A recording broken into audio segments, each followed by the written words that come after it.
Now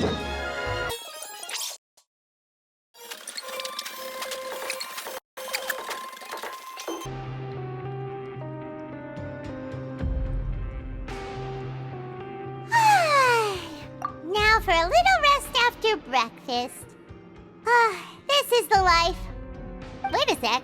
Isn't something important supposed to happen today? Oh, today's our big day! We're supposed to leave the Fortress of Mirapede! Come on, we've got to go complete the release procedures now!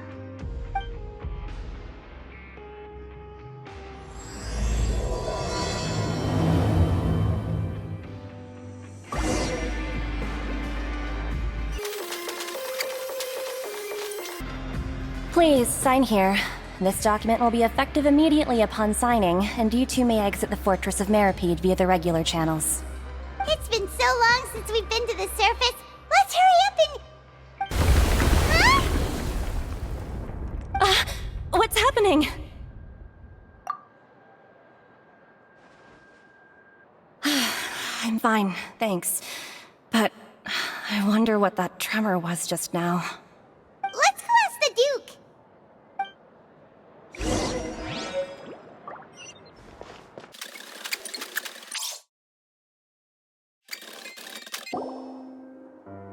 Your Grace?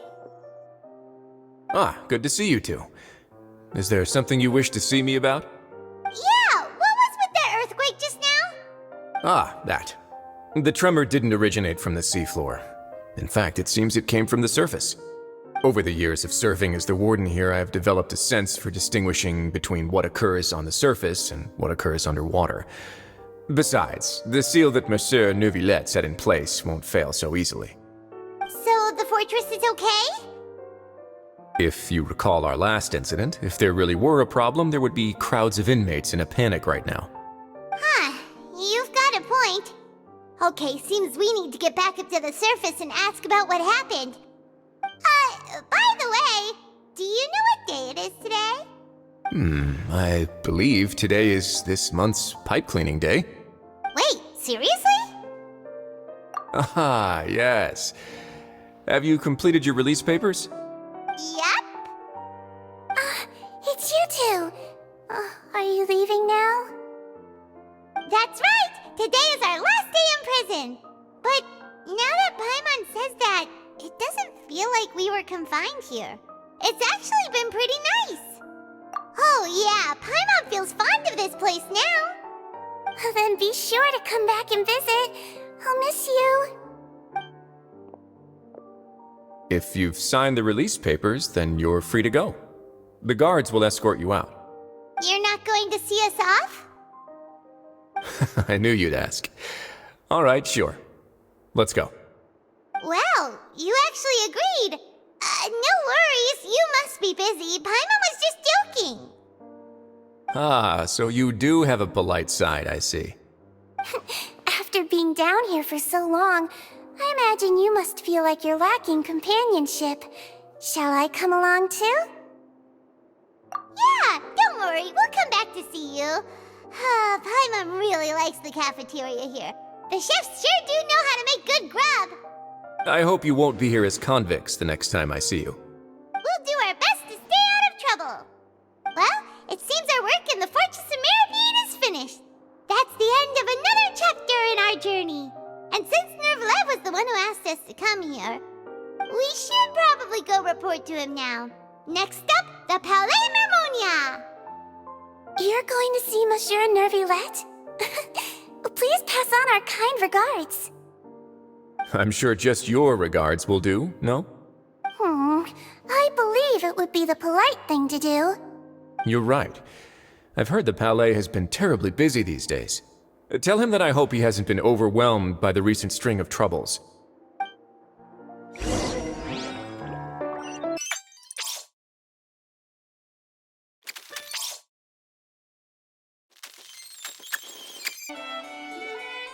The Palais Mermonia sure is buzzing with activity today. Halt! Huh? Oh, it's you two. Apologies. Monsieur Neuvillette did say you'd be welcome at any time. Excuse me, would you mind helping me take a look at this report? I'll be right there. Sorry, I've got my hands full here. You can see yourselves in. Everyone's so busy. Seems a lot has been happening.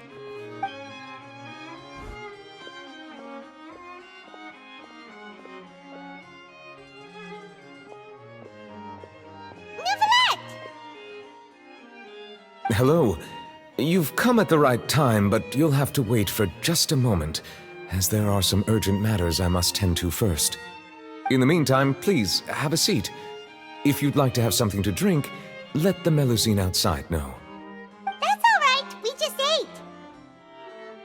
Very well, then. Let's take a break over there while we wait for him to finish his work.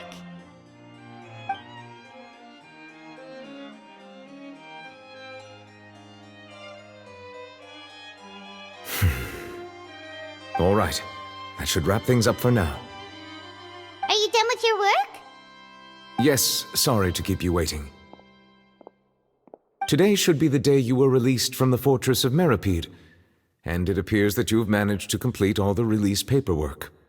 That's right, and we came here to see you right away.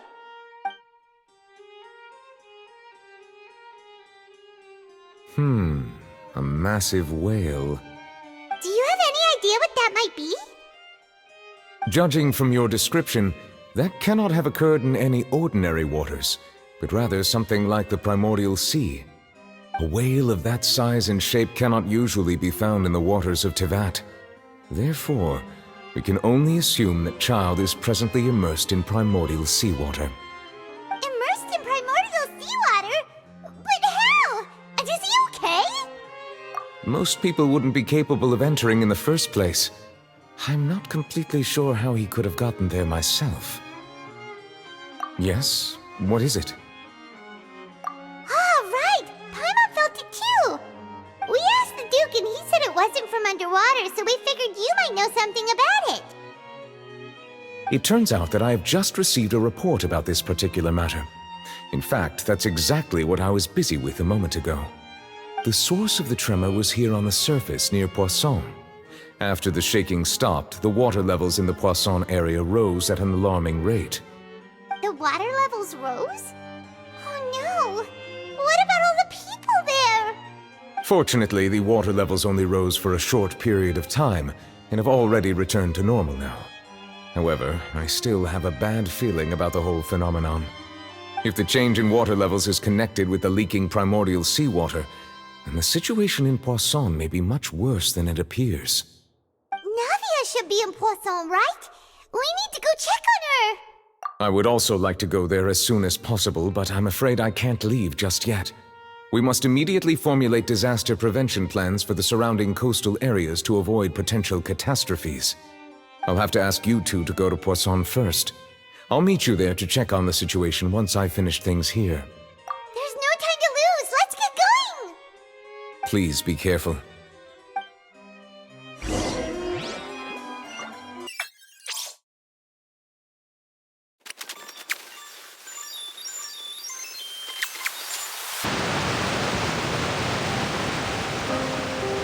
Oh no! What happened here?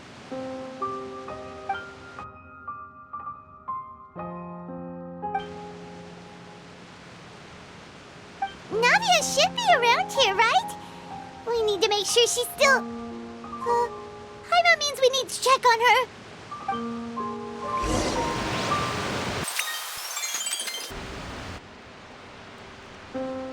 We haven't seen a single soul all the way here.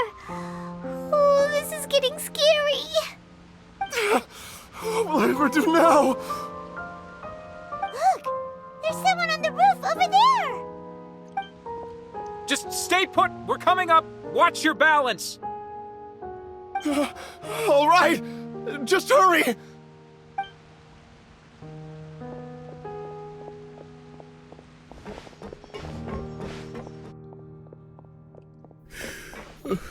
I'm not young anymore. How will I survive on my own? My Desiree! Oh, he looks pretty sad.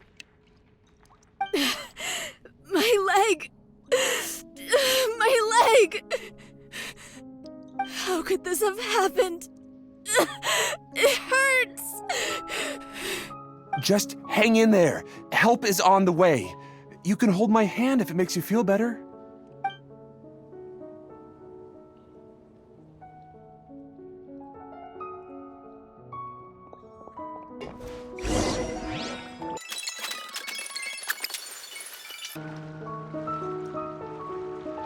Oh, it's Navia! She's over there! Hey, Navia! Are you okay?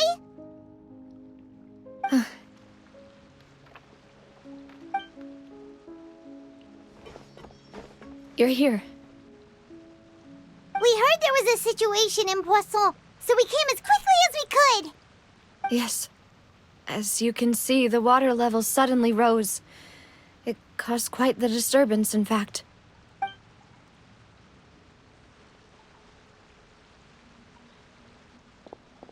Demoiselle! There was a wounded resident next to a building southeast of here. We've already transported him to safety, but we've run out of medical supplies. He's wounded? How badly? He fell, so it's probably a broken leg. He's pretty shaken up. When the water level rose, he desperately climbed up to the roof. Once the water receded and he saw the ground, he became terrified and eventually... He jumped down then. Find the leader of Squad 1 and tell him to take the wounded resident to see a doctor. He should know where to go. Understood. I'll take over his search and rescue mission in the meantime. All right. You'll be in charge. I'm sorry. Where were we? The situation in Poisson? Ah, right. Allow me to explain. A little earlier, we suddenly heard a loud noise. At first, everyone thought that something might have exploded in the waterways. But before we knew it, water started pouring out from everywhere. The rushing water seemed a little odd, almost like the unique color of primordial seawater. Some people didn't realize the danger and thought it was just ordinary water, leaking from somewhere. Everyone on the street who happened to be close to the water didn't have a chance to escape. As the water levels rose, they suddenly disappeared. They were all dissolved. Those who realized what was happening started to flee in a panic, desperately trying to get to higher ground. Many were injured in the stampede, and some people fell from significant heights. The Spina di Rosula initiated rescue operations as quickly as possible, but there have been a lot of casualties. Fortunately, the water began to recede after some time, and the chaos came to an end. The water that flooded the area contained primordial seawater, so the lower levels of Poisson are still hazardous. To ensure everyone's safety, I've asked the people there to leave as soon as possible. No one knows if this could happen again.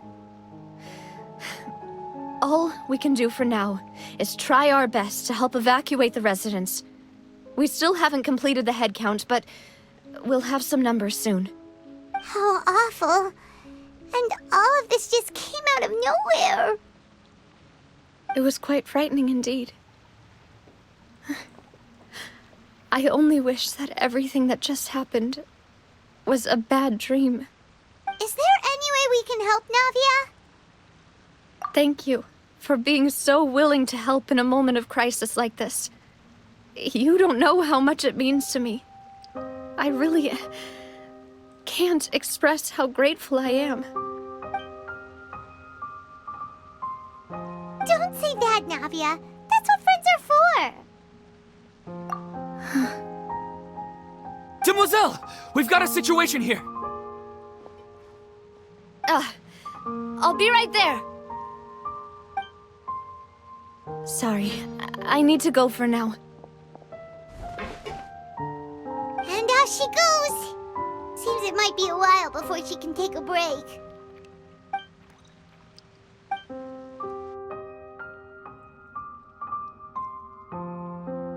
Okay, the wounded are being tended to, and we finished a preliminary head count.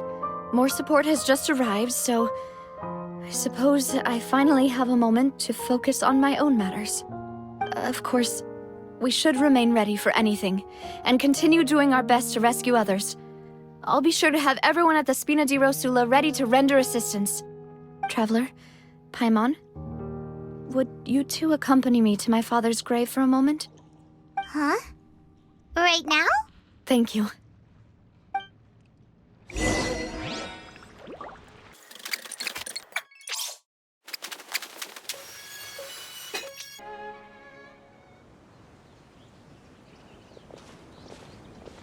Not a lot of people here, huh? Well, given the time of day and the whole situation in Poisson, Paimon doesn't think there'd be a ton of people here visiting graves. Right. That's how things are now. The living are so exhausted that they've no strength to spare any words for the dead. Navia?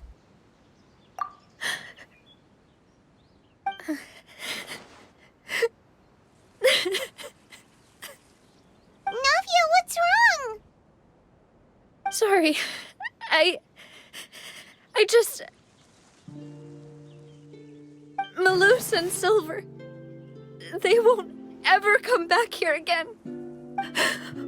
What should I do, Papa? Huh? What happened to them? Everyone agreed on the rescue plan, but still...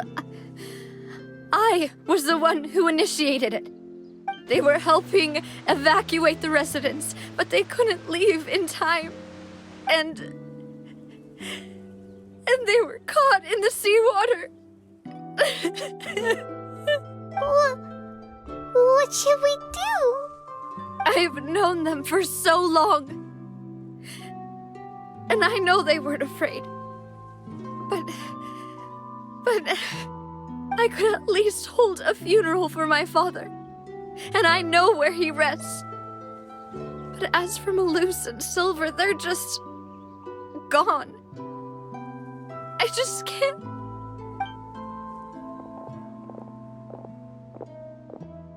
Everything looks so clean after it rains. Even the gravestones. I didn't expect that you'd enjoy a glass of red wine in front of Master Callus's grave. I can understand. Besides, the scenery here isn't half bad. See, it's not just me. I always want to bring something when I visit Papa. Perhaps we might even have a picnic. He wouldn't be angry, would he? How could Master ever be upset with you, demoiselle? Yet the cemetery is the home of those who have passed, is it not? Everyone ends up here sooner or later, no matter who you are. Buying yourself a plot in advance, are you? No need yet. But when I do, I hope you'll let me be buried beside Master Callus, demoiselle. Hey, stop joking around. I'm quite serious. That way, it will save us both the trip to see each other whenever you visit your father's grave. That makes sense. In that case, could I be buried on his other... After all, besides you, demoiselle, the two of us could certainly be considered Master's closest companions, no? Personally, I believe we fill those shoes just fine. Why are you bringing this up all of a sudden? Seriously. All right. I'll remember your requests. But I'd really prefer not to talk about this stuff. And what do you mean by saving me a trip? I'd make the journey even if I had to visit you two somewhere else. I'd promised to let them rest in peace here.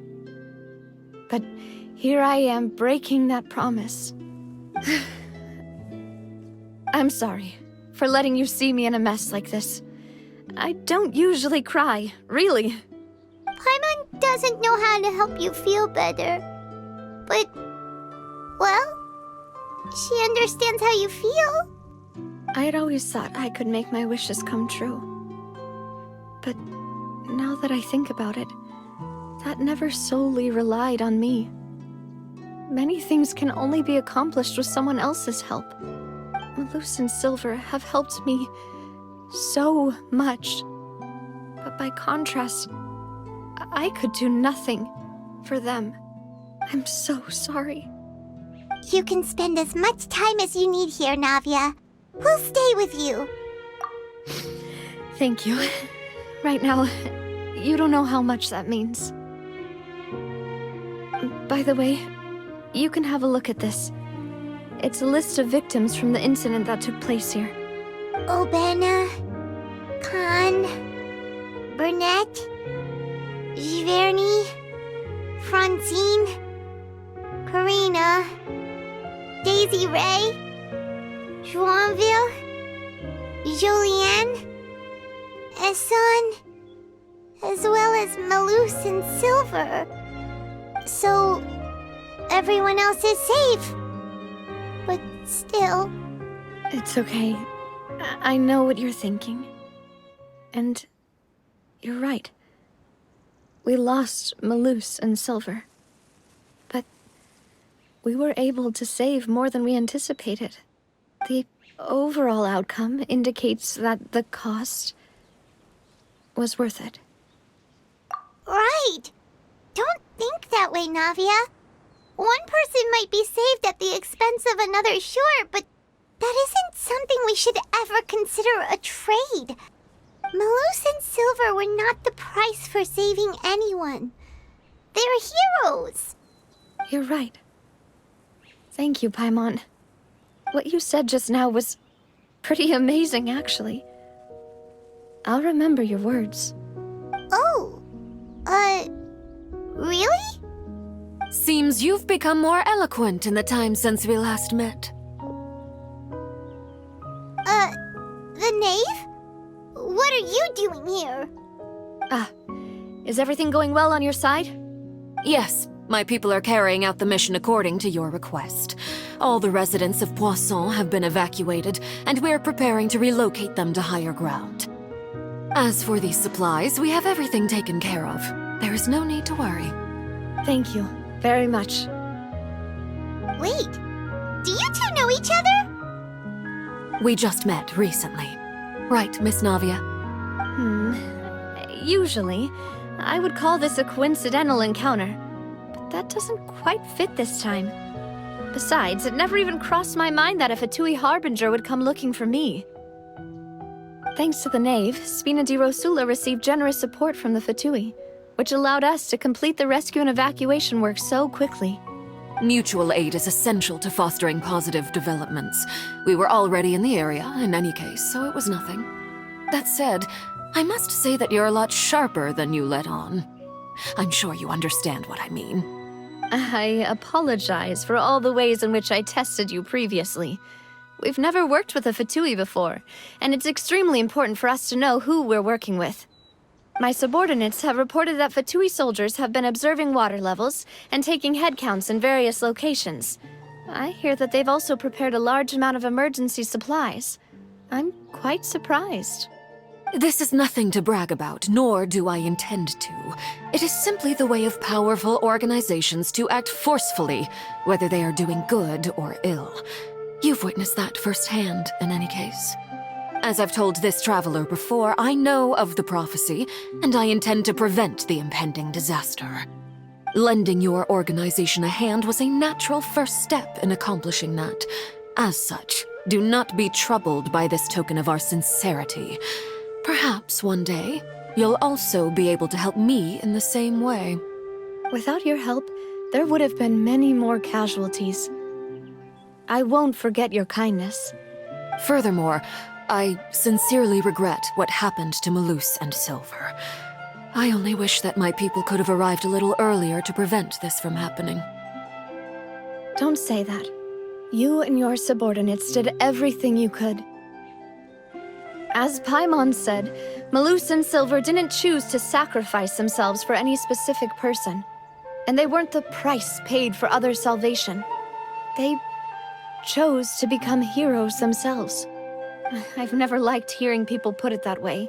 It's like trying to relieve pain by saying some noble-sounding words. But right now, there's nothing more suitable.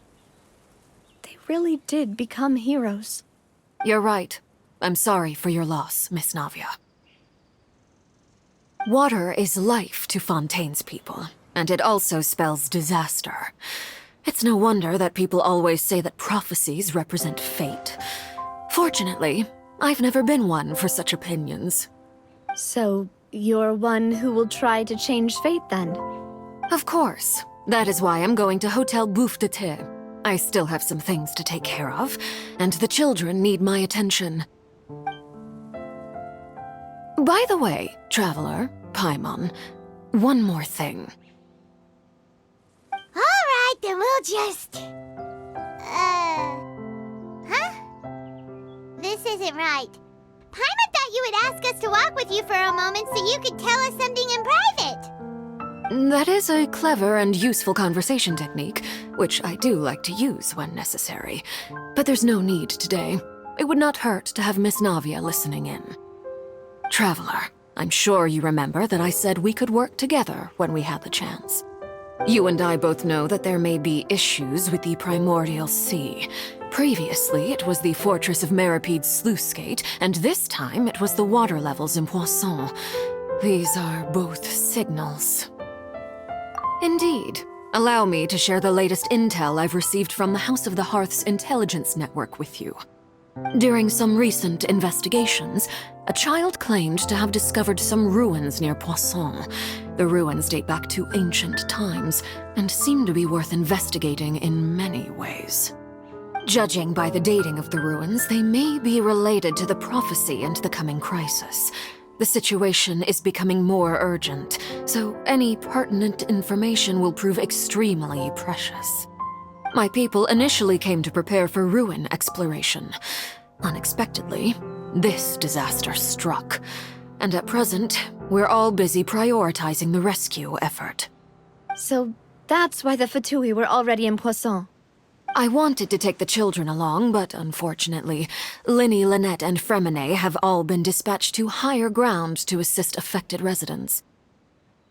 Linny told me that outside of the house, the person they trust most is you. Which is why I want to give you this task.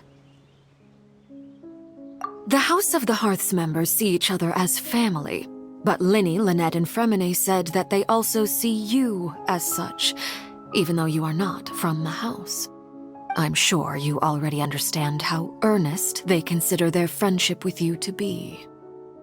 Oh, that somehow makes Paimon feel kinda happy. The intel I just shared about the ruins could fetch a high price. But since the children consider you family, it's only natural that I freely share it with you. Got it! So all we gotta do is go to some ruins, right? We can handle that.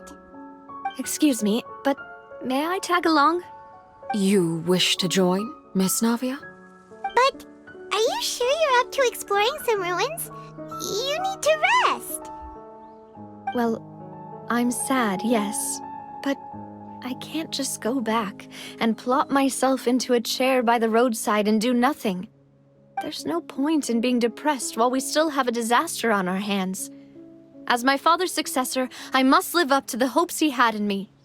Besides, I'm also doing this for myself. I need something, a distraction, to keep my mind off Malus and Silver. Since you put it that way, I have no objections. What do you say, Traveler? All right. The ruins are to the south of Poisson. Here's the map. Okay, the three of us will handle it. Come on, let's pack up and get going.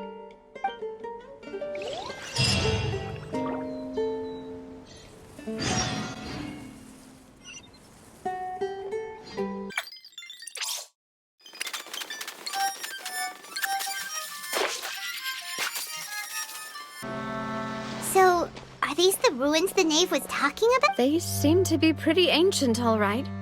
Let's go in and have a look. Just be careful.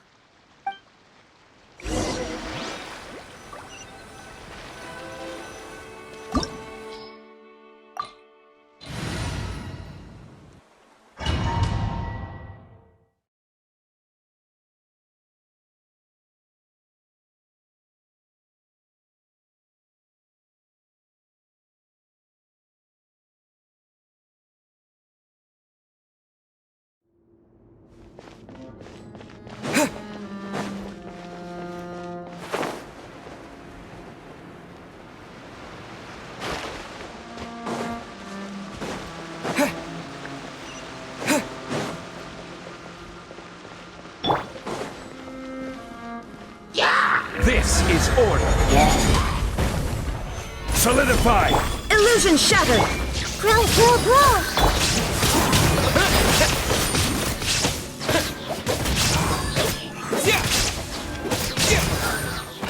Dada Kondala.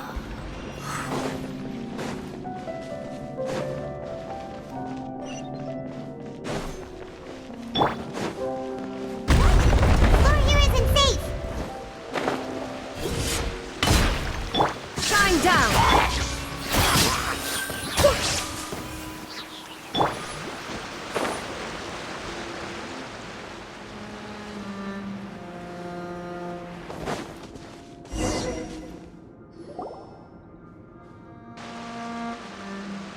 This place has also been contaminated by primordial seawater. Yeah. And a lot of it, too. A Fontanian would most likely dissolve the moment they fell in. Right! You can't go down if there's primordial seawater. It's too dangerous, and it won't be any help for you to just stay here. Don't get by my wrong. We're not saying you're useless. It's just that... No, you're right. I can't do anything in this situation. I'll leave this to you.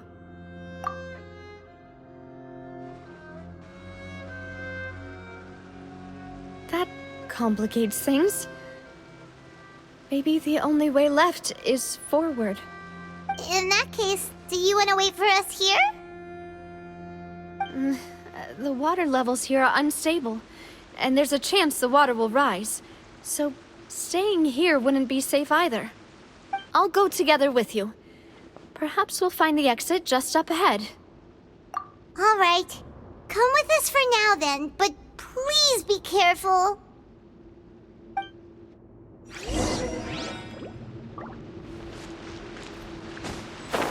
Oh no, it's a dead end! Let's try climbing over from the side.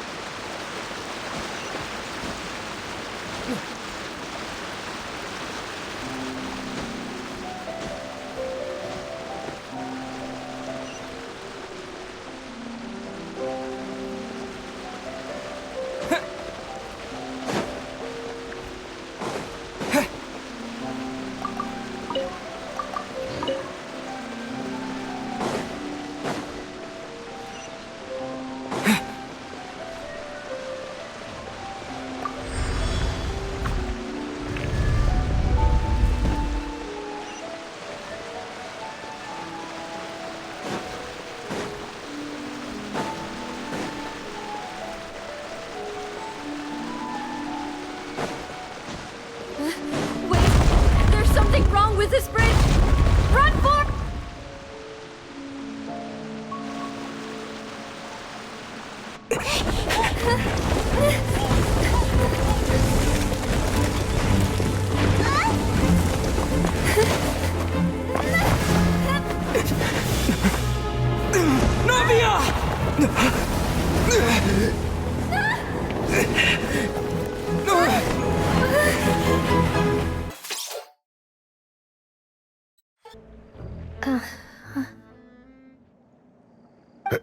Demoiselle?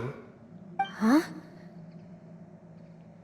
Demoiselle, what are you doing here by yourself? Would you be standing here till dark if I hadn't come to get you? Maybe she just wants some time to herself, Malus. Oh. Was I sleeping? Yes, it would appear so. I must be tired. That's quite possible. However, you were the one that suggested we go out for a walk. Oh, right. I nearly forgot. It must have slipped my mind when I dozed off. I haven't had a nap today yet. Have I? This is a familiar feeling, yet something's a little strange. Is something the matter, Demoiselle? Oh, no. No, I'm fine. I was just trying to recall why we came out for a walk. Do you remember Mr. Giverny? He'd requested our help before with foreign merchants who had a debt dispute with him, and we'd resolved the matter not long ago. We were headed to see how things were going with him at the moment. Ah, right. Yes. I remember now. Oh, Miss Navia. Ah, Mr. Malus. And Mr. Silver, too. It's good to see all of you. How have you been? I've been great. Thanks to your help, those bothersome merchants finally realized that I wasn't the one they were looking for. Why, I wasn't even the guarantor for that person. They were knocking at my door day and night. Even my neighbor, Obina, was getting fed up with them. Sometimes force is required to calm someone down and get them to listen to what you have to say. That's right. Oh, by the way, Burnett, what was it that you wanted to give to Miss Navia again? Oh, yes. One moment, I have it right here. Miss Navia, these are some flower seeds that I prepared. Please take them.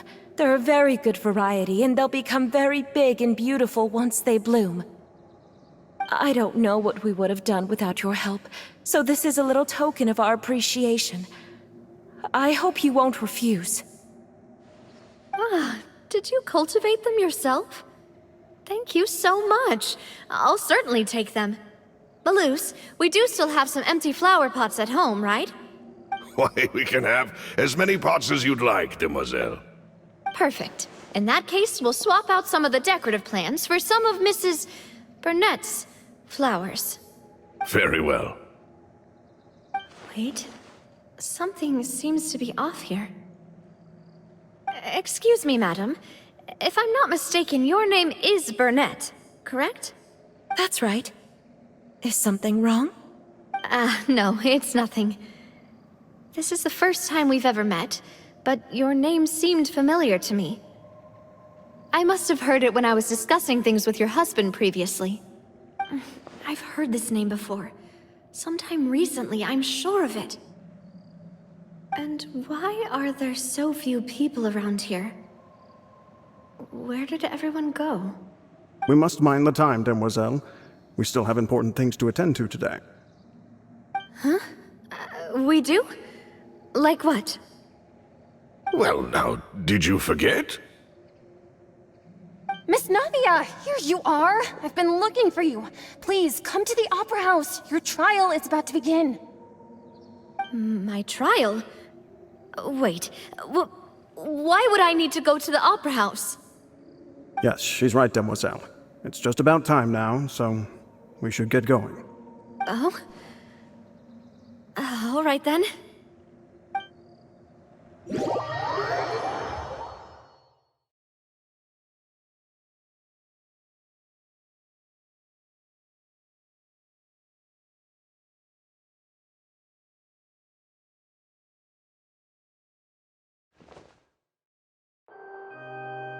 Look, it's Navia!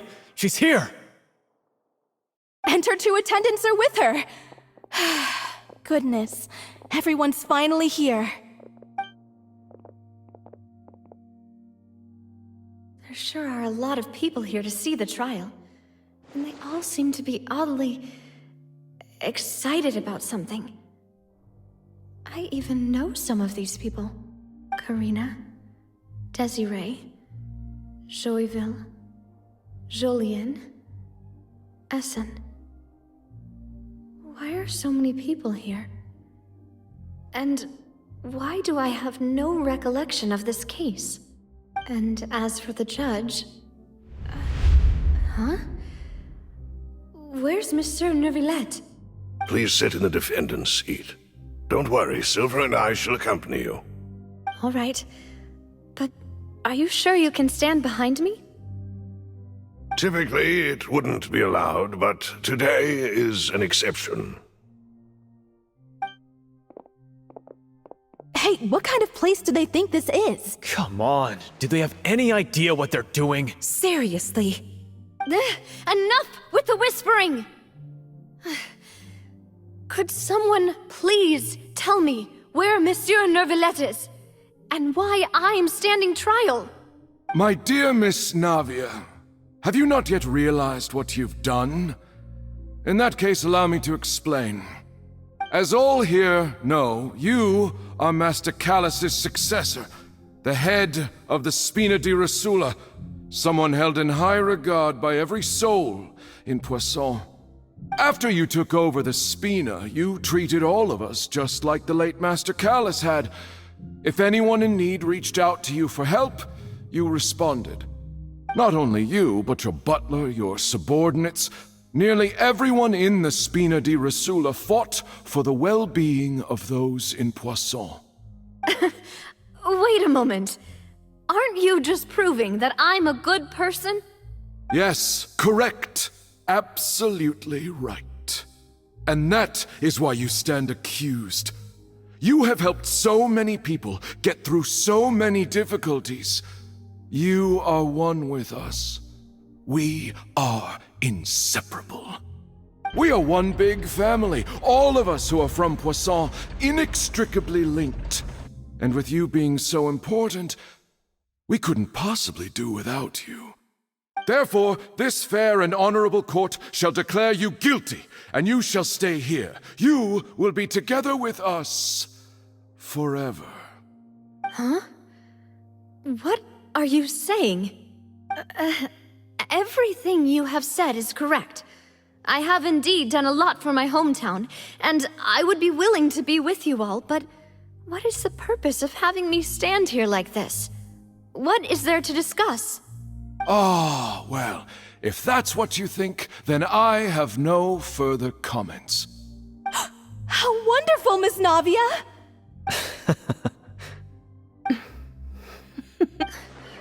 I know all these people. Why are they laughing?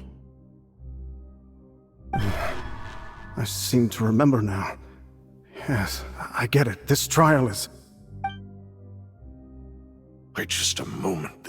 This isn't right! Malus? What was that, Mr. Malus? Our conclusion is very clear and unanimous. Let the court judge her now. She's guilty! Stay here, Navia! You're one of us! Demoiselle, don't admit guilt. This trial means to keep you here forever. I wish to exercise my right to defend Our Lady. Mistress Ronville, you only know of Navia's goodness, but nothing of her utterly independent mind. She was born a free and independent spirit. She has never been tied down by anything. Indeed, even the death of Master Callus couldn't stop her. Her actions cannot serve as proof that she identifies herself as part of any group. She merely acted as an individual, extending her hand to help others. Please do not mistake her actions as being otherwise. Really? As an individual, you say? Don't forget, we are all Fontanians here. This is the nation of justice, the nation of Hydro! Even if Miss Navia only voluntarily rendered her assistance, that doesn't change the fact that her beautiful soul must return to everyone. Water accepts all, blends with all. It will surely accept her kindness.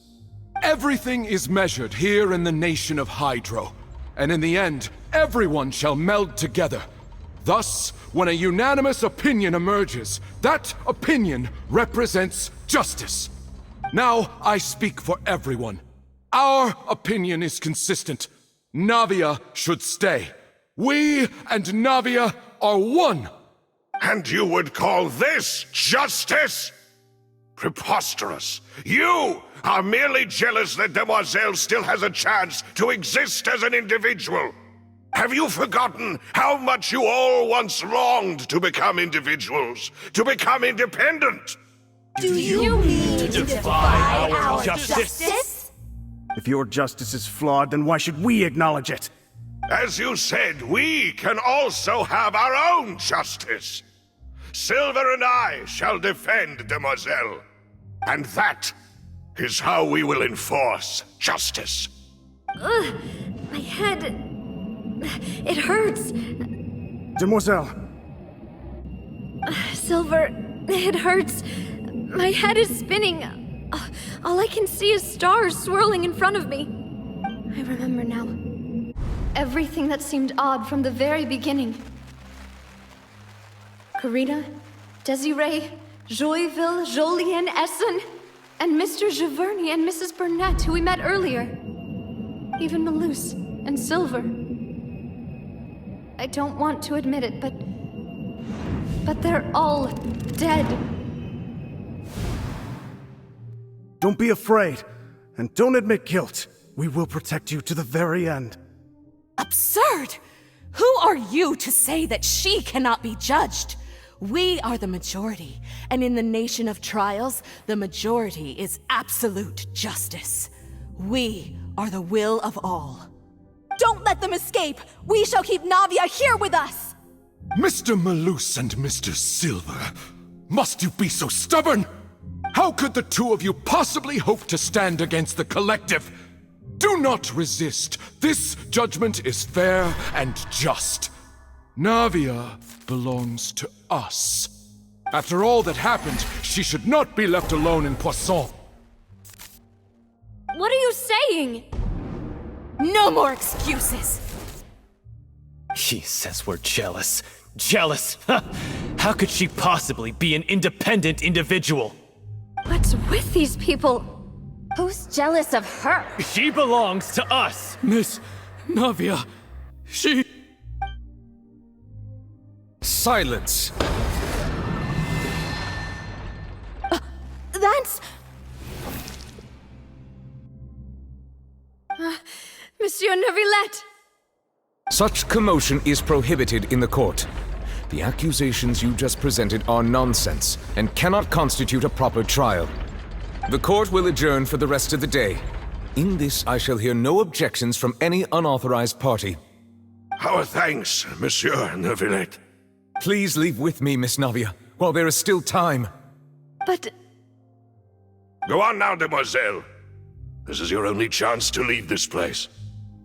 What, can't bear to leave us behind or something? Malus. My apologies. I couldn't resist making one little joke once I realized that this shall be our last goodbye. Malus... Silver... Quickly, you must come now! Goodbye, demoiselle. Farewell.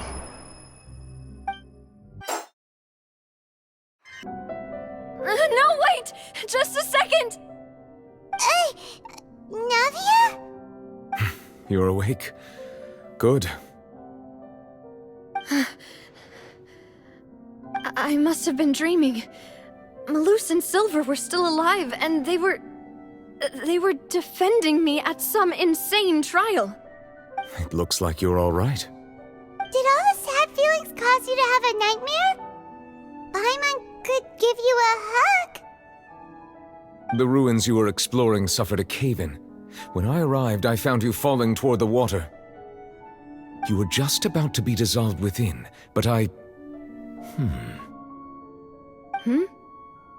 What is it? I think I saw 2 Oceanids protecting you. It was only for a moment, perhaps even a fraction of a second, but they gave me the chance to retrieve you.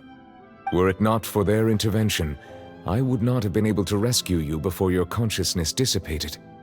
Wait, did you say Oceanids? You mean like what happened with Vache? Perhaps those 2 Oceanids were the people you saw in your dream. I always told them that they didn't have to protect me. To think that they'd keep doing so even after death. Please come with me.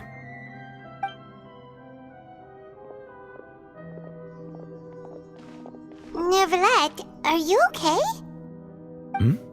Oh, I am quite all right. Perhaps there's something we could chat about? Why do you look so stiff all of a sudden? Oh, Paimon knows. You're the type who feels awkward when there's nothing to talk about, right? I merely thought that we should give Navia some time to herself. Huh? Why didn't you just say so then? Don't you think it's even more awkward to call us over like this and then have nothing to talk about? I suppose so. Ah, Sigewinne. I hope all is well with her these days. Her work in the Fortress of Meropide has not been too much for her, has it? No way, don't worry. She's doing fine down there. She's an amazing head nurse. I see. Well, that is good. I have always worried that Sigewinne would need a lot of time to understand the world of humanity, just as I have. Oh, and the Duke also says hi. Even though Sigewinne made him do that. He hopes that you haven't been overwhelmed by all that's happened lately. Thank you. I have indeed been busy lately, and I also hope that everything is going well in the Fortress of Meropide. He still doesn't know what to talk about. Let's chat about something else then. So, Neuvillette, you're probably quite the swimmer, huh? Yes, of course. This isn't going anywhere. Let's try something else. How did you find these ruins? Did the knave tell you? Yes, in fact. I had arranged to meet you in Poisson, but when I arrived, I discovered that the Fatui were helping the residents evacuate. They had even transported a large quantity of supplies to the area. Amid my astonishment, I ran into the knave, and we had a chat. She informed me that she had asked you to investigate the ancient ruins here. Yeah, we originally planned to meet up with you, but we thought you might still be busy with all those official documents. We didn't think exploring the ruins would take very long, and who would have thought you'd wrap things up so quickly?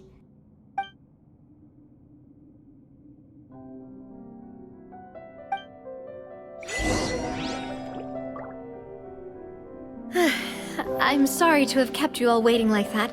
I'm feeling much better now. I guess we should get going again. Will you come with us, Monsieur Neuvillette? Yes, if you wouldn't mind my company. All right! Another one joins the party! Let's get going then!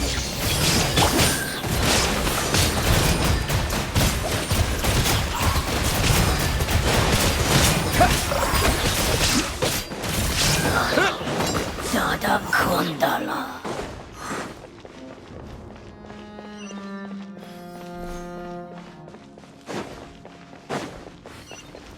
Oh no! Another unstable path! Watch your step!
There is no escape!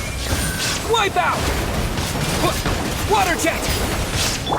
Torn to oblivion!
Looks like we've reached the end.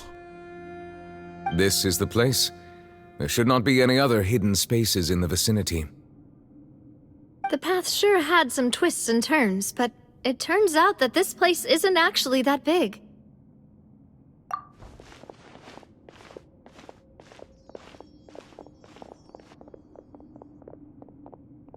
Stone slates?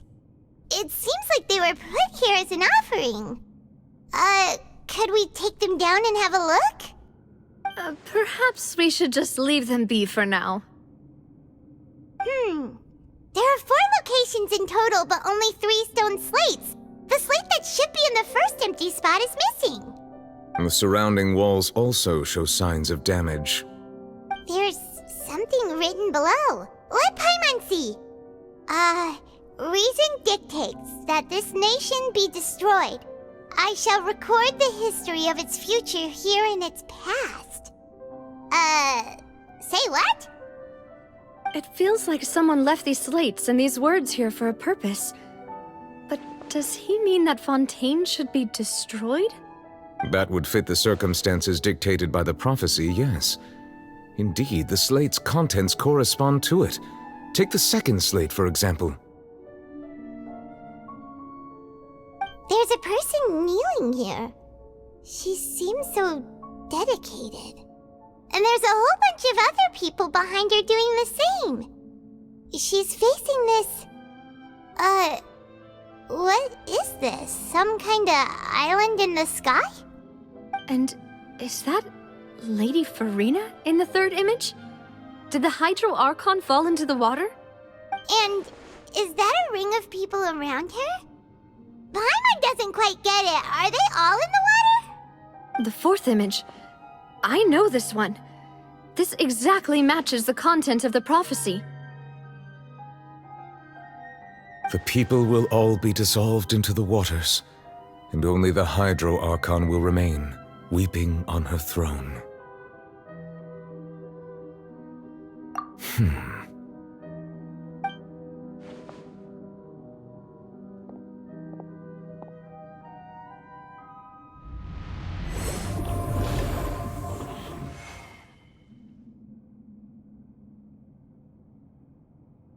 More information should be hidden in these slates, but I fear I cannot easily uncover it, most likely due to us missing the first slate. I am very sorry. Don't blame yourself, Monsieur Neuvillette. Deciphering ancient stone slates isn't one of your duties. Ooh, Paimon's getting the chills just looking at these slates. This says that it's the history of the future, right? That means the prophecy's sure to come true. I really hope it doesn't mean that. Still, Paimon feels like these images are kind of weird when you look at them together.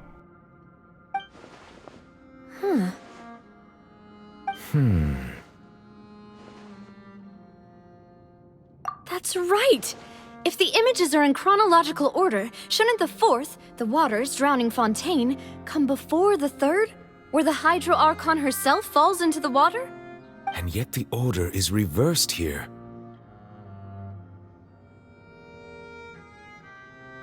If we go by timing, Lady Farina only emerges in the third image. That means that the person in the second image might be the previous Hydro Archon. Egeria, then. I had never met her, but her appearance here does match the records. The previous Archon kneeling before the floating island in the skies, as if confessing a sin. Did she herself commit that sin? And if not, why would she be in such a posture? Also, I'm still wondering why these ancient stone slates are here at all. Judging from their contents, could this place be the origin of the prophecy? Does that mean that someone, or some people, once saw these slates? But who would have created these slates and left these words here?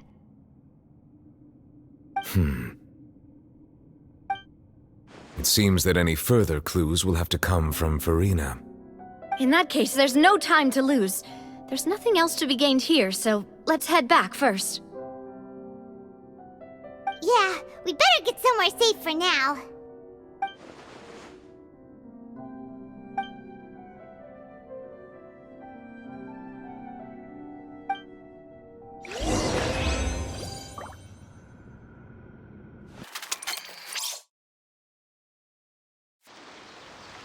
Let's split up here. I'm going to check on what's happening with the Spina.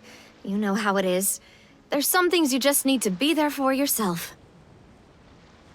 You still have energy for that, Navia? Paimon's already beat. Just head back to the Fluvsandra and have a rest then. Thanks for keeping me company all this time. I'll depart as well. Thanks for your hard work today. Rest well, everyone. Traveler, I will go talk to Farina tomorrow morning to ask about the stone slates. I'm sure that you're concerned about this matter as well. If you have time, drop by my office. I will share the results of our discussion with you. Are you really gonna talk to her about this directly? Will that be a problem? Paimon's getting a little scared now that it's come to this. She has long been harboring secrets and will not give them up easily, which makes it all the more my duty to ensure that she understands the present situation. Alright, we'll leave it in your hands then. You're probably the best person to talk to her anyway. I will be carefully considering my words tonight. Traveler, Paimon, our safe house at the Fluvsandra is always open to you as ever, so please don't think you're an imposition. Alright, I'll be on my way then.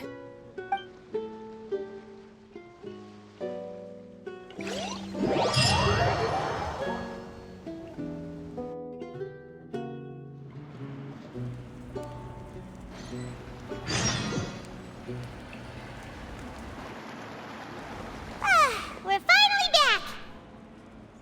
Welcome back. We've got a special menu prepared for you two tonight. Yay! And there's good food too! No, the boss is the best. Ooh, desserts! Nice, these are all Paimon's! Paimon's already starting to forget what happened today. Oh, that voice. Is that who I think it is? Huh? It's you two. What are you doing in Fontaine?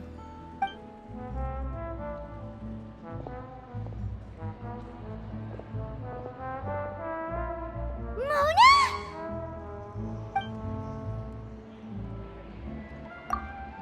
Seriously, nobody just uses a scry glass whenever they've got time to just see who they'll meet on the road. Still, we didn't expect to see you here. Wait, you're not a Fontanian, are you, Mona? Well, I have some business to attend to here, so I booked a hotel in the city. I was just out for a stroll when I bumped into you. Quite unexpectedly, if I might add. Why did you think I was from Fontaine, though? Is that because Magistus doesn't sound much like a Mondstatter surname? Yeah, let's go with that. Well, I used to have my own surname, which was, well, some other thing. Either way, the old hag told me when she took me as her disciple that the first step to being a great astrologist's pupil was to change that name. There was nothing for it, really. She really is amazing at astrology, so I changed my name to what it is now according to her wishes. To my surprise, however, Magistus is not the name of some ancient house or clan. It isn't? Nope. Although it is used by us in place of surnames, it generally just means great. Wow! Imagine including a boast in your name. Wait, are you gonna have to put that into your genealogy as well? I reckon so. In any case, I'd give my disciple a name like this as well, if I were to take one. Astromancer Barbeloth Trismegistus.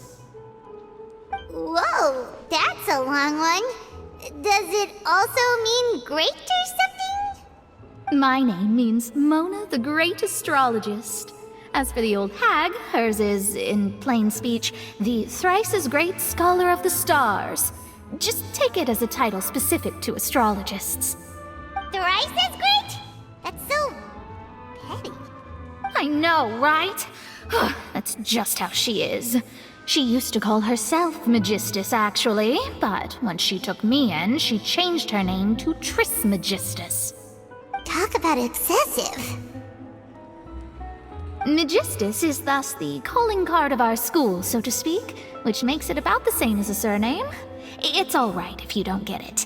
You can look into it further should you need to study astrology more deeply. That sounds terrible! But anyway, you're not Fontanian, are you, Mona? You're from Mondstadt, right? Well, I was born in Mondstadt, yes. My parents migrated to Dornman Port, and I traveled with the old hag for a while, after which I settled down in Mondstadt City. Whew, that's a good thing then. At least we know you won't be dissolved by Fontaine's waters. Speaking of that, I'm sure you're aware that a bunch of things have happened here in Fontaine, right? I know you're not a local, but I'd avoid getting too close to any water that looks strange all the same. There's something ominous about it. Well, the water, I mean. That was the main reason, yes. Just a while back, the Steambird invited me to take part in a panel and speak about the circulation of the prophecy as an astrologist. The invitation was sent quite early on. I don't think anyone expected Fontaine to be in this much trouble. What do you make of that prophecy, Mona? Just tell us what you think as an astrologist. Your word would go a long way to make things more certain and less scary. What I can tell you is that I'm an astrologist, and that this prophecy concerns the fate of Fontaine, even that of Altivat. Ascertaining this is akin to reading the fortune of the whole world. I'm afraid that this is not something that just anyone can do. If I could do it, you would no longer call me an astrologist, but a visionary. But on the flip side, the prophecy is so huge and powerful that it must surely come from a powerful visionary. Its contents involve the fate of the world. Disregarding it would be a mistake. A visionary? Sounds really powerful and all, but does such a person really exist? Of course. The old hag could do it, and I'd bet there are others amongst those Hexenzirkel colleagues of hers who could do something similar. Huh? Are you sure? All right, I'll help you. It isn't often that I see you with such a serious look on your face. I'll tell you once I hear back from her. Thanks, Mona! You're amazing as always! Oh, well, this is something only I can do after all. So yes, your praises are quite welcome. That's the greatest of astrologists for you! Of all the people we know, you know the star's the best! Indeed, indeed. That's the spirit. Oh, sorry. I came to see what all the commotion was about. If there's anything you need, do not hesitate to inform the Spina di Rosula. Oh, whoops. Guess we were getting a little too carried away there. Well, I'll go tend to my own business now. If I receive any news, I'll be sure to come find you two again. And there she goes, quick as rushing water. And here we are with the Spina guy giving us suspicious looks. Right, but we were able to recruit Mona's help, didn't we? Our Fontanian friends will thank us someday.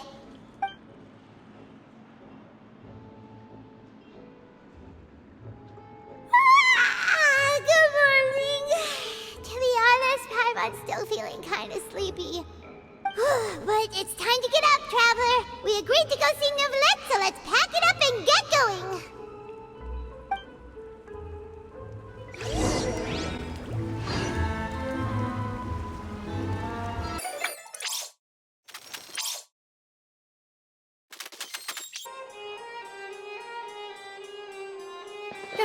You're here! Finally!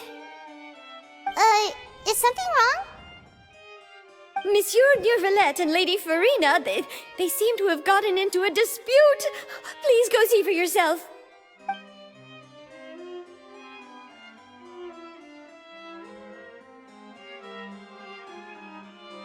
Like I said, I've already explained everything. And yet the problem has not been properly solved.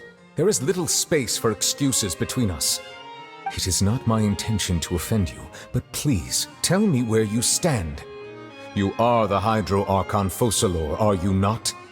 Look at this. This is a list of the victims from the recent Poisson incident.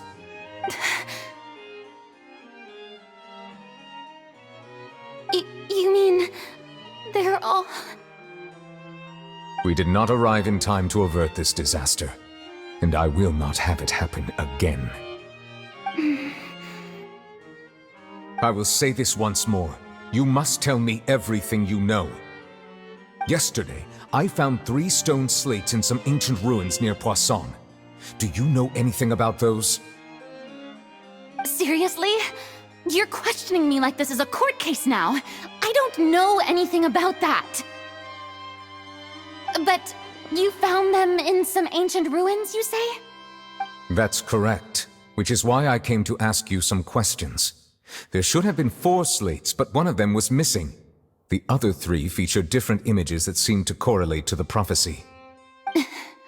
The prophecy?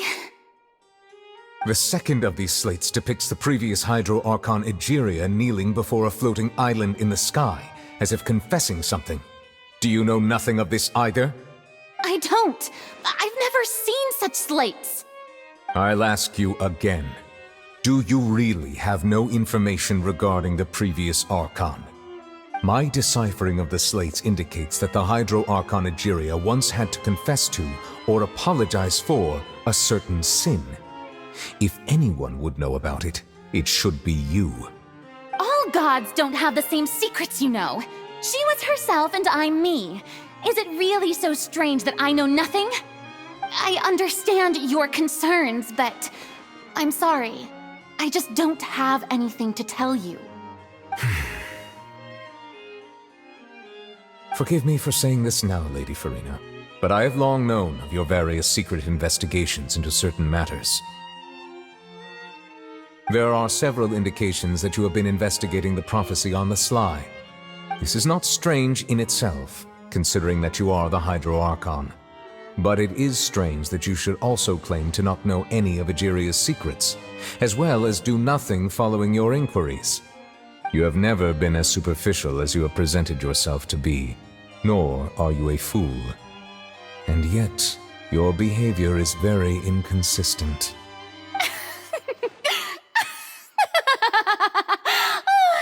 So you've been watching me all this time, have you? I didn't think you were that type. You... Well, since you know about my secret investigations, then you should know I'm actually working to take care of it. There's no point questioning or suspecting me. You're the Eudix, but you're still my subordinate. You should be following my lead. Just trust in me, you're Archon, and do as I say. Never mind whether you can truly convince yourself to or not. It'll all turn out fine. That's all I have to say. We do not discuss this matter again. Oh, the opera's about to start. Toodles!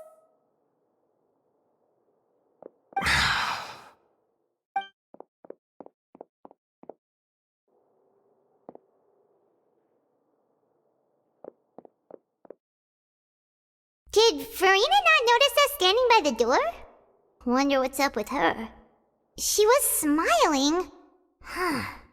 She didn't seem in the mood to care if we were listening in or not. I assume you've been outside for a while now? Oh, you noticed. Seems Farina didn't even realize we were here. She was in a great panic, though I cannot discern the reason. Our discussion reached impasses time and again, a state of affairs that we cannot allow to continue. Still, I do not understand. Dialogue is the basis for understanding, so why did she keep refusing to engage? Everyone in her inner circle has noticed that she is hiding some secret. The issue is her attitude. I fear that she will not reveal anything unless absolutely forced to. We may have to create a situation in which she will have no choice but to speak. Oh? Like what? Normally, people will only reveal the truth when standing trial. Perhaps we must have the Hydro Archon experience just such a scenario. But Farina's seen so many trials, and she's really good at dodging questions. How do we make sure that she won't just slip away at the first chance she gets? We will need to consider this thoroughly, join forces with various parties, and then do what we can. If at all possible, I would prefer to recuse myself from this affair, but we must prevent the prophecy from coming to pass. This may be cruel to her, but all Fontaine is in crisis. The information a god possesses is too precious, and so we must take a chance on this. But who will lend us their aid to do such a thing?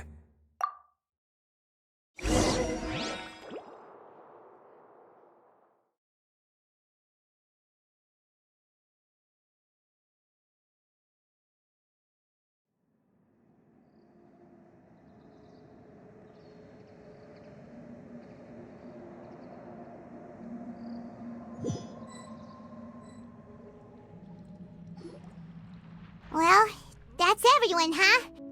Speaking of which, it was pretty smart of you to think of hiding here. Poisson was just involved in a disaster, so it's presently devoid of people. That naturally makes it the best choice. And here you are drinking tea like it's the most natural thing in the world, huh? That's what families should do. Sit and enjoy a leisurely time together. It's nice to enjoy tea here, you know? Care for a cup? Lend me your ears, everyone. Or perhaps one of you might like to start us off. How about you, friend? Me? No, I don't think I can. Then, how about you, good sir? I fear that I will cause the mood on this boat to become as somber as it is in court. Well then, I guess we're lucky we've got a local like me to organize things. Wonderful, the spotlight at last. I guess I'll be facilitating things from here. That was a little long-winded, don't you think? Oh, you might be right. Anyway, to cut to the chase, our friend here, the Traveler, has brought us together to discuss something. As for what that is, well, let's start by saying that we'll be pooling our efforts together to create a series of traps. Oh, how intriguing. Well, it's just an expression, really. One that I just learned from Chlorand, and used on the spot. So, let's invite her to explain in detail. A round of applause, please. Huh? Didn't you say that you would be facilitating this? Oh, come now. Your work doesn't involve much public speaking, right? This is a good chance to practice. You might even pick up some fancy oratory tricks to impress your boss with in the future. I see. And what does my boss say? He is glad that you consider him your boss. Do go on.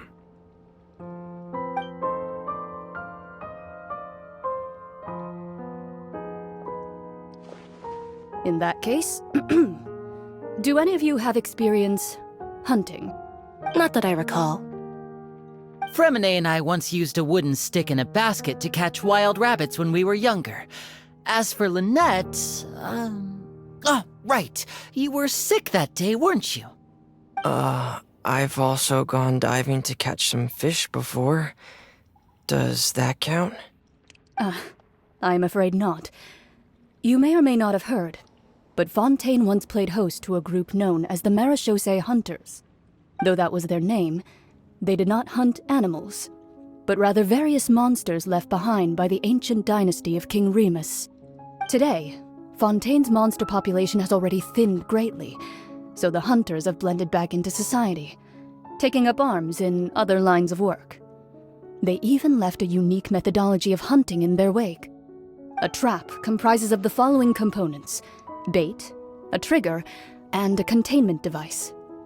Sometimes a lethal implement will also be necessary to deal with the prey. So, if we were to build a trap together, right now, what would you choose to build it with? For me, I would prefer something basket-shaped. Pigeons and rabbits will see the bait and naturally enter the snare.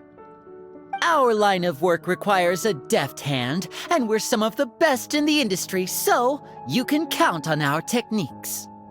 You used some of those techniques while moving the people of Poisson, didn't you? My subordinates mentioned that you even performed some magic for the bawling children.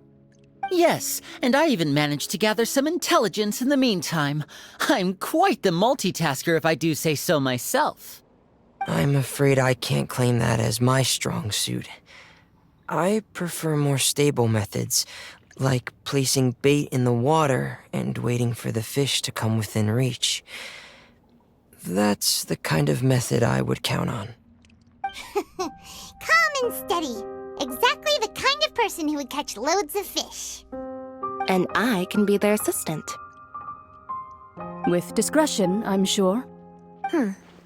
I'd probably use some sort of mechanical animal.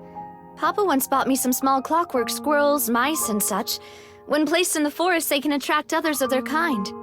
I remember that you liked those too, didn't you? I did. And that would be a good way to go about it. If they're realistic enough, animals of the same kind will follow them all the way to the trap. What about you, Monsieur Neuvillette? I fear I do not have any related experience. That makes sense. You usually solve problems directly, without the use of any such tricks. But I do have one more question for you, Monsieur. If we were to create a trap now, how would you design it? Would like for it to be effective, but bring no harm to the prey. A more gentle trap would be ideal. Kind, as always. However, our intention doesn't necessarily change the containment device and the type of implement we need. If we wanted to kill the prey in one strike, we would need a powerful implement. However, that also goes for prey that must be captured and safely contained. Wait, why's that? Only a hunter who's a true expert at subduing their prey can snare it without harming it. The line that divides life and death is often exceedingly thin. So are we going hunting together? We hadn't thought of seeing ourselves as hunters. It kinda works, but maybe it's still not the best metaphor. If our means of capturing and dealing with our prey is to put them on trial, then the hunting metaphor is actually quite accurate. But we shall require much more courage than any hunter to judge a god, a being whose seat is an exalted throne. Oh, so that's what's going on. Sounds very interesting.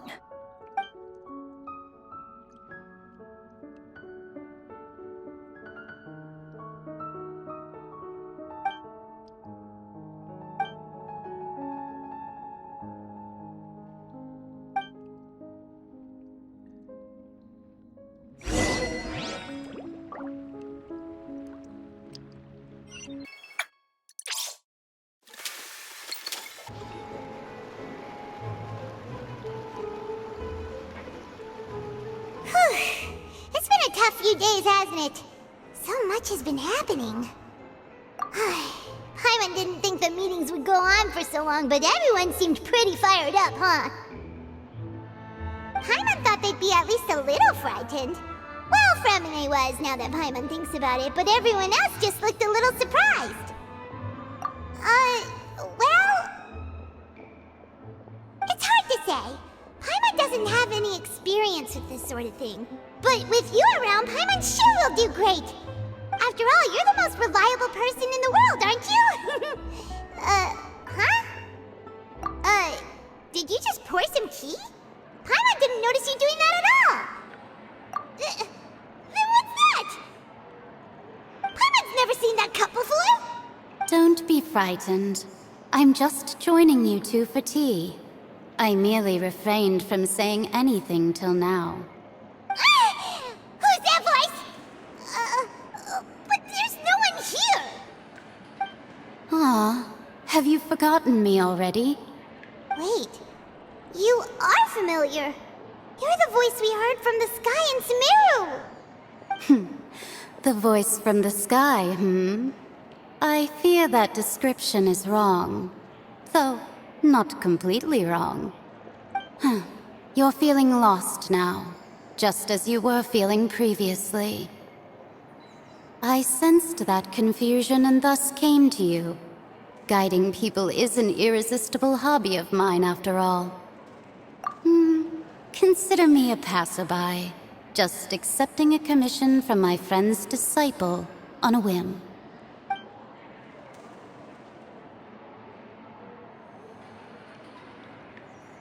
The prophecy. Yes, what has been prophesied will be fulfilled. You may view such things as the history of the future. What?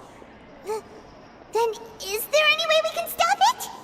I believe you have witnessed a failed attempt with your own eyes. Can everything in Tevat so easily be changed? Ah, so you've caught on. Just as prophecies are usually only the future as seen from the perspectives of the gods, could things be happening in hidden corners where the gods' gaze does not fall? Are the things that you shall see different from the fate that the gods perceive? What is she talking about? It all sounds really impressive and important and stuff, but it also sounds kind of scary. I believe that you understand, right? Some things are insignificant, but others you must reach out to change. Ultimately, fate shall serve as your only guide, no matter what will happen in Tevat's future. All you need to do is to play your part. This was good tea, by the way. Thank you for your hospitality. Well, that'll be all for today. The voice. It's gone.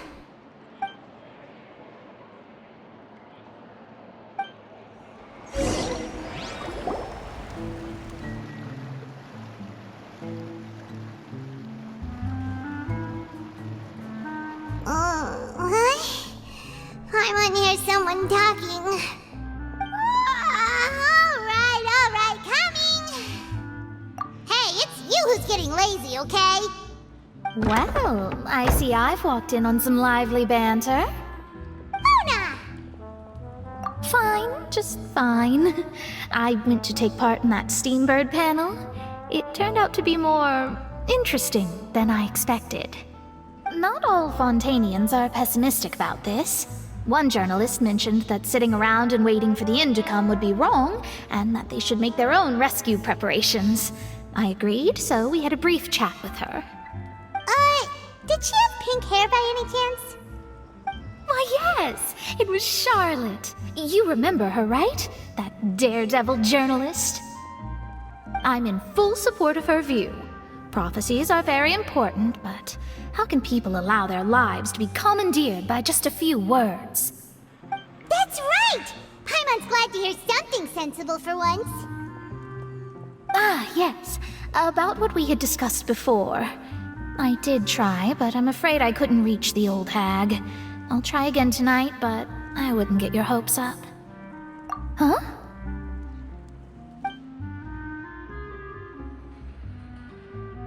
Goodness gracious. Are you serious? She said that even the god's gaze has blind spots. Pretty bold if you ask Paimon. Most people would believe the gods to be all-knowing, right? The Hexen Circle members are certainly anything but ordinary. As for the mage named N, The old hag has mentioned her a few times. She said that N's sense of direction is incredible, and that she loves guiding those who are lost. But I've never met her, and if she were still alive, she'd be... well, suffice it to say that the hag's at least a few hundred now, and N's been around for longer than that. Whoa. The Hexenzirkel sounds like a scary group. But they must really stay in shape to live so long. Their abilities alone are pretty terrifying. If she came to see you personally, then the problem you're facing must truly be of great importance. Well, it's not like Paimon could understand anything she said. Yes, she was quite cryptic, but I suspect she means that there is still a way to turn things around. She didn't say when or what that would be, though, so... perhaps it is something that you cannot know right now.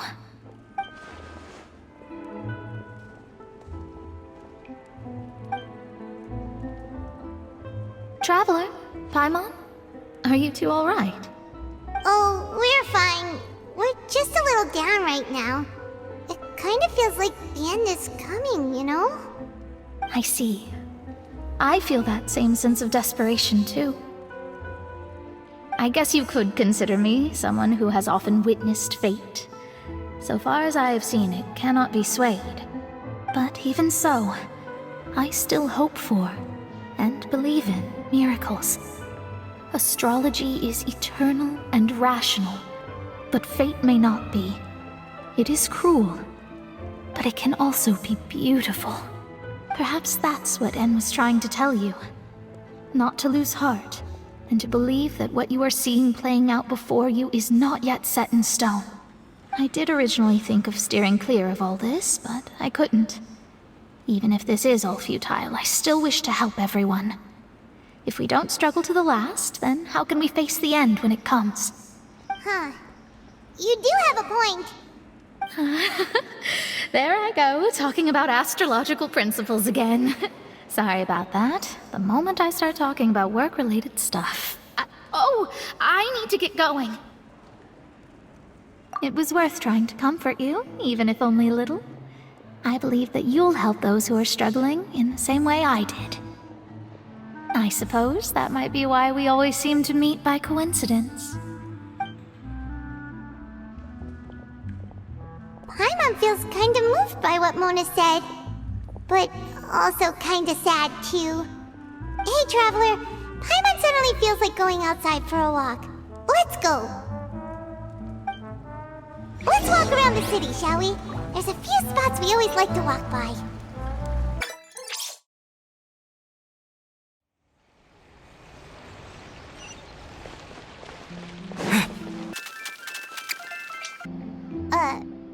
Huh?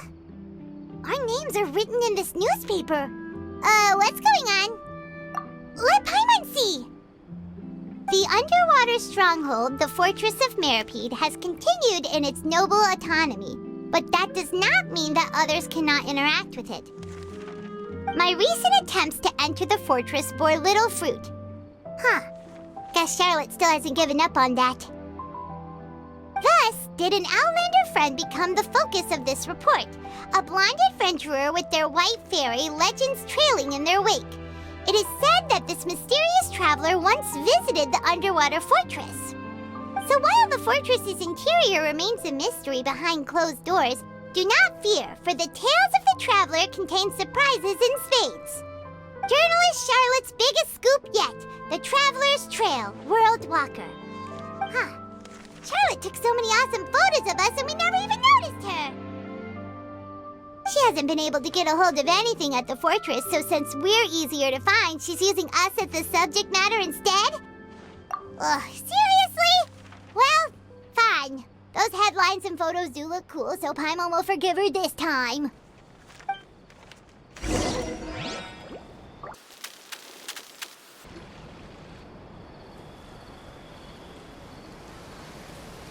We're here! Paimon's hungry.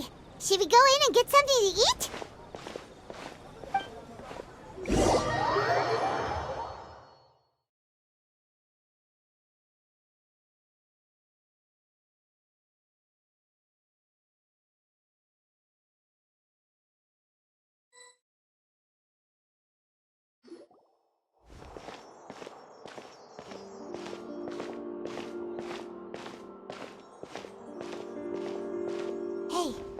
Quick!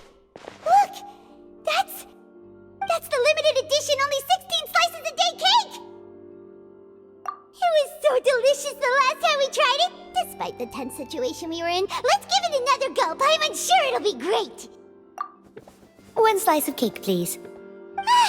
Someone showed up after all! Oh, wait, you're the one from the Palais Mermonia. Oh, are you here to buy cake too? It seems Monsieur Neuvillette was right. You really can eat. Wait, did he really say something like that? That's right. Even he has his own preferences when it comes to food. As for me, I love the cake and coffee here. Do you come here often? Usually every day. Every day? It's part of my daily schedule, apart from work. I shall have my cake and coffee. Then what if someone told you one day that this place would be closing soon, and you wouldn't get to eat cake here anymore? What would you think? But why would it close? Well, Paimon doesn't know either, but maybe the waters will rise tomorrow. You know, like in the prophecy. Oh, the prophecy. To be honest, I haven't paid much attention to that. No, still, even if there'd be no more cake tomorrow, that wouldn't keep me from having some today. No, it's the same for eating in general. You might not be able to eat tomorrow, but if you can do so today, then you should carry on. That's what people call living, you know. Huh. Don't be sad. Excuse me, could I have 2 more slices of cake to go? These 2 slices are for you. Sijuin said that this kind of expression you're making is what humans call being sad. Oh, you know Sijuin? I sure do. She was born before me, and she sometimes comes to the surface to teach us things about humans. She said that humans are creatures that are saddened easily, yes, and you can only lift their spirits by feeding them delicious food. So please try the cakes here. I've got something else to do, so I'll be going now. You two try to stay in a good mood after eating, all right? Bye.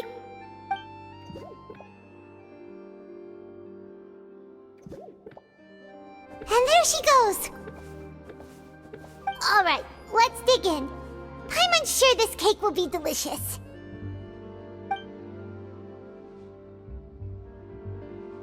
It's more delicious than last time!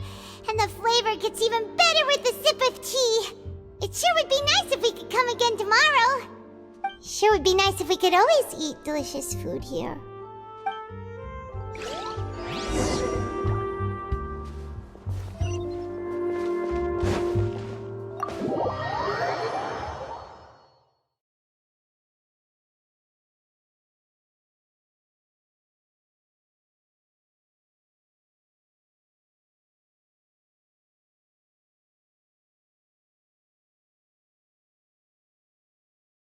Oh, we're near the Steambird office.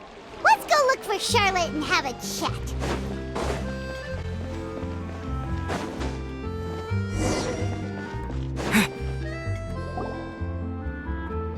Wow!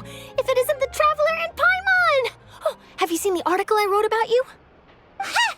You've got some nerve! You just used us to make some quick mora!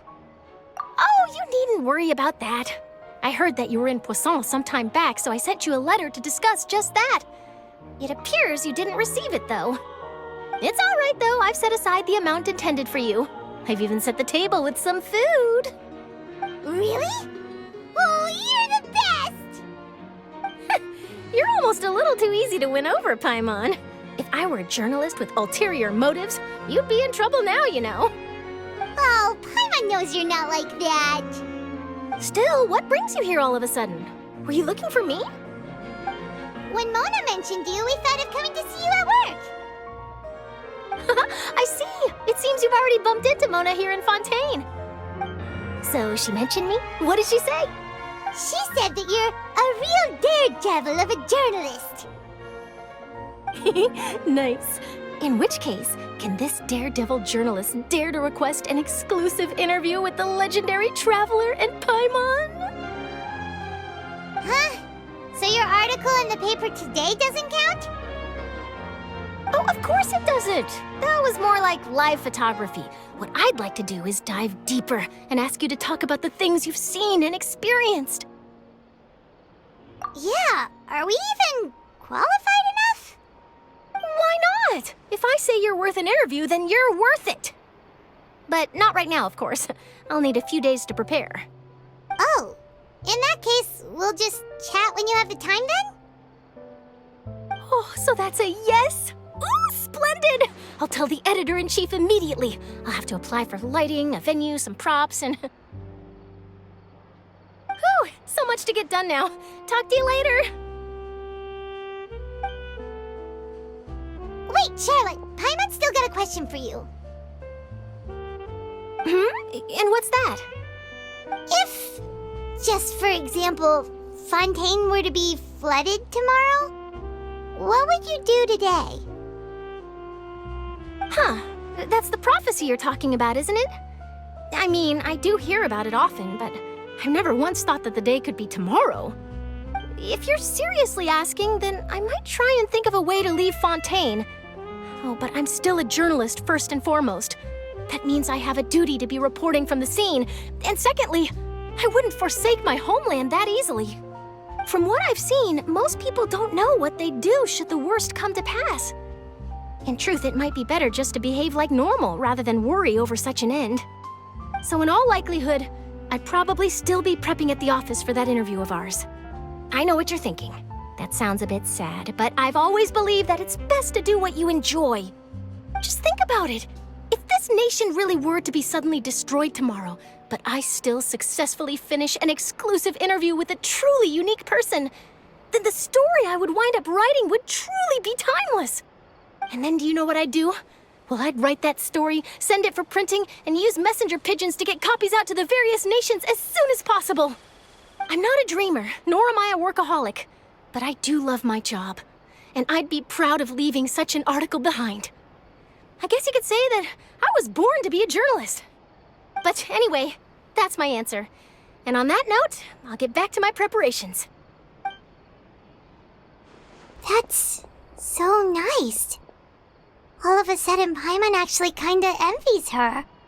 Anyway, let's go and take a look at the sea, shall we?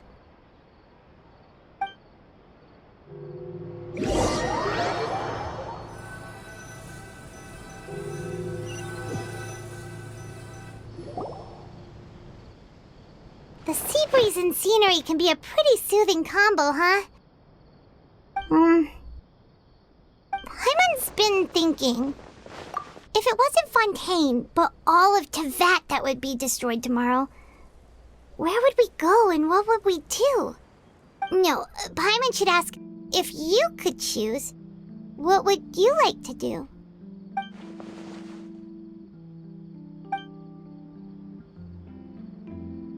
We've always been moving to the next destination, so we haven't spent much time thinking about these kinds of things. We didn't have to either, with us always being on the road and whatnot. You mean, still traveling? Huh. Wait, isn't that what we've always been doing?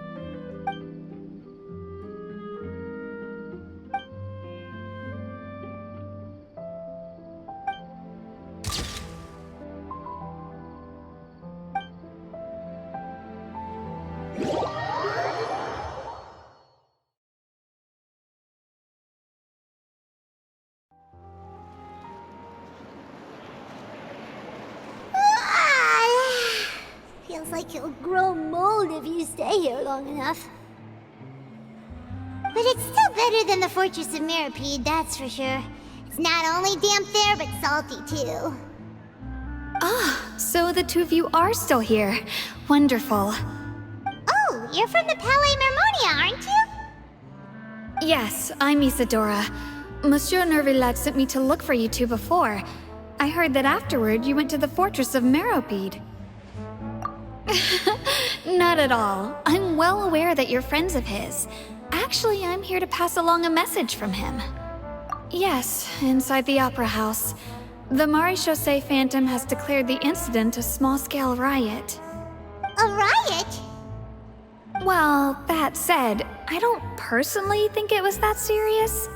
Lady Farina was watching a performance at the Opera House, and while she was resting during an intermission, some other audience members suddenly started harassing her, loudly accusing her of doing nothing about the prophecy crisis. And before she could respond, others started to join in. The crowd continued to grow, and protests against the Hydro Archon started to break out. So people have started to put the blame on Farina. Guess they finally found an outlet for the pressure they've been under due to the prophecy. I agree. People will naturally rely on gods, as is customary. But the moment people feel threatened, gods are also the first to be blamed. So what happened after that? Is Farina okay? Seeing that the situation was spiraling out of control and that further argument was pointless, she claimed that she'd gotten tired of this and left in a hurry. The Marechaussee Phantom had their hands full maintaining order and did not catch where Lady Farina had gone. Only when things had stabilized did we realize that she had gone missing. So, you mean she's still missing? That's right. The Marechaussee has dispatched many people to search for her, but we don't have any leads yet. That said, I don't think there's much to worry about. She is a god after all. Even if she were to fall into the hands of rioters, what could ordinary people do to her? Good. Monsieur Nervillette sent me to tell you about the situation, but he didn't say anything else. Don't worry, this is more than enough to go on. Thanks for keeping us informed. Ah, is that so? Well, all right then. In that case, you two take care. I'll be heading back to the Palais now.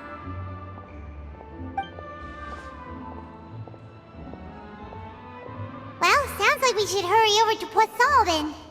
If we know Farina, she won't try to fix things in this situation. Instead, she'll look for a place to wait out the heat. And, as we also know, she may be loud and dramatic, but she doesn't have a heart of stone. When Nervillette was talking to her in the Palais Mermonia, and she heard about Poisson, she couldn't hide her sadness and remorse. It would be hard for her to ignore being accused by the public today. Paimon thinks Farina's probably taken the opportunity to slip away to Poisson and try to relieve the sense of guilt that she's feeling. Huh! Well, what do you think? Paimon knows the answer, of course, but Paimon can do the analysis to back it up, too. Cool, huh? In that case, there's not a moment to lose. Poisson, here we come!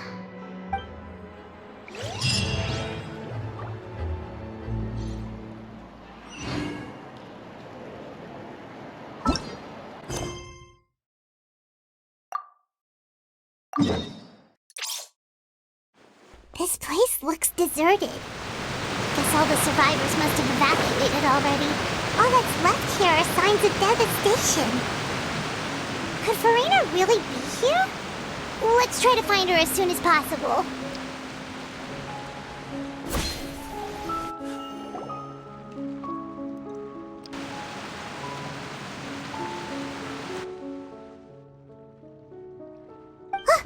That's Farina, right over there! She really is here all on her own.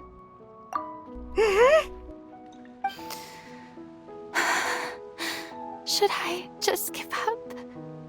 This is all meaningless. What was meant to happen did happen after all. Everyone's dead.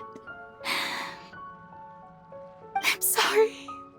I am so sorry. Give up, Farina. There's no point in holding out.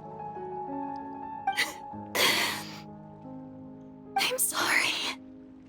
But what can I even do other than to repeat meaningless apologies over and over? Who's that? Don't worry, Farina. It's just us.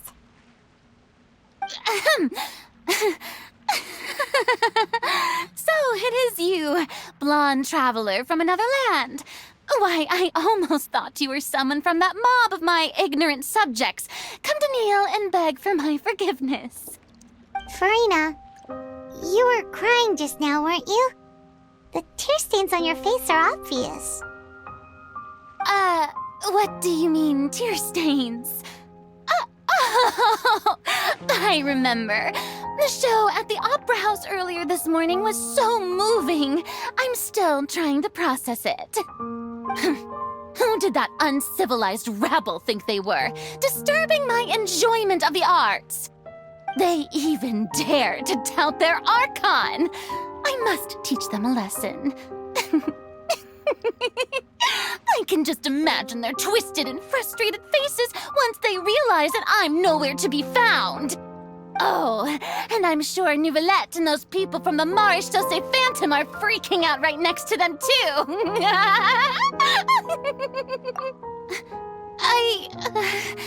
Of course not. Hey, there she is! The Hydro Archon's over there! Quick, after her!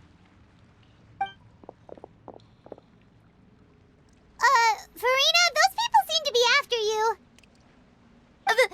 They are? They're just some rabid fans who want to cut the line because they haven't been able to meet me in person, aren't they? That's against the rules. I can't let them get their way. Farina just ran off! Quick, we have to catch up with her!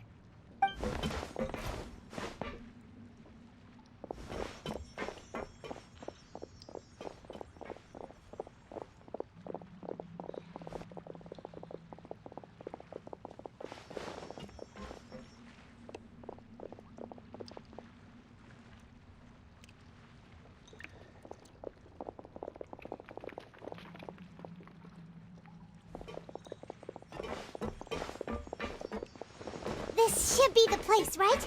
Hey, Farina!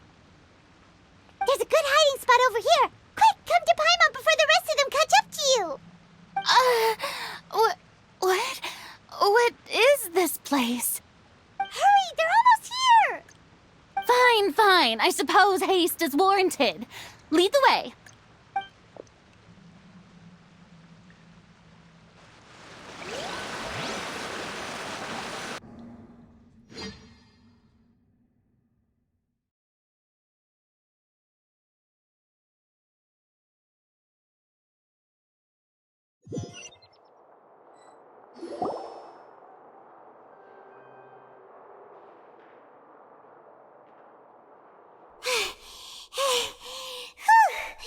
Paimon's exhausted.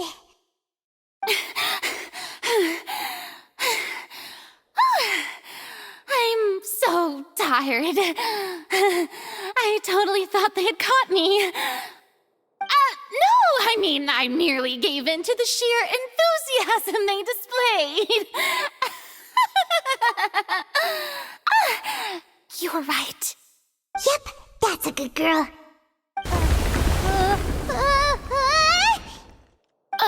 What's happening? The ground's shaking. Is it an earthquake?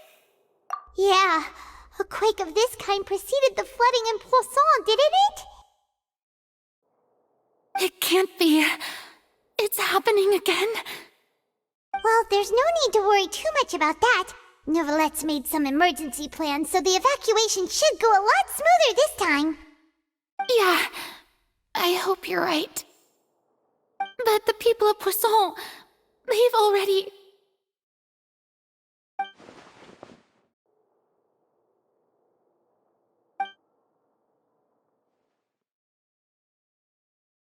It's true.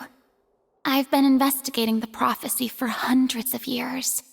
I once had informants all over Tevat, searching for clues and feeding information back to me. I've tried all kinds of ways, too, to hold back the sea. Anything to keep the coastline from advancing. But all my efforts proved to be futile in the end. Really, the truth has been clear to me for a very long time. We cannot make an enemy of the divine. No matter what we do, the will of the heavenly principles will have its way, and the prophecy shall be fulfilled. Give up. I do love the sound of that phrase. It would mean finally coming to terms with fate, but also for me to finally be free. Indeed, I've thought about giving up so many times, especially after we almost lost Poisson. Fate is really unreasonable, isn't it? It has no heart and obeys no rules. The prophecy has only just started to come true, and so many people have already lost their lives. But just now, it all became clear to me. I still don't have the right to come to terms with fate on behalf of everyone else. As long as the final moment hasn't come, it's still not too late. Don't worry. I will keep hope alive for everyone until the very end. Well, that's enough for now.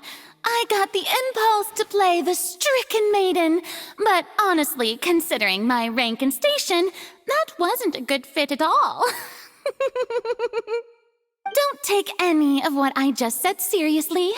How could I possibly let Fontaine fall to the whims of trivial prophecy? Come on! Paimon could have sworn you were actually being honest just now.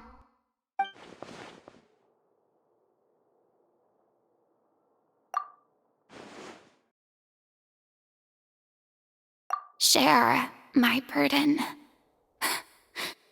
That's impossible. It was fated right from the start that this would be my duty alone. A witness. Yes, I've heard that you came to Tevat from beyond the stars, yes. In other words, you never belonged here. And if Tevat is, in its entirety, a show on a stage, then you're just a spectator, aren't you? If that's the case...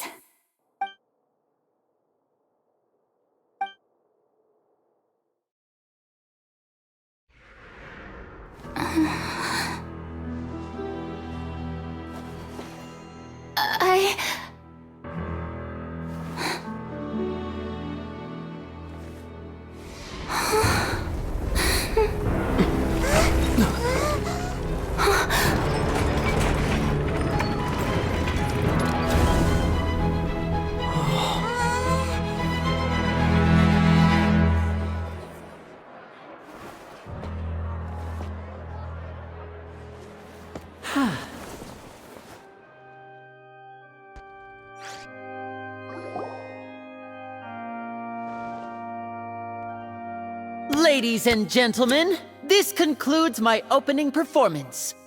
Now, without further ado, we may proceed to the trial of our god. So this is what it is. Yes, you deserve praise for the effort you took to raise the dramatic stakes. Do not forget, however, that I am Focalor, the god of justice, the embodiment of justice itself. Does it not strike you as even the least bit absurd to bring the very concept of justice to trial? May I interpret these words as your refusal to stand trial? In that case, you will have the opportunity to defend your honor through a duel. You would draw your blade against a god? I see. It seems like you have made up your mind.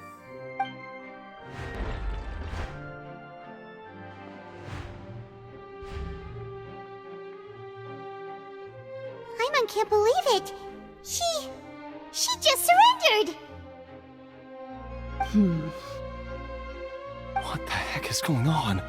Did I just see an Archon surrender to a human? Wow, how utterly humiliating. Lady Farina, what is the meaning of this?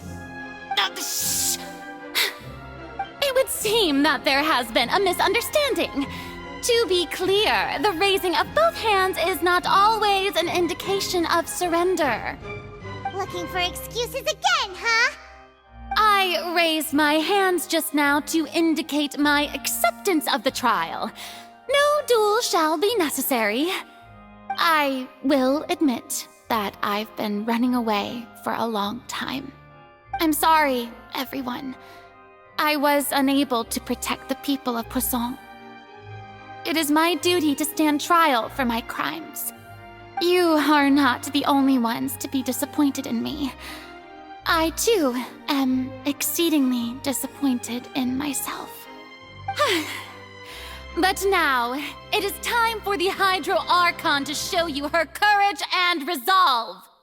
I, Farina, will use this trial to show the world the true meaning of justice! This time, I will protect you.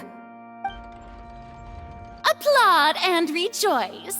One of the most outrageous and fantastical arcs known to the opera epiclese is now unfolding before your eyes. Mark my words, this shall be one of the most exhilarating and brilliant shows ever to grace the stage of Fontaine! The trial of the Hydro Archon, Focalor, will now begin! Woohoo! Oh, now we're making history! Why does it feel like Farina just took over the whole thing? Like, come on! Didn't she just get forced to stand trial for her crimes? Also, even though she's still acting super dramatic, she is taking this seriously this time, right? All right, then. Who will be my opponent in this trial? The court asks the prosecutor to please take the stand. Is that so? Very well. Then please speak, witness of Tivat, my accuser and fated opponent.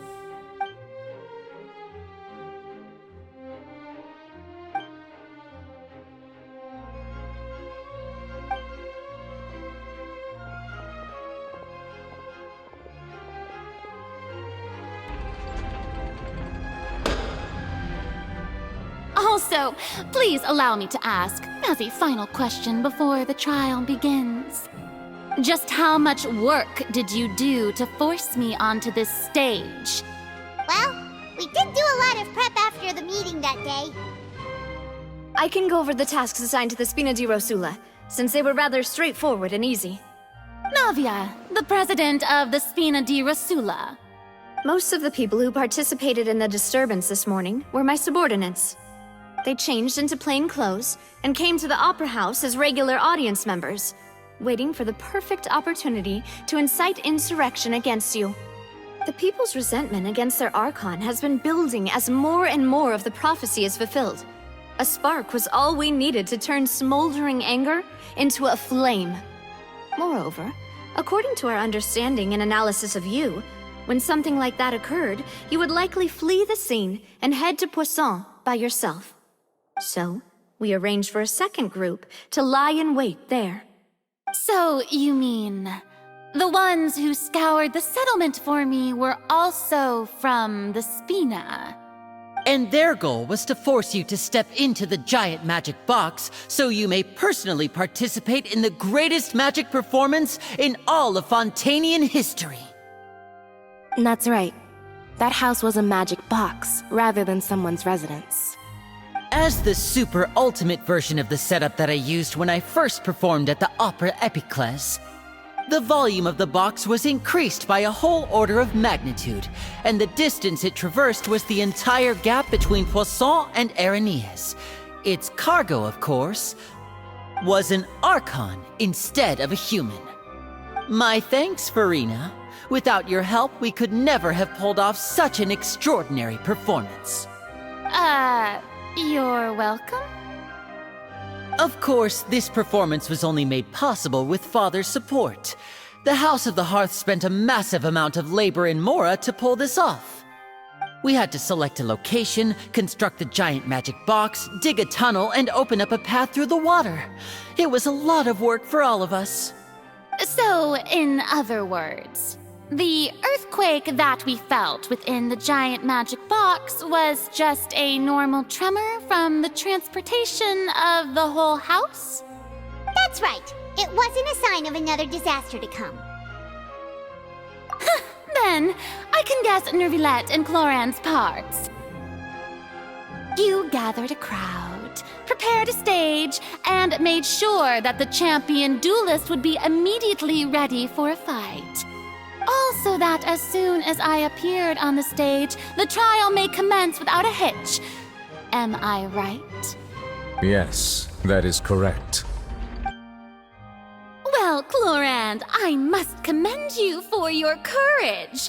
Only the most outstanding champion duelist in all of Fontaine would accept a duel with an Archon without flinching. Thank you. As for you, Traveler, I suppose your role was to keep me distracted with conversation once you found me in Poisson. You'd make sure that I didn't notice anything amiss before revealing yourself as my prosecutor once we'd arrived onto the stage. Oh?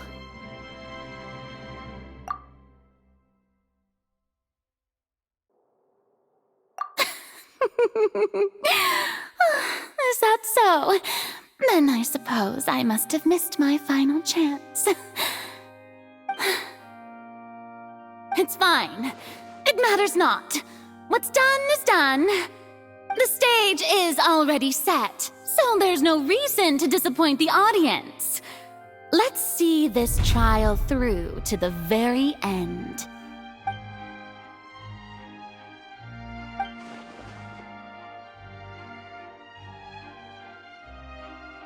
Sir Prosecutor, please allow me to pass this along.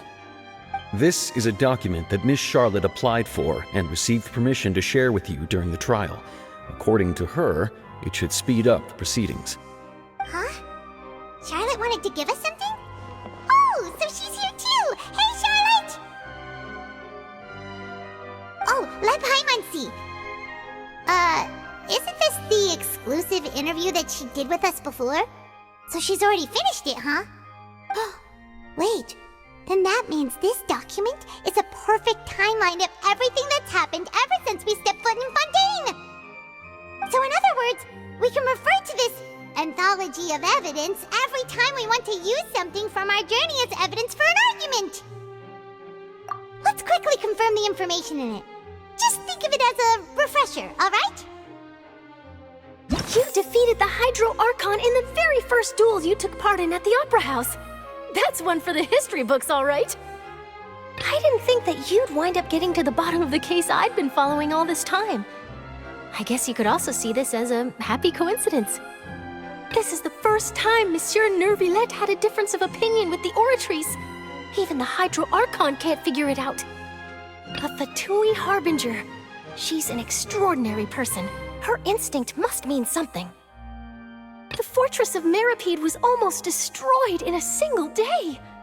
That I didn't witness that scene personally will always be a source of professional regret, I think. According to Monsieur Neuvillette, both Child and that whale should have been in the Primordial Sea at that time. I nearly lost my awesome friend Navia. To be honest, that still gives me shivers. The words of someone as extraordinary as a witch can probably only be truly understood when something surreal happens to you.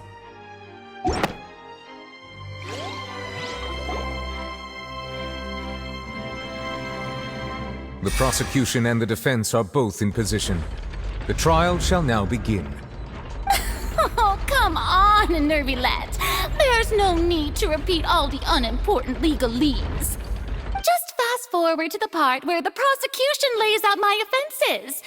As the defendant and the lead actress of this performance, I still haven't even been informed of my supposed guilt in all of this. Of course, it is only natural for humans to struggle to understand the actions of a god. However, you will need more than that to convict me of a crime. That's true, but my charge here is unrelated to your conduct as an Archon. Instead, I would like to charge you as a fraud who's never been the Archon in the first place. Wait, what was that? Lady Farina's a fraud? Hey, I came here thinking that we were going to try the Hydro Archon for forsaking her duty, but did I hear that right? She's not our Archon at all? Charge accepted. Lady Farina, do you plead guilty to the charge? Lady Farina. I plead not guilty. How can I be guilty? There is no way that I, Focalor, otherwise known as Farina de Fontaine, a member of the Seven and the Regina of all waters, kindreds, peoples, and laws of Fontaine, could be anything other than your true Archon. Yeah, even though Lady Farina can be rather eccentric, isn't it going too far to doubt her very identity? Yeah, I've never questioned her identity either. Sure, Lady Farina can be super irresponsible, but what grounds does that prosecutor have to make such a huge claim? I have cause to believe that common sense will prevail in this case. Many of the members of the audience have known me as the Hydro Archon ever since they were born. There would be no fooling their memory. See? Even the Oratrice has decided to show me its favor. Are you sure you want to commit to a charge that will never be upheld? If you wish to drop the case, I can promise you as the God of Justice that you will not have to face trial for making a false accusation. We will treat everything that's happened as a dramatic spectacle and move on with our lives. What do you say to that? Huh. An argument with near impossible odds, huh? We have to not only refute Farina's claims, but also overturn the long-held beliefs of the people. Well, I tried to give you the chance to surrender. If you must persist, then let me ask. If you believe I'm not the Archon, then what manner of being do you think I am? And if I was not the Archon, then how did I manage to live for over 500 years?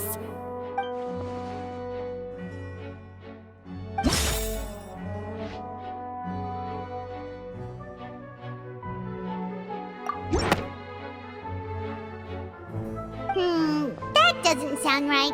Paimon doesn't think this clue can be used as compelling evidence to build our case.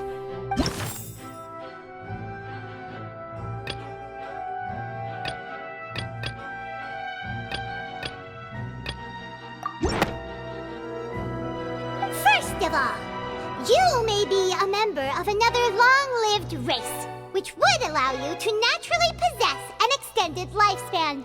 And second of all, even if that wasn't the case, there could be other ways to extend your life. Who gave you that idea? Was it the knave? You'd sink so low as to use a harbinger's words against me. A curse? I once thought it possible that the aura of an Archon might naturally resemble a type of curse. But in light of this claim, perhaps what I sensed was not your divinity, but a curse after all. You sensed it too, huh, Neverlet? Lady Farina is actually a human? Well, it is true that it's extremely difficult to tell humans and gods apart just by looking at them. It's not impossible.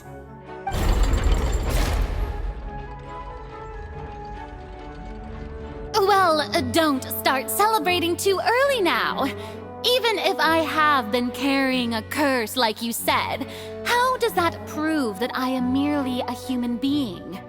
Besides, everyone knows that the main difference between a human and a god is the possession of authority.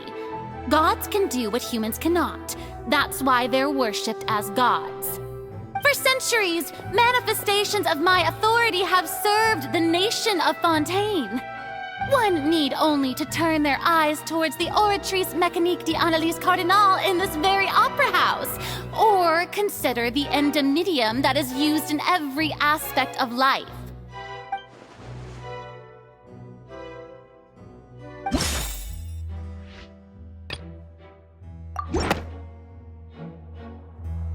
You tried to reference the Oratrice. But weren't you as confused as all the rest of us when the Oratrice declared Child to be guilty without any proof? Otherwise, you should have come up with a good explanation for that by now. Didn't I make myself clear at the time? The decisions of the gods are naturally difficult for humans to comprehend. There is no need to provide an explanation. Lady Farina, I believe a reminder of your current circumstances is in order. While the court is in session, The principles of justice and the law must come before all else.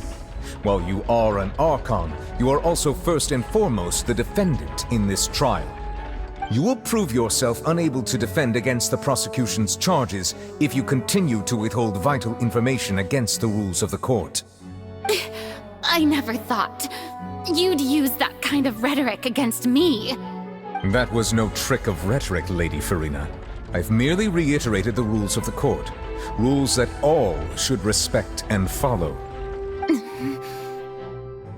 So, you neither knew why Child was declared guilty, nor did you understand the structure and operations of the Oratrice. Instead of having been created by you, the manifestations of authority you mentioned have been made by the real Hydro Archon, haven't they? The real Hydro Archon? Well, now you're really losing me. It is true that I did not know why the Oratrice gave out a guilty verdict that day. But the Oratrice handed out that verdict unilaterally, and it has been operating independently ever since it was first created. You can't argue that just because a divine creation is flawed, that the god behind it must also be no god at all. She's still throwing out all kinds of excuses. Seems like she's confident that we won't be able to produce proof that she has no power over the Oratrice. My power as an Archon. There are many ordinary citizens in the audience. How can I just carelessly demonstrate the formidable power of an Archon? If that poses a concern, I'm prepared to extend my protection to the audience. You don't need to go that far.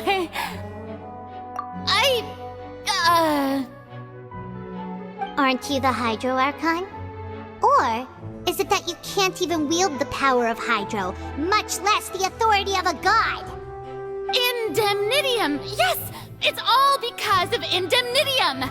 All Archons derive their power from the faith of the people, and I've converted the people's faith in justice into Indemnitium! Thus did I give up all of my divine power to provide everyone with energy for their daily lives.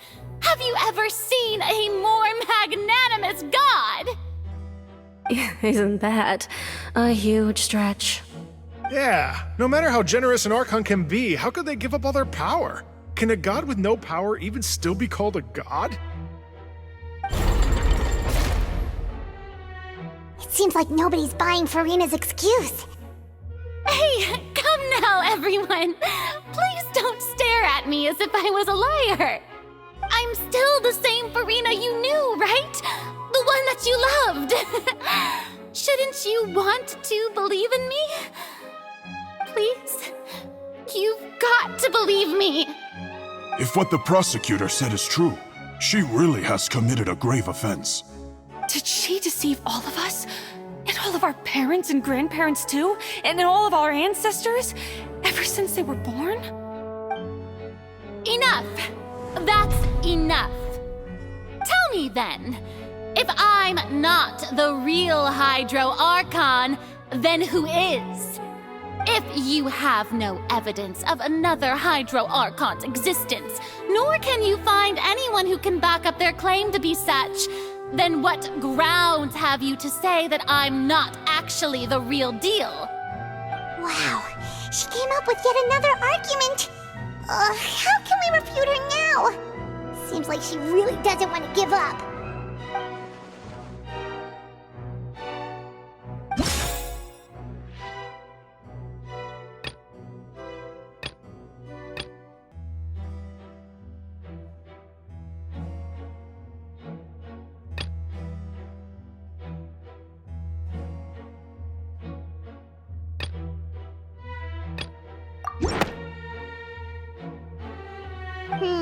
That doesn't sound right.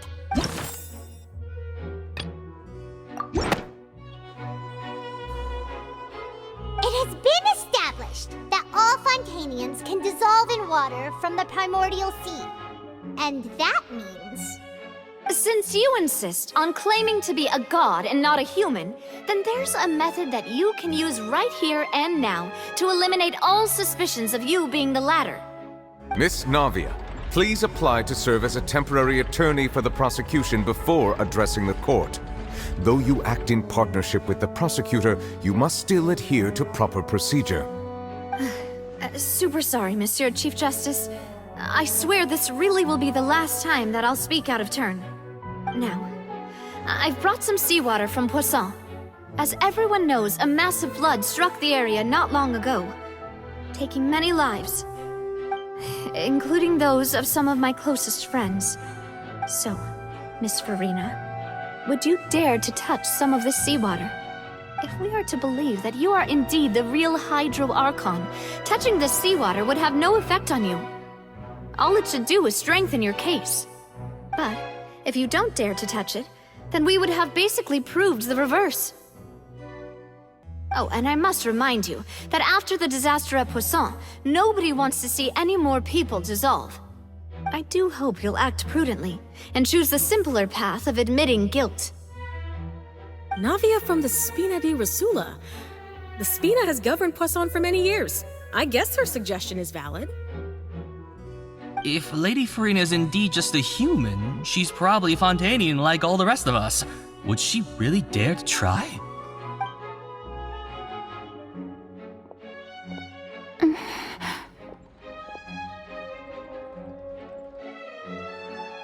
Lady Farina, this test has been unilaterally proposed by the prosecution. As it falls outside the realm of standard court proceedings, you possess the right to decline participation. Well, of course he had to tell her that. But refusing to participate is basically the same as a confession of guilt. She's just staring at the water without saying a single word.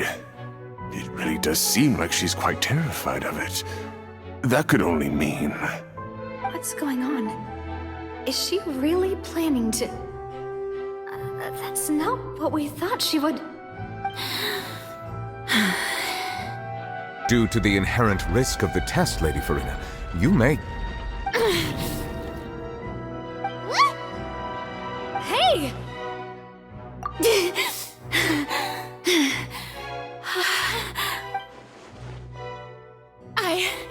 I'm fine! Look at me, everyone! My hand is still here! I haven't been dissolved! Will you believe me now? I really am your Archon! I'm nothing like a normal human who would fall apart as soon as they touch this water! Really? Was this not the most obvious thing in the world? Miss Siegewin? If you're present, Miss Siegewin, please come forward and attend to the defendant. Siegewin? Don't be nervous. It'll just take a few seconds. Let me see. That should be enough. Please announce the results of your evaluation to the court, Miss Siegewin. As everyone doubtlessly saw, Miss Farina was displaying symptoms of hyperventilation and flushed skin. These indicate that she was experiencing the adverse effects of exposure to primordial seawater. The extent to which she was affected is the same as other humans when exposed to primordial seawater of a similar concentration. Thank you, Miss Siegewin. Lady Farina, you may return to the defendant's stand. Oh wait, what did she just say? I didn't get dissolved! Shouldn't that be enough to prove my innocence? Well, considering your tendency to run from your problems, we did originally prepare a direct sample of the seawater around Poisson. However, after extensive discussion, we exchanged it for a sample that is not concentrated enough to dissolve an actual human. After all, on the off chance that something entirely unexpected might occur, we don't want anyone else to lose their life to the sea. Yeah, so out of regard for Farina's life, you secured a low-concentration sample and asked the head nurse to serve as an expert witness. It's a great thing that the direct sample wasn't actually used. Farina could have... I can't believe... You...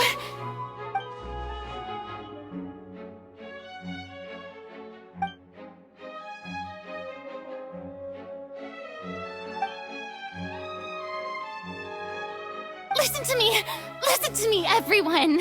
Please don't give me such cold and disdainful looks! What happened? just now didn't prove a single thing! Think about it! How can you conclusively prove that an Archon can't also be affected by the primordial seawater? Also, if I was really just a human, why would I dare to just put my hand in that kind of water?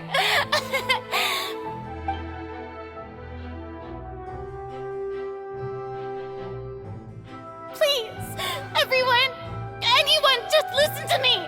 I swear, I really am your Archon!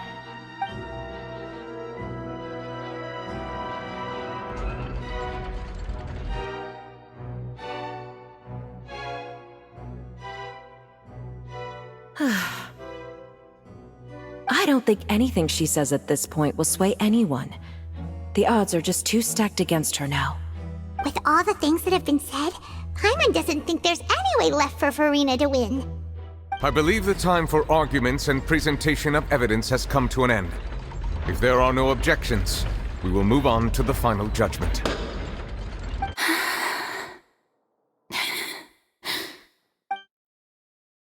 I don't think anything she says at this point will sway anyone. She's too stacked against her now.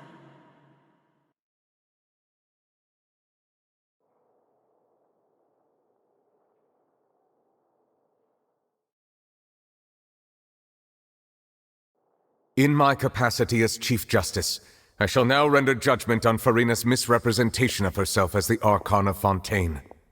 As a human who knowingly deceived her fellow citizens, Furina is guilty.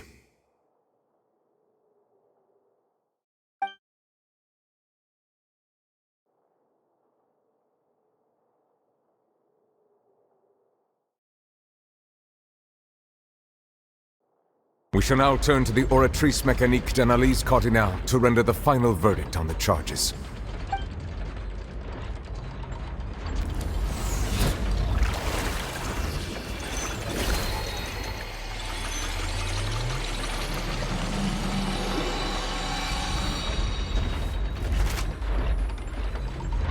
According to the judgment of the Oratrice Mécanique d'Analyse Cardinale, Furina is... Well, what's wrong? What's the Oratrice's verdict? No. The Oratrice also displays a guilty verdict. Isn't that correct then? However, the exact wording of the verdict is thus. The Hydro Archon, guilty, to be punished via the death sentence. The death sentence? That's actually one of the available sentences? I've always thought that it was just a myth. The one and only time the death sentence has been handed out at the court, and it's been given to the very person we've worshipped as the god of justice? What an unexpected twist. Furina's been sentenced to death by the Oratrice? We just wanted to use the trial to show her the seriousness of things so she'd tell us the truth. How did things escalate this quickly? This outcome is indeed quite strange. According to Fontaine's current definitions of justice, as well as its recommendations for criminal sentences, is this sentence really appropriate for the crimes that have been committed? Yeah! Even Fauché wasn't sentenced to death by the Oratrice. You know, the real evil mastermind behind the serial disappearances case. Indeed. Not only is Furina's sentence overly excessive, the very point of our trial today was also to prove that Furina has never been the Hydro Archon in the first place. But now, the Oratrice seems to have deliberately invoked the title of the Hydro Archon. What does this mean?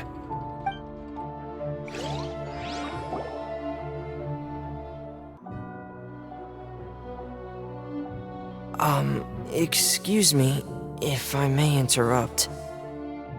Is the trial still going? Fremine! You finally made it. I assume this means you've completed your mission? Mm-hmm. Any mission Father assigns to me will always be top priority.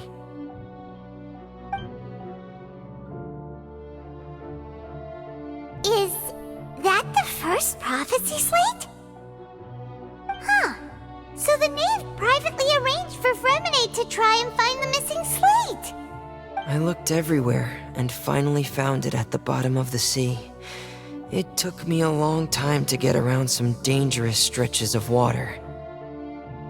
But has the trial already concluded? Then, doesn't that mean I've come too late? Oh no. Father will be disappointed in me.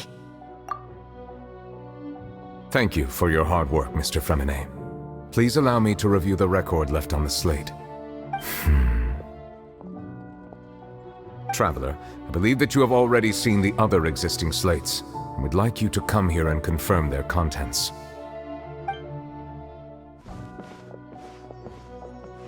Huh? So what do you see? What is it?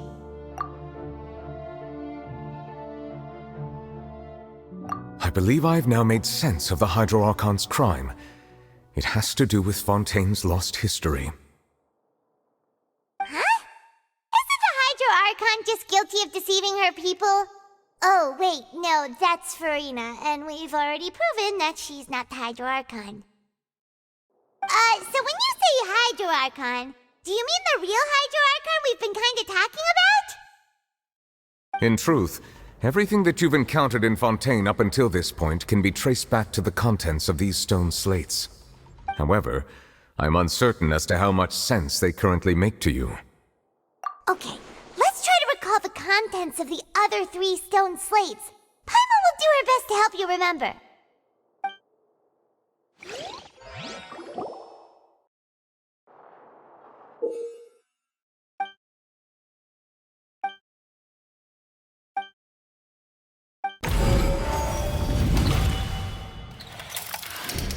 The first stone slate describes what you just said.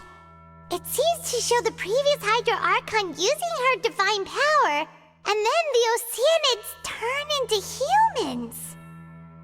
Does that mean that Fontanians are transformed Oceanids?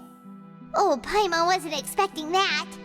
But if Oceanids can turn into humans, then perhaps this process can be reversed as well. The second stone slate shows Celestia floating in the sky, and the Hydro Archon and her people worshipping it together. But the heavens still brought judgment down upon them. This must be the point when the Hydro Archon and the Fontanians were branded with their original sin. Does this mean that the original sin and the Hydro Archon sin are the same thing? The third slate shows the Hydro Archon sinking into the sea surrounded by many people. That reminds Paimon, didn't we also watch that happen to someone else? Well, the fourth slate is the prophecy the Fontanians have been talking about. People dissolving into the sea, the Hydro Archon crying on her throne, and so on. We didn't believe that such a crazy disaster could happen at first, did we? But after that incident, it was just a question of when and not if.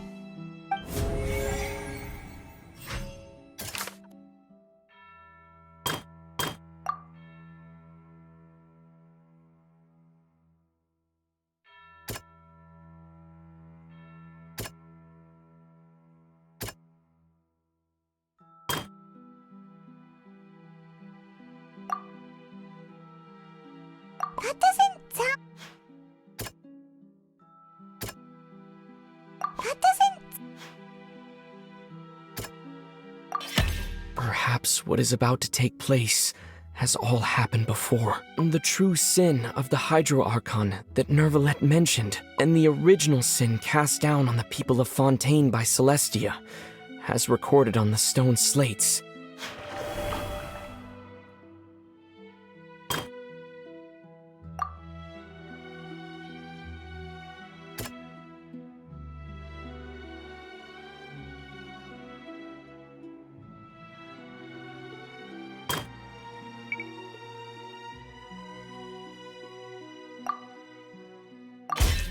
We know from the case of the serial disappearances of young women that Fontanians can be dissolved in primordial seawater, and the first stone slate tells us that long ago, the Hydro Archon used her power to turn Oceanids into humans. This might be the reason that Fontanians can dissolve.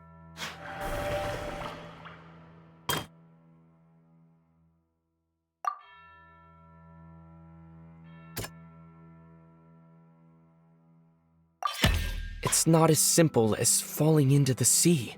When Navia fell into the sea, her consciousness was subjected to judgment. The stone slates show the people gathered around the Hydro Archon in the sea. Could that be alluding to the same thing?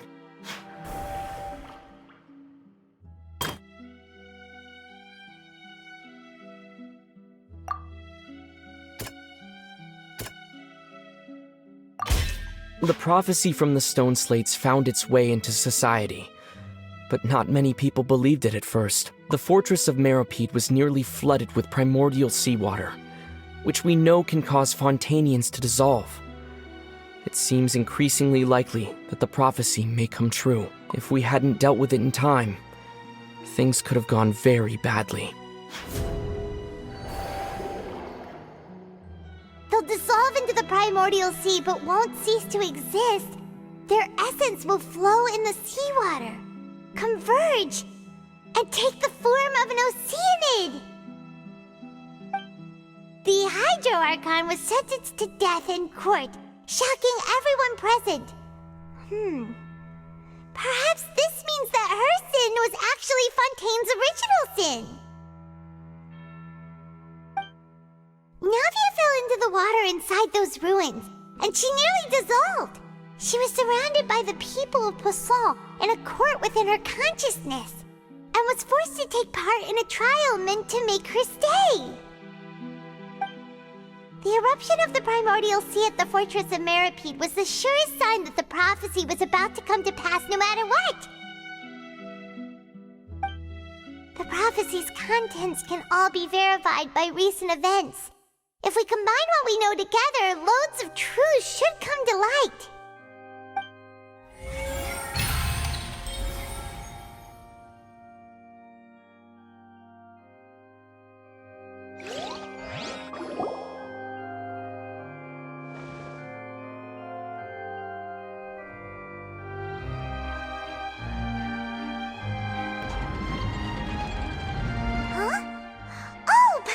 It now, so that's how you can make sense of it.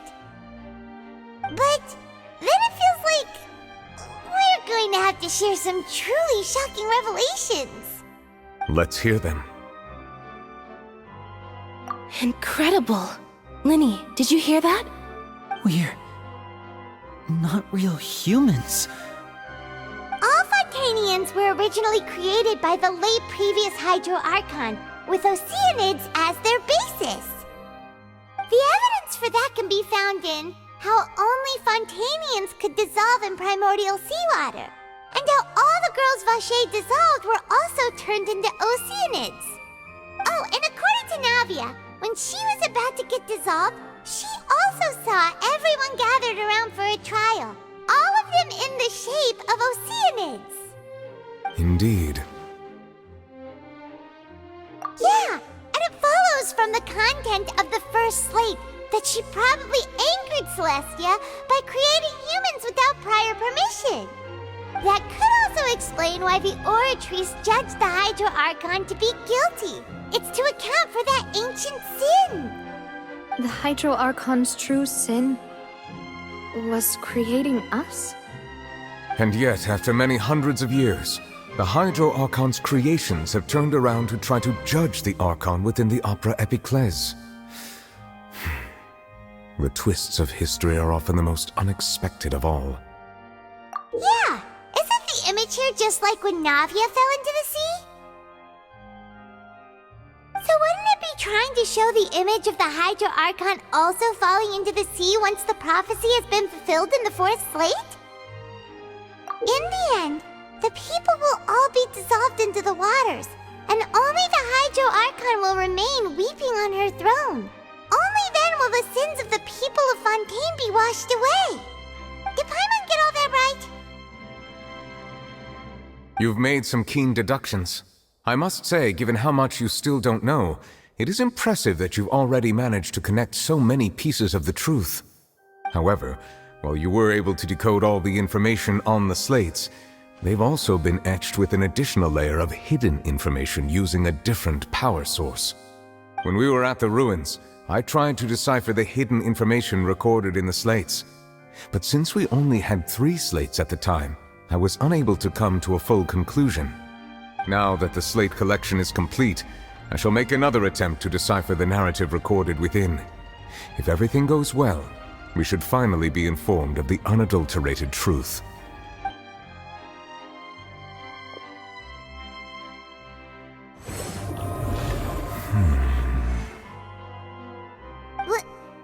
Well?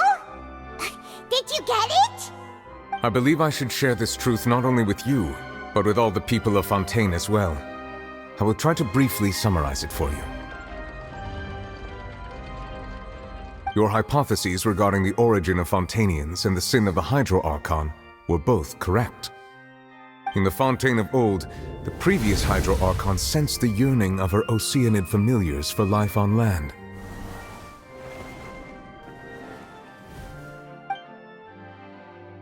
The Oceanids were enamored with the beauty and romanticism of human beings, and wishing to have those experiences for themselves, expressed to the Hydro Archon their desire to become of a similar kind.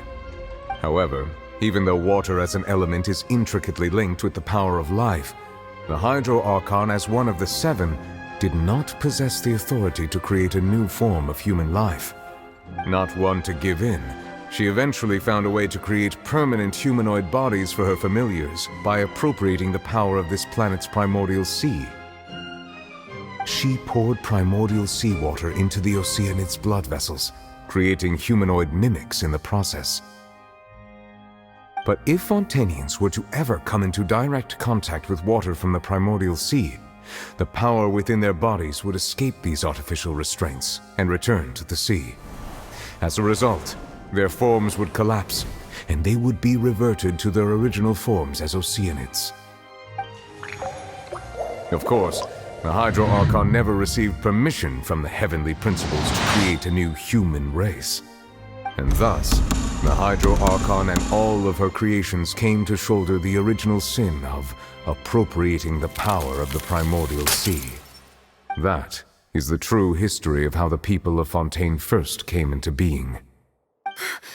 So we were all Oceanids before we turned into human beings? That's way too much information for me. I think I'm just going to pretend that I never heard a single thing. Wait, but if that's the truth, we can't let the Hydro Archon be sentenced to death. After all, her only sin was creating us. This really might be too much information for your regular Fontainian, but it does answer a lot of our questions. Alas, your hypothesis regarding the third and fourth stone slates was inaccurate. The slates' respective positions are, in fact, correct.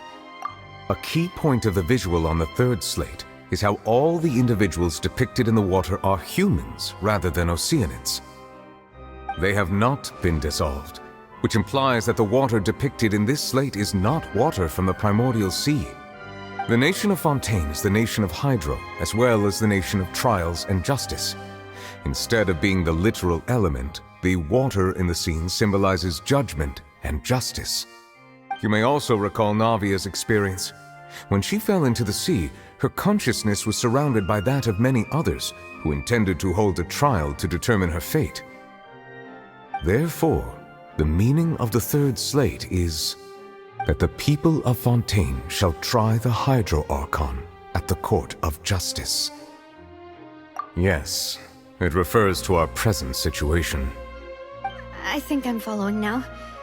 So, what you're saying is, even though we decided to put on this trial to avoid fulfilling the prophecy, in truth, everything we've done has happened exactly as the prophecy foretold. So now, it seems, we're the ones making sure it comes true. What should we do? Huh. No matter what, the prophecy will be fulfilled. Is this what it feels like to be a prisoner of fate? If that's the case, does that mean the scene in the fourth slate will also be fulfilled soon? Traveler, I would like to point out another small fallacy in your deductions. About the fourth slate, you probably thought that the eruption of primordial seawater beneath the fortress of Meripede served as the surest sign that the prophecy was about to come to pass, yes? However, I believe that rather than being a sure sign, that eruption could in fact only be a small warning of something far worse to come. As for the root cause of the catastrophe, I believe you've already encountered it once before.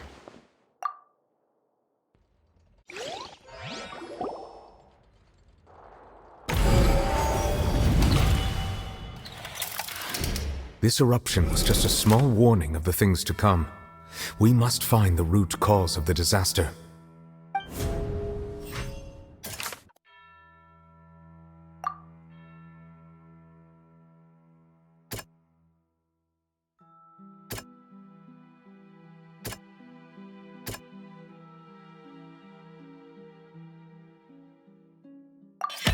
It was both dream and reality.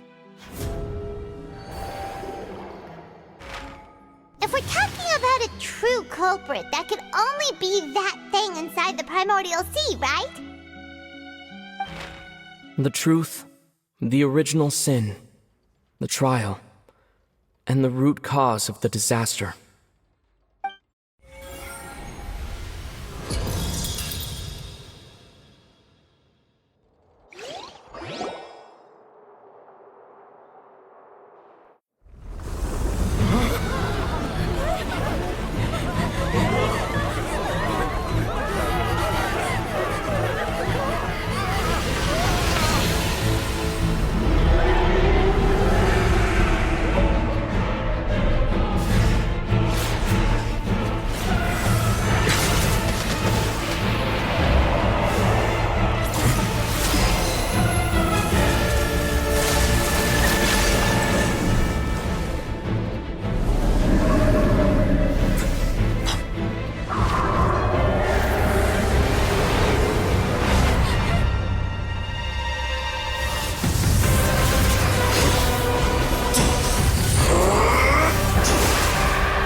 That was way too close!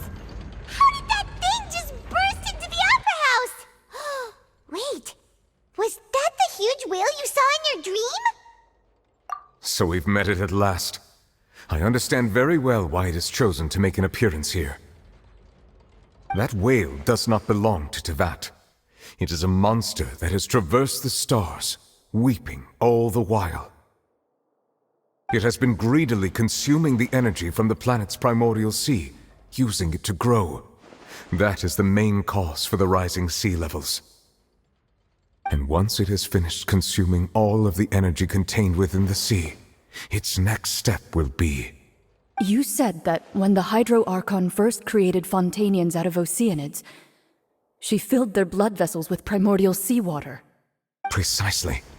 That whale finds the blood of Fontanians nigh impossible to resist.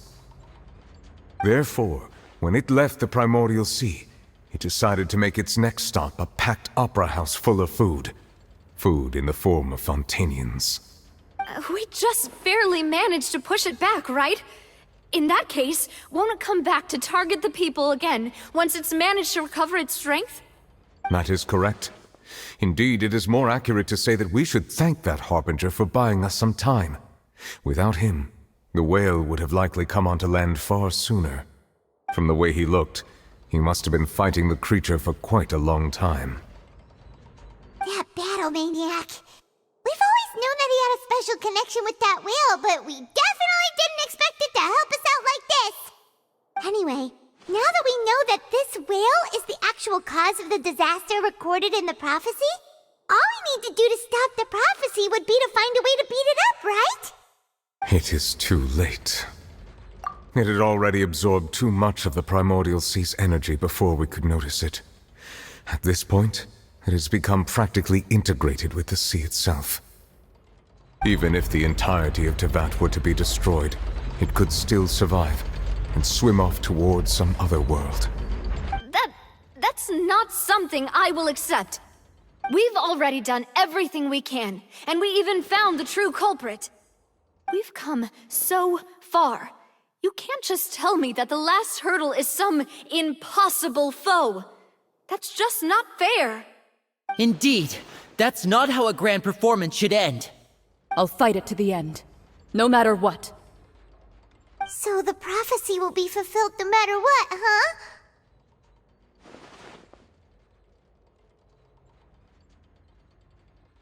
The prophecy. Yes, what has been prophesied will be fulfilled. You may view such things as the history of the future.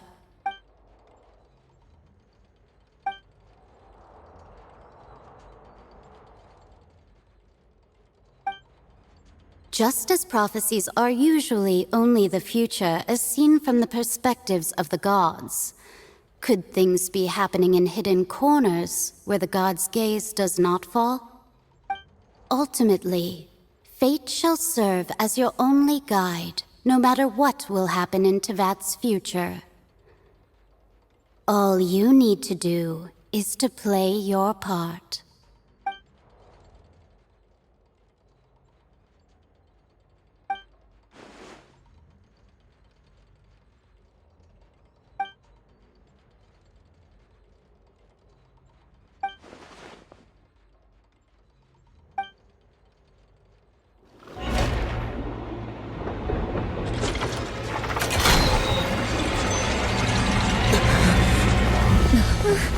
What's happening with the oratories? I believe it is preparing to carry out the death sentence.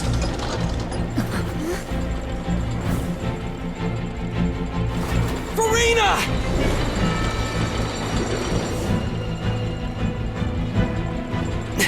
No, I still need answers.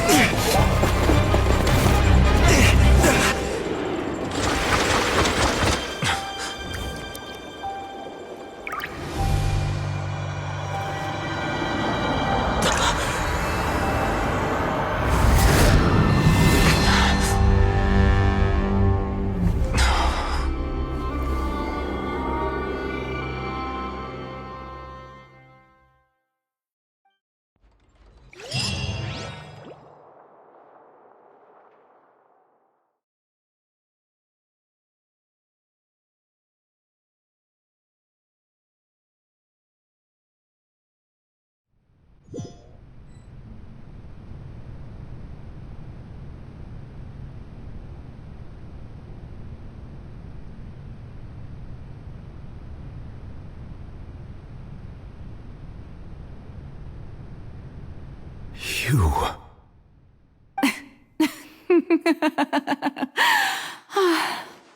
Sorry. That shocked expression on your face is just too amusing. I couldn't help myself. You are not Furina. Who are you? Ah, the sweet sound of bewilderment. Marvelous. A sure sign that my attempt to deceive everyone was a resounding success. But to answer your question, I am Focalor. You know, the god. Focalor? Why did you deceive us? Oh, that wasn't my goal, of course. Goodness, no. But I had to fool everyone else too, if I was to stand any chance of deceiving the heavenly principles. Deceiving the heavenly principles?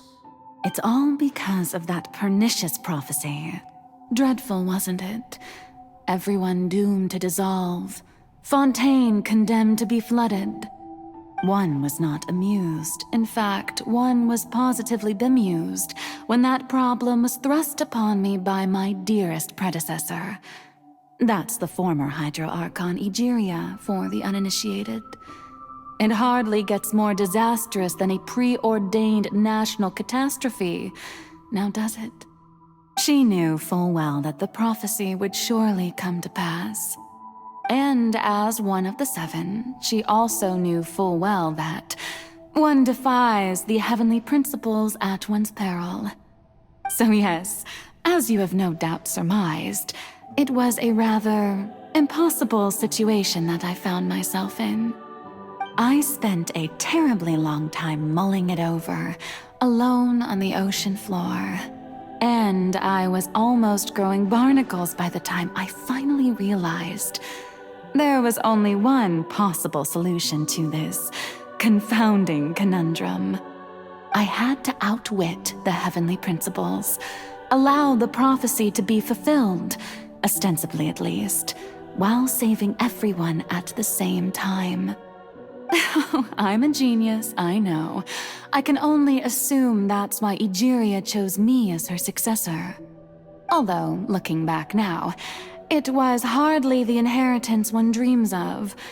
Between the task of saving the nation, the quotidian duties of the Hydro Archon, and not to mention the original sin of creating a new race of humans, I dare say she left me quite a colossal mess to clean up.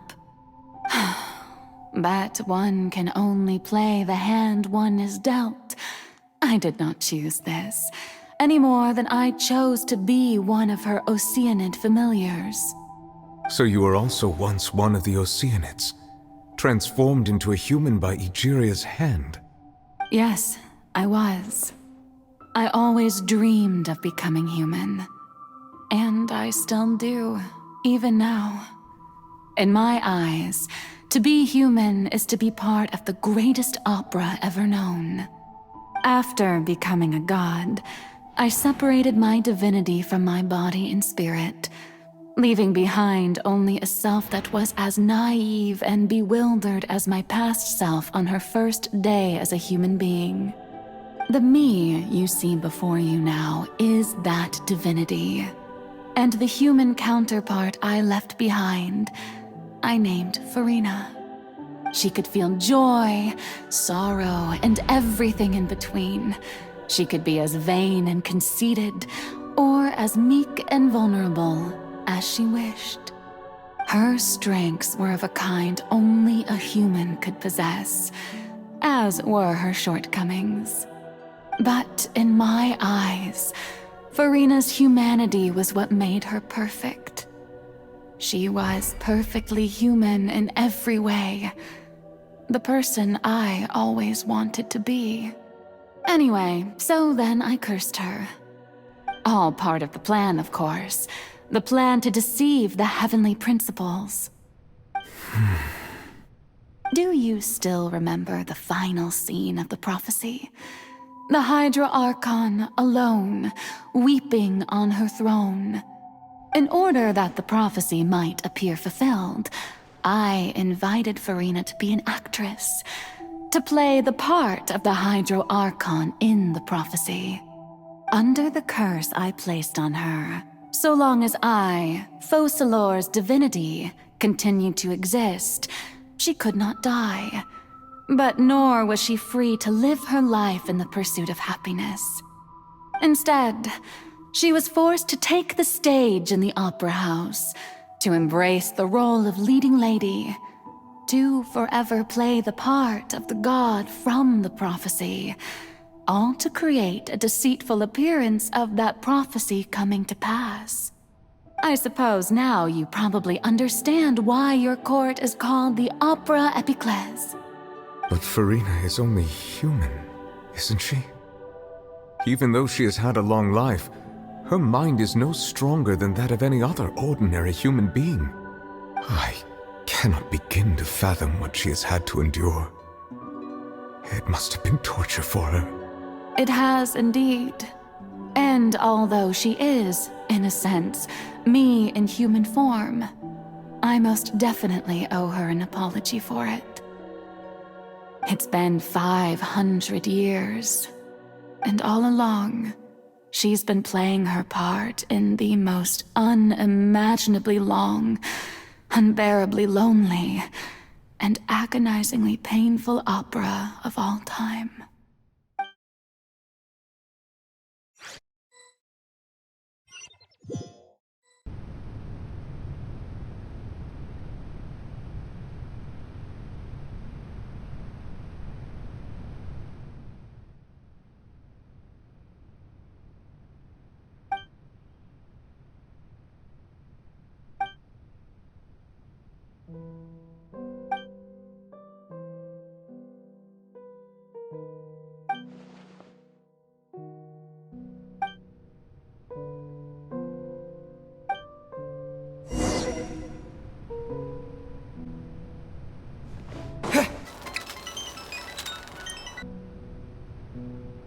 So, who permitted you to come onto the stage?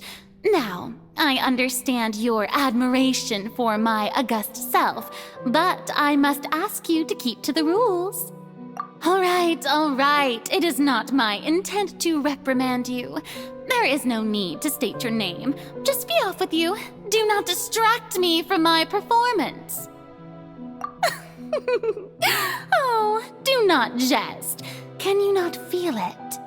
I am Focalor. The eyes of countless Fontanians are upon me. I must, at all times, display the utmost elegance and nobility.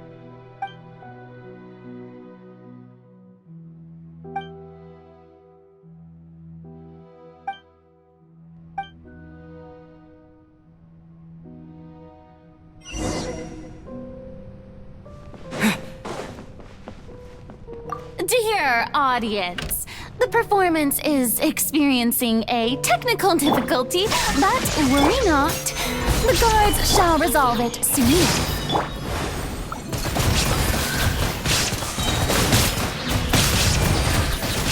Water jet!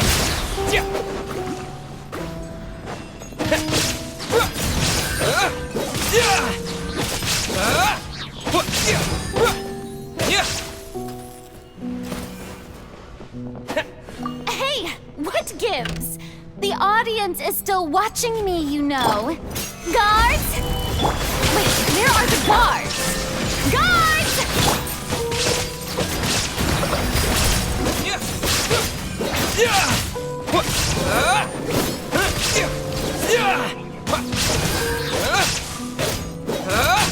Water jet!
Farina.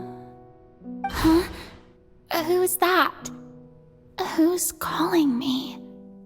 Where are you? Be not nervous. Be not afraid. I am before you. Wait a moment. You're near me? How can this be? Mirror you, huh? You know what? That's not bad. Let's go with that. Mirror me? What do you wish to say? The prophecy. Have you heard of it? What prophecy? Wait. I know. I think. I don't know why, but it's in my head somehow. The people will all be dissolved into the waters, and only the Hydro Archon will remain, weeping on her throne.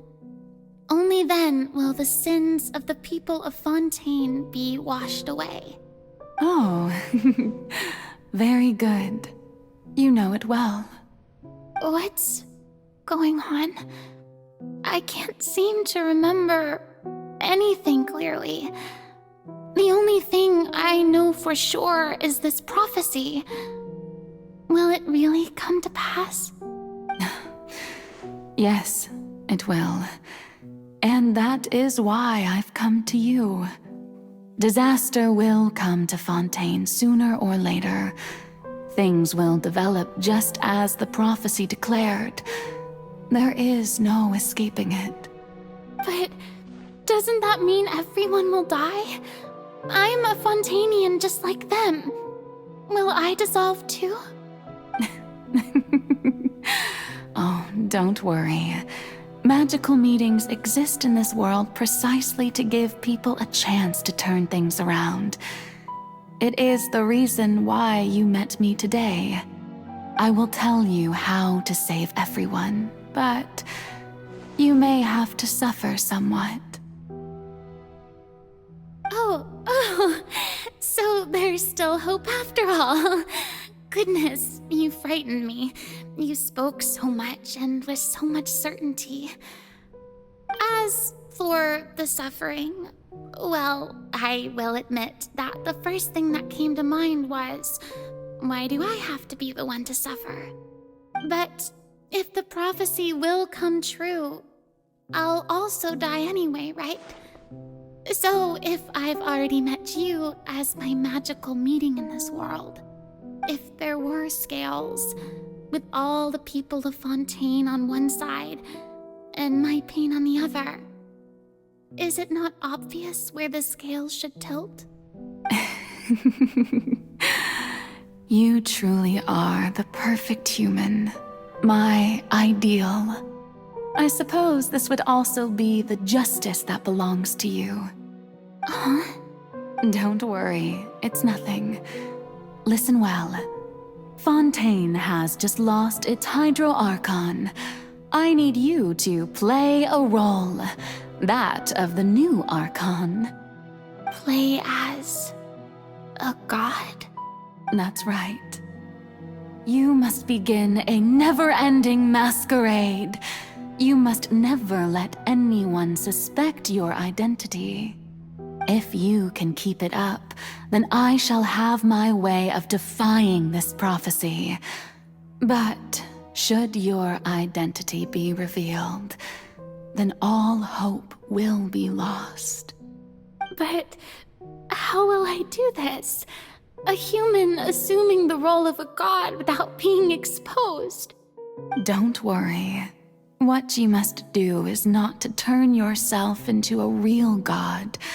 You simply need to play the role of a god as humans imagine them to be. Being a human yourself, I'm sure you already know what such an entity would be like. Remember, your true challenge will not be pursuing divinity, but contending against humanity. I'm still not sure I understand, but I'll try. I'll try to do this. So, how long am I going to have to play this role? To accomplish this mission, you will have to stay on the stage for many, many years. You will endure and not grow old until your task ends.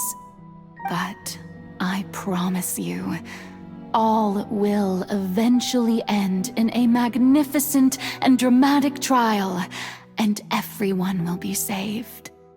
A trial, huh? How exciting. I'll be looking forward to it.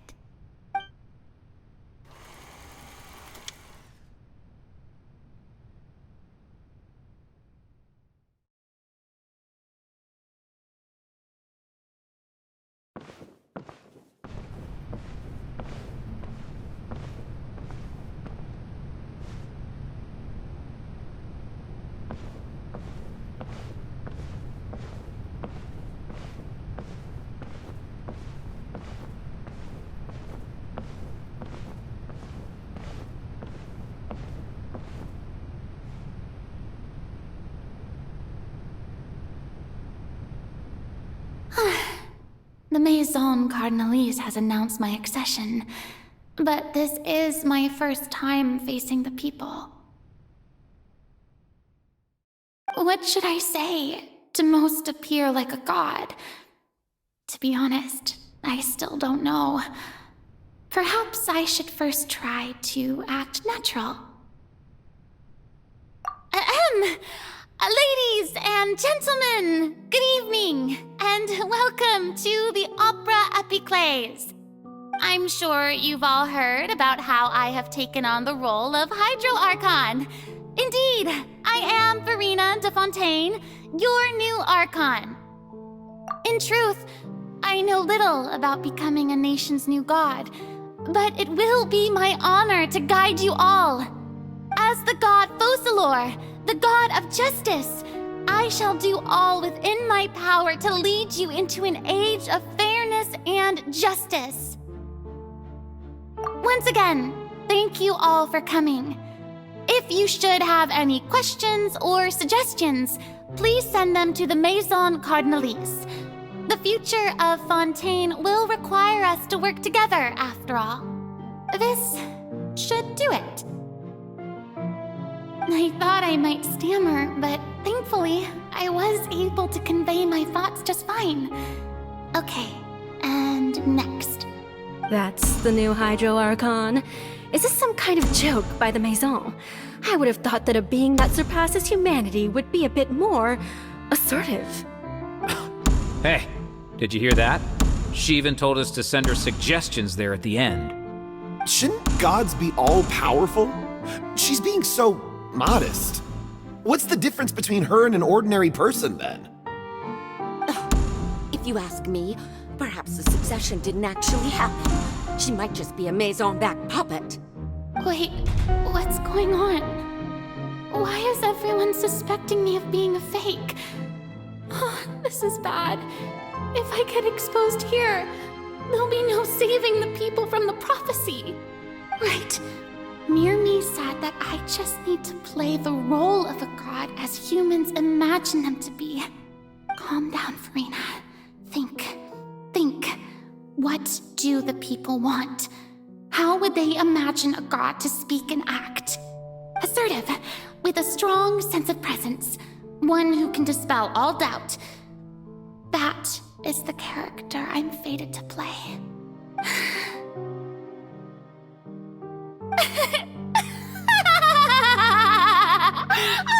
Oh, very good, my people. Only ones such as you are deserving of my rule.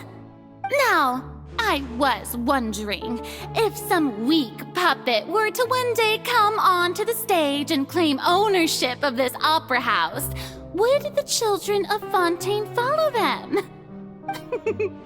Well, it seems that you would all see right through them. Having passed my test, you are qualified to witness wondrous trials alongside my august self, here in this opera house. You may consider my previous act a door gift of sorts. I thought it was a debut that suited the atmosphere. Now then, let us be reintroduced. Ah, so that was just a performance. How could I have forgotten that we were inside an opera house? Her personality. It's quite shocking, to be honest, but I suppose it's a better look than before. Such a fascinating and bold deity. How wonderful! Our future may yet be bright after all. It seems I've turned them around. Best follow this flow and restart my accession speech. My dear people, whether you acknowledge me or not, whether you trust me or nay, I say to you, keep faith in your ardor for justice. We have heard it said that this nation's sins can no longer be washed away. Well, I say that justice is most fragrant when it blooms amid sin.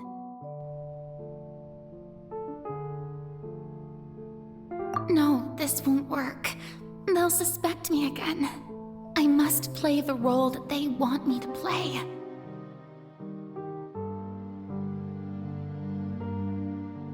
No, this won't work.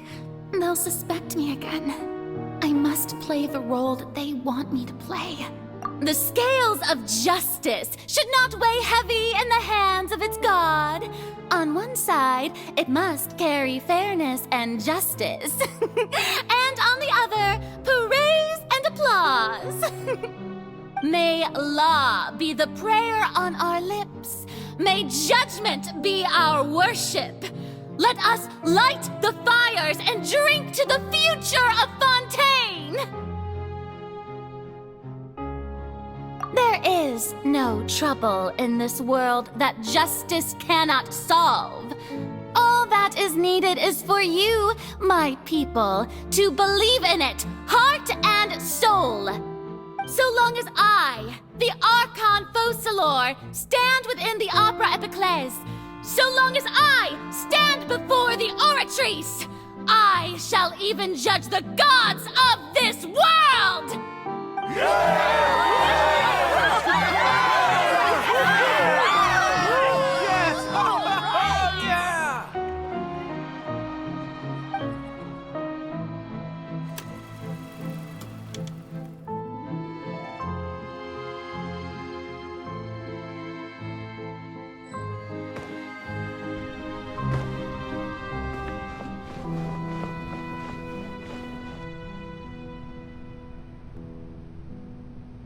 Lady Farina, here are today's case reports, as well as a summary of the follow-up for your perusal.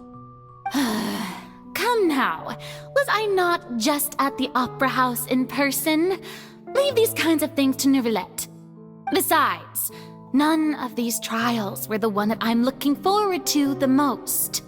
If I may be so impertinent, what kind of trial are you truly looking forward to? A magnificent, dramatic, and wondrous trial. A trial to end all things. How could you hope to understand? That's true. I fear I lack the ability to grasp your divine thought, Lady Archon. No need for fright, and do not take what I said before too seriously. Go now, do your duties. The trial I await. It will come one day.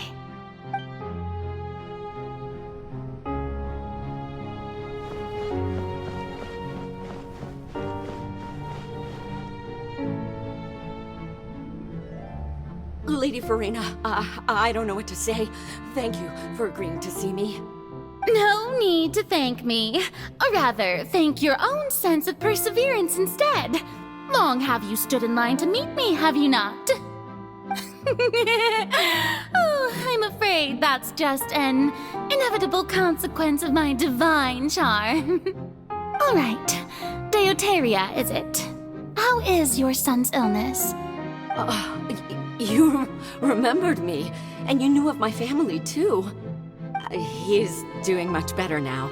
In fact, he is far more of an ardent believer than I. He was the one who forced me to seek an audience with you, and to bring your words back to him. Oh, good. Very good. If this should happen again in the future, please do not hesitate to come and tell me. Going down to citizens' homes every so often, while not usual practice, should serve as a fine change of pace. Ah, you're such a gentle and wise god. Thank you once again, on behalf of my son.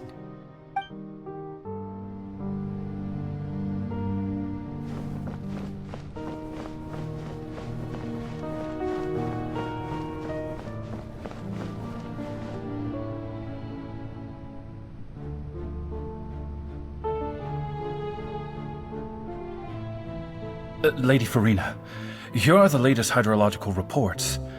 As for the specific parameters you asked to take note of, I'm afraid things still don't look good. I see. It's as I thought, then. As your god, I did already expect this, but I wanted to see how far your human wisdom would allow you to analyze it. All manner of signs indicate that the prophecy will still come to pass. Forget it. That's not something you need to worry about right now. Well, as I understand it, the Fontaine Research Institute is also trying to find a way to counter the rising water levels. Really? Have they found anything? I'm afraid that they haven't found any effective solution thus far. Oh, is that so? Well, no wonder. This issue has reached the realm of the gods, after all. Still, their spirit is praiseworthy.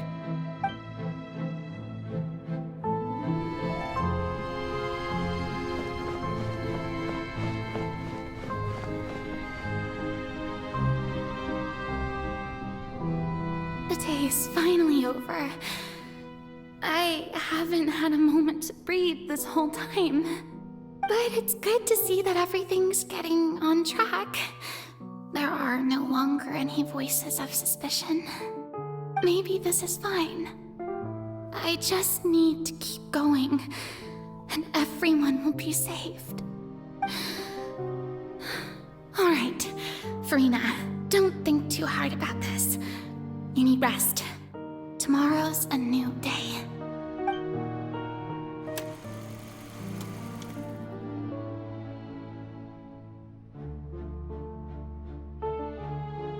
Lady Furina, here are the new trial reports for the latest cases, as well as a summary of the follow-up. There'll be no need for that. I've seen them already. There's no need to go back over scenes I've witnessed in person before. Lady Furina, I've waited so long for this chance to see you in this manner. Indeed, my dear, loyal citizen. This joyous moment is an honor for us both. Lady Furina, we're detecting significant hydrological anomalies near Poisson. Understood. Keep monitoring. Keep me informed should anything come up at the Institute.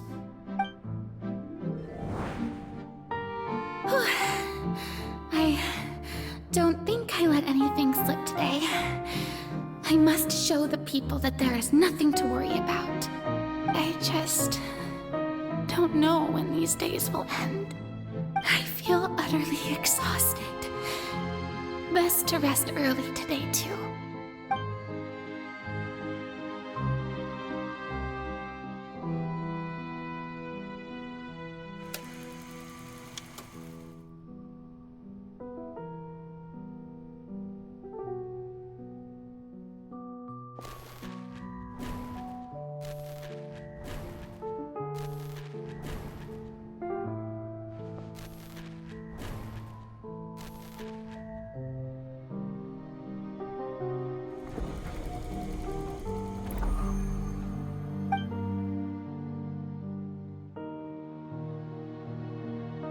Lady Furina, it's like a dream being able to speak with you up close like this. I've heard that the first member of our family who was honored to receive an audience with you was Madame Deoteria, almost 20 generations ago. And what a fine family yours is indeed. It brings me great joy to meet such a faithful believer, a descendant of a line most ardent. Surely you exaggerate, Lady Furina. My lady? What is it, good citizen? Oh, are you crying? Oh, really now? I didn't even notice. This must be the overflow of hydro from my person. Well, can't quite help being the god whose dominion is the waters, can I? No wonder. No wonder. A manifestation of your power, then. Oh, Archon, I am honored to have witnessed it. Honored indeed.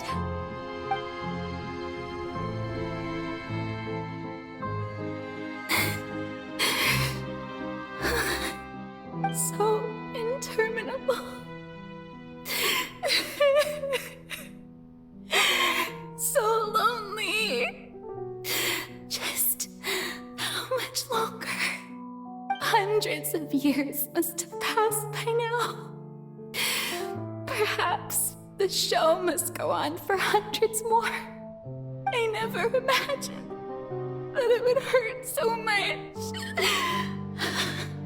Have I reached my limit? No. Perhaps I reached it long ago. Today I didn't even notice my own tears. I want to tell someone, anyone, about this. But would that not destroy all I've done so far? I've conducted so many investigations across the centuries, but There's not even a sliver of hope that we might break the prophecy. All I can do is keep heart. I must maintain this act. It is the only way to save Fontaine. Please, mirror me. You have to succeed.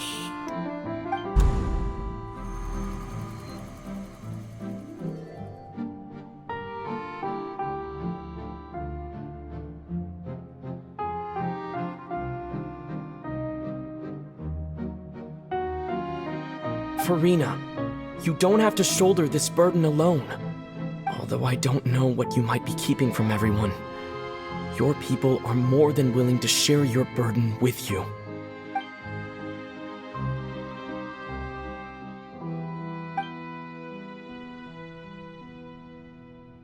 Share my burden. That's impossible. It was fated right from the start that this would be my duty alone.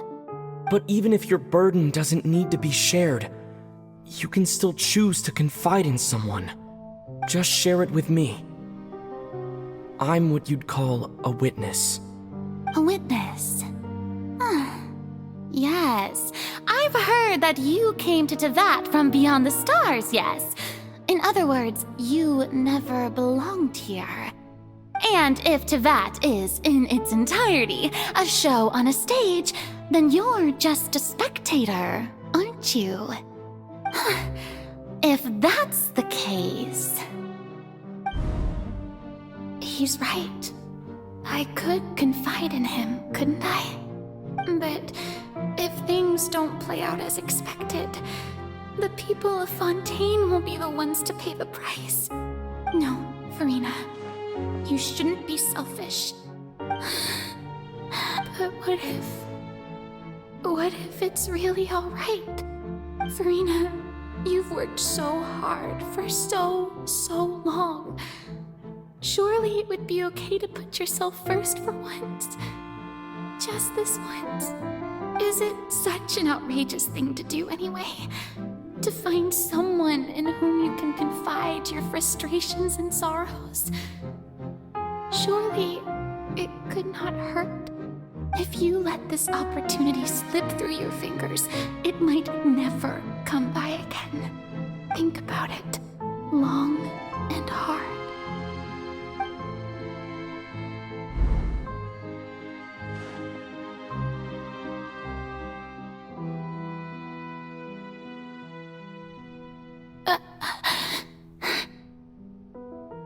No, I have nothing to say. I am Furina, the Archon of Fontaine. Everything will surely get better. All you need to do, dear spectator, is to witness my performance until the curtains fall.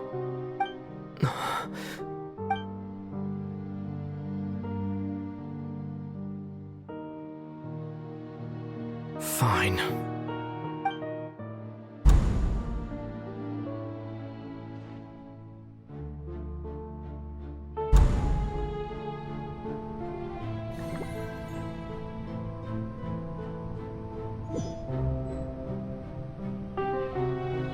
So even Furina doesn't know the truth?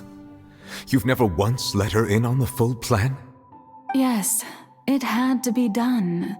To deceive the heavenly principles, you must first deceive yourself. She did very well. If she had let her resolve falter even once in these 5 centuries, Fontaine would have been doomed to the most tragic fate. It seems that trusting humanity was the right decision after all. I believe that I understand how your deception works, but that is only half the truth, is it not?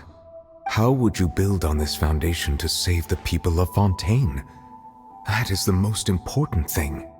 Ah, good. Of course, the Iudex of Fontaine has pinpointed the crux of the issue. I'm sure you've long sensed that the Oratrice is no simple machine, yes? I've always suspected that it had its own consciousness. And Lenny did mention that he heard a human voice within the core chamber. It now seems that that person was you, hidden within the machine all along. Am I right? And then I became one with the oratories, taking Fontaine's gnosis with me. Yes, it would seem so, wouldn't it? Alas, your understanding of this device still lacks sufficient depth. In truth, it is no enactor of justice. It is, in fact, a device created to kill the god of justice. I beg your pardon? Oh, you have it. And to be more precise, not only will the oratories take down the god of justice, it will also take down the divine throne upon which she has been placed. I mean, did you think I would be the sort to enjoy peaceful repose while Furina suffered? My work over these last 500 years has been to constantly accumulate indemnitium within the oratories. But really, some have already discovered that only a small fraction of the energy generated by the device was ever used to provide power to Fontaine. The vast majority had to be, accumulated to enact this death sentence. It was all a part of your plan then? Both the trial and the sentence? Indeed. This power, accrued over 5 centuries, could have sustained Fontainians for millennia had it only been used for that purpose. Almost all of it has now been stored within the oratories. But only power of this magnitude could hope to destroy the Hydro Archon's divine throne, shaking the rules established by Celestia and breaking through the institution that is the Seven. So the Oratrice's call for death was for neither Furina nor Focalor, but for the Hydro Archon. The destruction of that divine throne. If I do not misunderstand your intent, you must be... returning what's rightfully yours to you, of course. In other words, this was all done to return the authority of the Hydro Archon to the Hydro Dragon of this planet. But...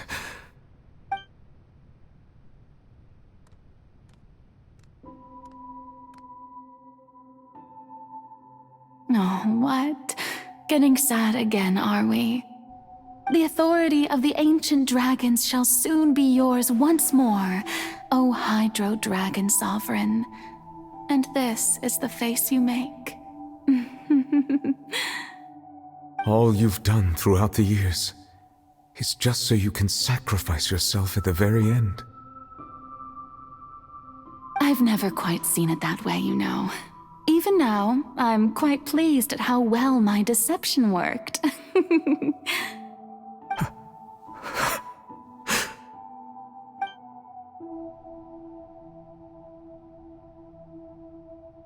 Hydro Dragon, don't cry. I must say, had it been within my rights, I would have loved to judge the heavenly principles themselves. Were they not guilty of essentially the same crime? Egeria stole the power of the primordial sea, and the heavenly principles stole the power you ancient dragons possessed. I, for my part, am the god of justice. And is it not just that your original powers should be returned to you? Speaking of justice, I have always believed that justice lies in the process of pursuing human existence itself. So, if the theft of the primordial sea's might was Fontaine's original sin, then, leaving matters of procedural right and wrong aside, the descent of the Fontainians as humans and their right to exist in this world would be Fontaine's original justice. In other words, existence was Egeria's justice, and to me, justice is the continuation of that existence. Defying the prophecy and ensuring that Fontaine's people shall live on, that should be the justice enthroned over all others. At this point, we, whether it be myself or all other Fontainians, have shouldered the burden of this sin for far too long. Iudex Neuvillette, the highest judge in our land, when you regain your full power as an elemental sovereign, what verdict shall you pass upon us? So when I was invited to the court of Fontaine to serve as Iudex, I see now that that was your idea too. At last, I now understand the true purpose behind this position. In the beginning, I was uninterested in human existence. But these 5 centuries of living alongside them have gradually brought about mutual understanding between us. And I have even attempted to feel as they feel. You are a devious one, Focalors.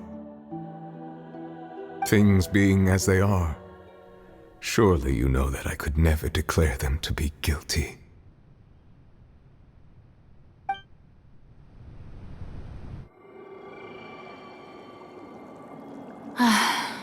The hour of my execution is almost here. For the sinner, the curtain call has come. I know I may not sound it, but faced with death, I find myself a little afraid. Perhaps this is one thing both gods and humans have in common.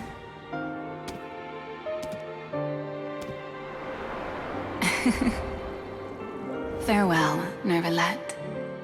I hope you've enjoyed the part you played these 500 years.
Iudex Neuvillette, hereby declare,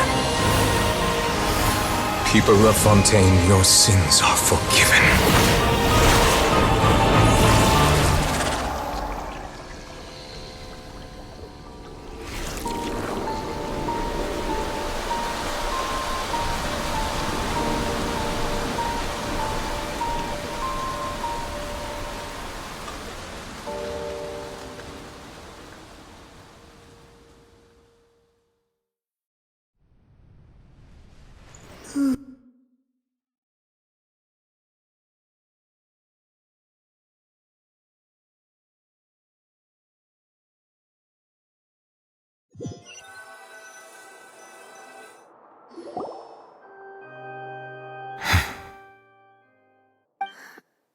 What just happened? Has the death sentence been carried out? Was that bright light some sort of misdirection? I have a feeling that something huge just happened. But since we're all still alive and haven't been dissolved, I assume whatever happened was good for us. It's time to end this. We must mete out punishment to that beast. But didn't you say just have gained the strength sufficient to deal with it. Through certain means, I now have the ability to separate the power of the Primordial Sea from that creature. We should seize the opportunity to pursue our quarry. Traveler, now that the oratories can no longer function, I require an executor to help me mete out justice. The root of the calamities befalling Fontaine, the beast that enacts the prophecy. Its name is the all-devouring Narwhal. Come with me, traveler. The hour of execution has come.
Turning into hostility.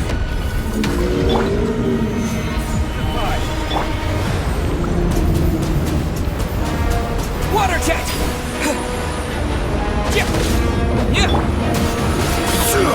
Illusion shattered! I see everything! Gather!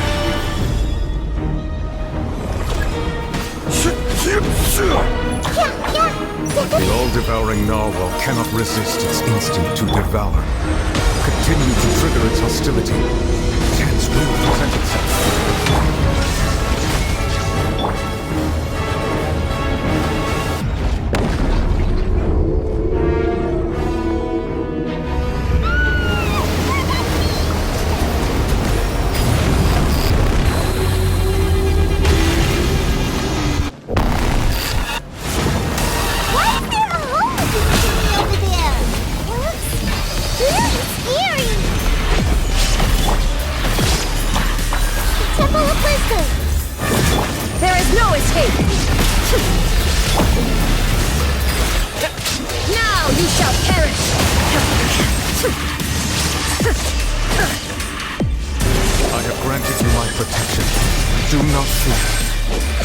The moment to use my power to suppress its root from within.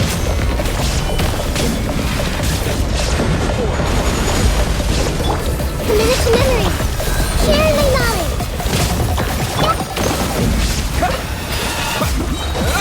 Inazuma shines eternal.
Thanks for helping with the cleanup. It should have been my job, but... oh well. It was just supposed to be a short private training session for me. I didn't think that my disciple and my master's pet would start brawling in the meantime. Well, actually, I had a feeling that it would happen at some point, but they bumped into one another earlier than I thought. What a blunder. I suppose I'll have to swing my sword 3 million times as penance. That power. Who are you exactly? what she said earlier, she must be Child's master. Skirk, right? It's just that he gave us the impression that she was the less talkative person. I simply did not have anything to say to the weak. But you, on the other hand, managed to defeat the all-devouring narwhal without using power from beyond this world. So you may speak to me as equals. I have to agree. It's a strange use of a planet's primordial waters just to raise an all-devouring narwhal. That kind of power is wasted on it. It's not cooperative. It eats too much. And I have more important things to do with my time than pet sitting. The only thing that creature has going for it is its looks. All in all, it fails as a pet. Miss Skirk? I think you might have missed the point. The point being? Well, being that this pet almost destroyed an entire nation. So what sort of person is your master? Well, Child's master's master. Wait, is that right? Oh, right. So you don't know him. Sorry, I assumed you did. His name is Sir Deluge. Huh? I am unfamiliar with that name. Huh. So Master isn't sufficiently famous. How should I describe him then? Have you heard of the name The Fowl? The Fowl? Still nothing? Well, how about the Visionary? Vetterfulnir then? Or Gold Rhine-Daughter? Ooh, that one we've heard! Rhine-Daughter's part of the Hexen Circle. She's Albedo's mom, right? Oh, so you do know that name. To be honest, I also heard all of those names and titles from my master. I don't actually know them either. But I suppose you understand now, yes? My master is likely a similar sort to Rhine-Daughter. They are both pursuing some form of perfection. Wait! Didn't you also mention a visionary person? Hyman didn't quite catch their name. Actually, never mind that. I believe it expedient to inform you that the all-devouring narwhal used up nearly all its strength fighting you. Such roiling hydro energies will prove difficult for the planet's deep seas to digest. As such, the fontaine back on the surface has most likely been thrown into chaos. In other words, the prophecy that you've been fretting over should now be in full swing. What?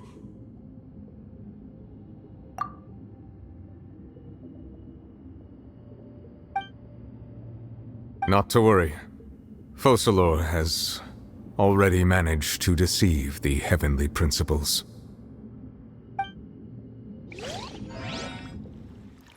In the end, the people will all be dissolved into the waters, and only Furina will remain, weeping on her throne.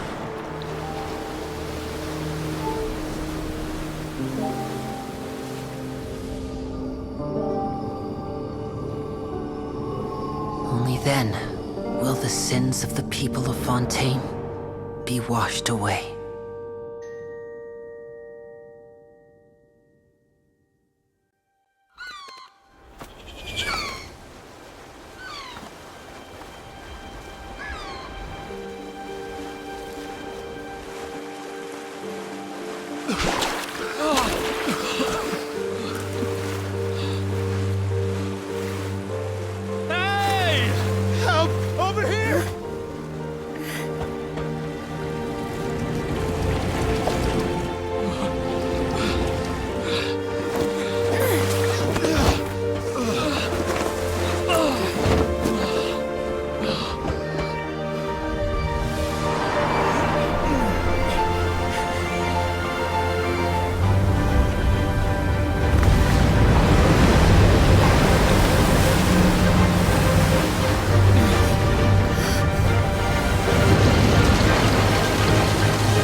All hands, initiate emergency rescue!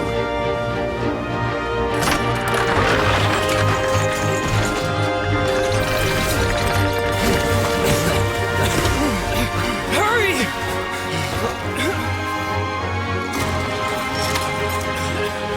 Hey, lend a hand!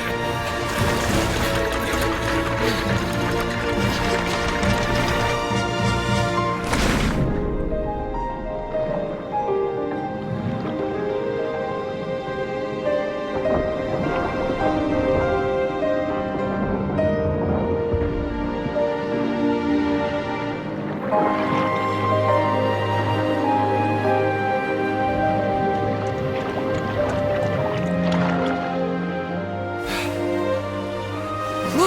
The water's receding!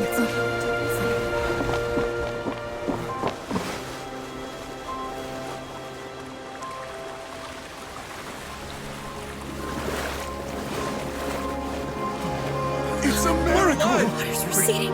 We didn't dissolve. The prophecy was wrong. The prophecy was wrong.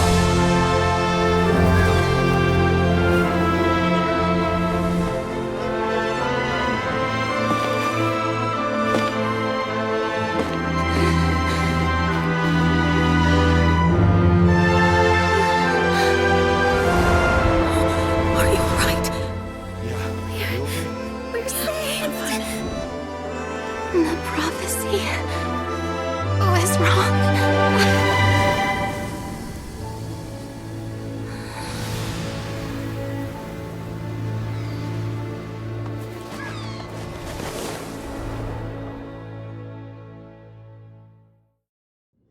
The world remains constant.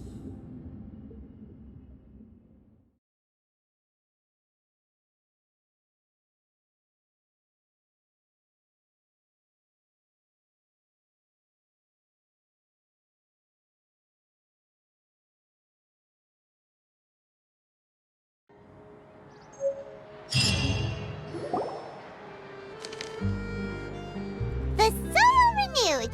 The Spina di Rosula talks post-disaster rebuilding.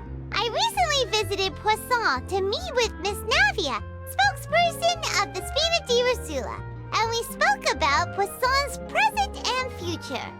Old soil can still give birth to new bloom, Miss Navia stated. Hope is like seeing a small cookie when you're starving late at night. You just need a little of it. Skyship Winglet, boon or bane of the Fontaine Research Institute.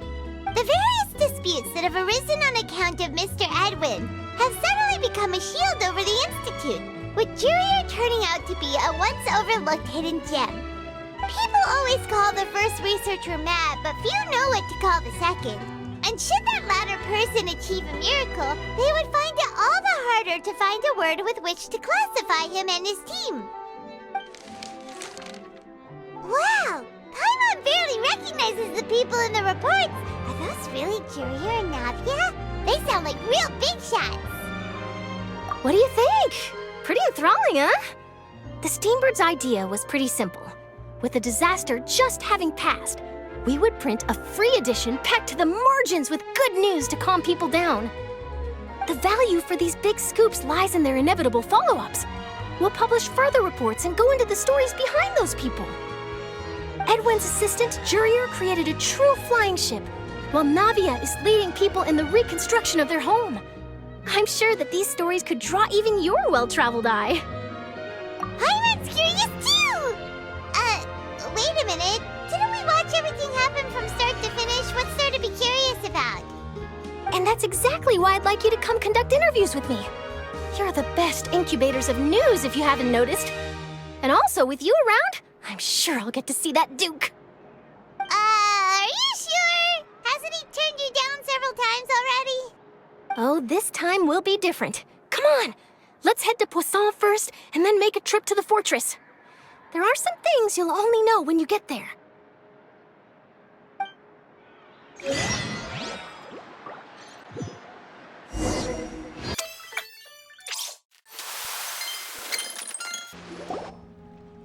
Navia! Oh, it's you. What brings you all here? Hey, we're just having a look around. I'm here to update myself on how things are going here. Oh, the Fatui are here too. Let me introduce you. This is Mr. Garunt Snezhevich. He represented the Knave in sending us a large amount of supplies, and is helping with our work. Our residents are hard at work as well. Thanks to everyone, work is progressing nicely. We've lost a lot of people, but we're moving forward. That will have to be enough. Hello, Miss Charlotte. I'm a big fan of yours. I especially like that article you wrote last year about Fontaine's stray cats. But if you don't mind, could you not emphasize our role too much in your report? It's not charity we're doing here. We just happen to share the same interests as Despina. I get where you're coming from. I'll keep it as simple as possible. Or would you be willing to feature as friendly neighbors? That would be fine. Thanks. Oh, you're back too. How are things? We finished laying down the construction materials. It'll be another hour before the workers are able to go over there. Huh? You're here too, Clarand? Well, her reputation's greatly risen after that whole duel business with Miss Farina. So she's here in Poisson to wait out the heat. All right. She really came here to help me out.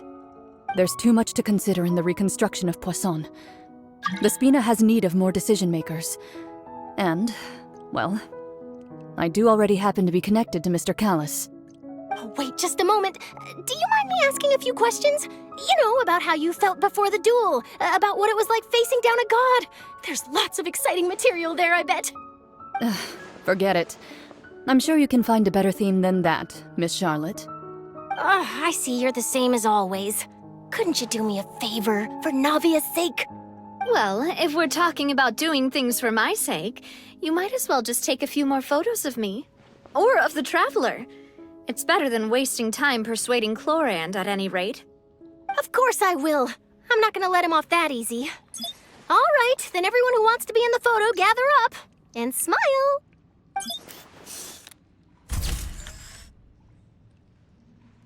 How did it go? Was it a good shot? Did Paimon look cute in it? Not bad. Your addition really helped the composition of the picture. All right, hang on a moment. Let me snap a few more shots.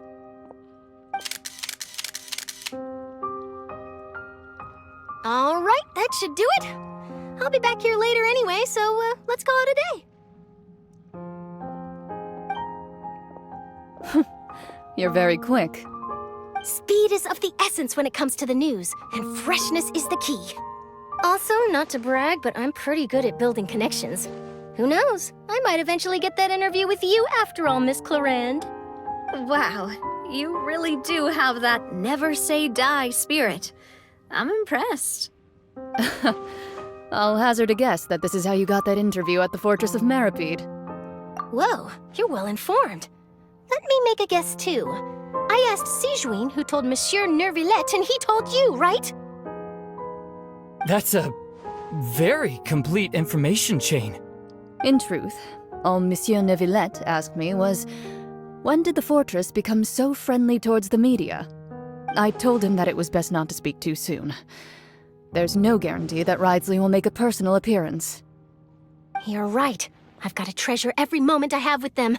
In which case, I'll be making a move first. Stay safe now. And tell me if you hear anything interesting. I'll treat you to afternoon tea in exchange.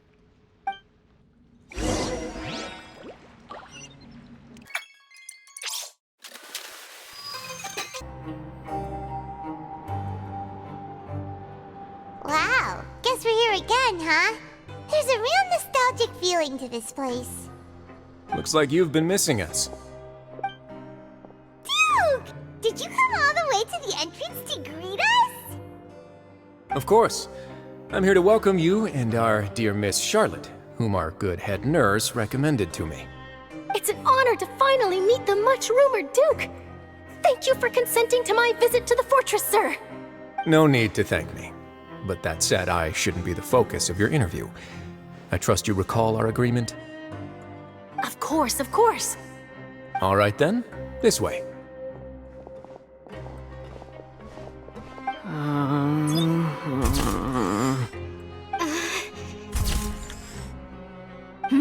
Hey, no need to be so nervous. I've already taken all the photos we need. Miss Charlotte, do these pictures really need to be published on the cover of the Steambird? It would seem that Miss Lorvine doesn't want her face to appear beside that of Mr. Jurier, Sir, please don't say things like that. But it looks like dear Mr. Jurier denies it.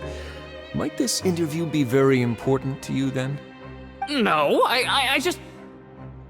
This is my first time being interviewed, and I'm very thankful to the Steambird for... overlook it, but I actually did meet Mr. Edwin once. And I'll be honest, I enjoyed chatting with you more. You've definitely got more of that genius vibe going on. The boat that brought about a miracle, the ark that saved the people. Why, you recreated a myth back there, like an emissary of legend. Still, if I might ask, where's that flying ship now? Huh! Looks like Charlotte's trying to get herself another exclusive scoop. I have to apologize, but that ship is presently in the bowels of our factory. I'm afraid it won't be easy for you to get a shot of it. Really? Well, then in that case, could I have an interview with you to make up for that loss? You already know my answer, I'm afraid. Best you interview our head nurse instead. Or perhaps you'd like to take another photo of this couple of researchers? Did you really have to use the word couple?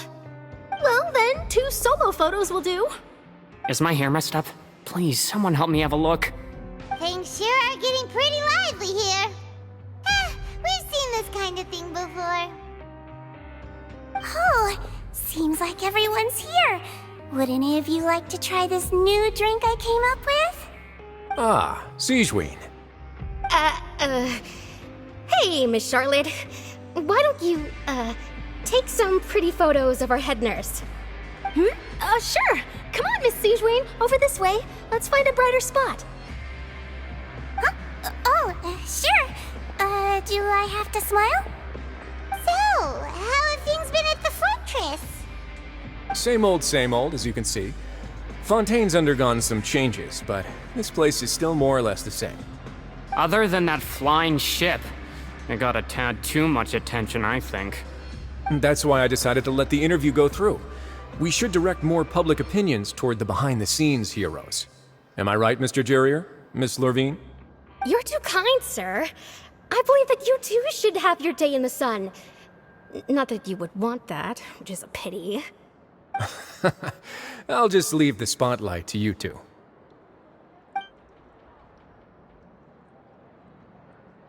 I see. Lots of things happened that day, huh?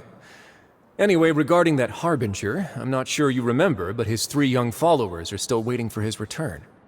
He sure did win them over, huh? I'll tell them that there's good news and bad news.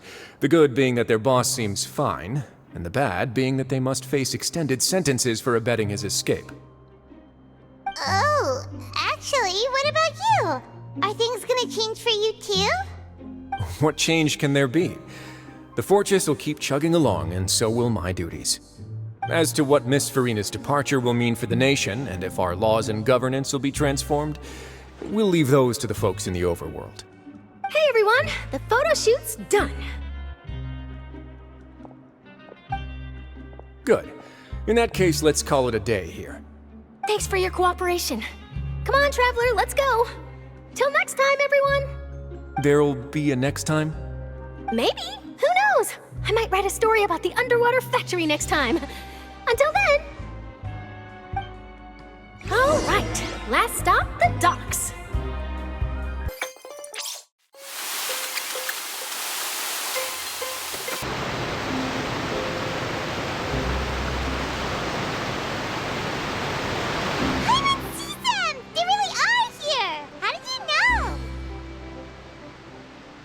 Navia mentioned that she stayed in touch with Linny and the others after working together. Apparently, they've been at the docks distributing these strange pockets the whole time since. Traveler, Paimon. And Miss Charlotte, too. Would you like a magic pocket? What sort of gadget is it? It's a wondrous bag that can be used to carry many things. The water level has returned to normal, but if you see any of your things floating around, you can use this to carry them. Or you could trick a friend into doing it for you. Trick a friend? I wonder which of my friends would fall for that.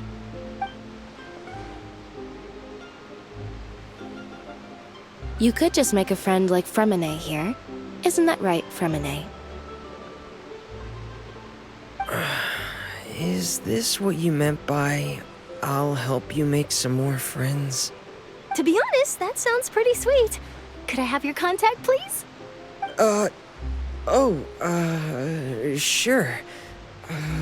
Please, write down my address. You sure are working hard to help Fremine socialize. He was the one who proposed doing this. He even wants to assist in our magic shows. Yes, I was planning to first introduce Pear as an assistant, and later Fremine himself. In the future, I think we can leave underwater escape magic to him too. That said, would anyone want to see a diver escape underwater? Oh, it'll work out. Every journey begins with the first step. He'll become a part of our show eventually. Lynette, could you come over? Miss Charlotte says she wants to take a picture of us. Got it. My, that Charlotte is rather perceptive. She got rid of everyone the moment she realized I had something to say to you. So, how have things been, Traveler? Father says that you did a great deal during the latest events. She's very grateful for your contributions to Fontaine. That's alright. We were more than happy to help. So, what's she doing now? Oh, I guess you haven't heard. Well, after Lady Farina left, Father and Monsieur Neuvillette opened negotiations, during which he gave Fontaine's gnosis to her as a diplomatic gift. A diplomatic gift? A gnosis? Yes, I was quite surprised at first myself. But when I thought it over, there were actually a number of things going for it. It could have been done as an apology for the incident with Lord Child, or as thanks for his help in tying the all-devouring narwhal down. Furthermore, Father did also lend significant aid to Fontaine and Poisson. Well, that's true, but this is a gnosis we're talking about. Doesn't this seem a bit irresponsible? I would agree, but I've also heard that it seems that Monsieur Neuvillette has had a significant change of heart regarding the matter. So there's some reason for this that only Neuvillette knows about? I suspect you'll have to ask him about that yourself. Ah, yes, speaking of which, I did see him strolling around the entrance to the Fortress of Meripede a while back. Isn't he real busy and stuff? Paimon didn't think he'd have the time for that. But back to the topic. The gnosis was given to the knave, right? What about Child? They say that he's returned to Snezhnaya to recover from his wounds. I hear that the recent disaster really did a number on his health. That's true. When you think about it, we've had loads of run-ins with the Fatui. To think we'd be allied with them this time. So shocked by such a simple switching of sides?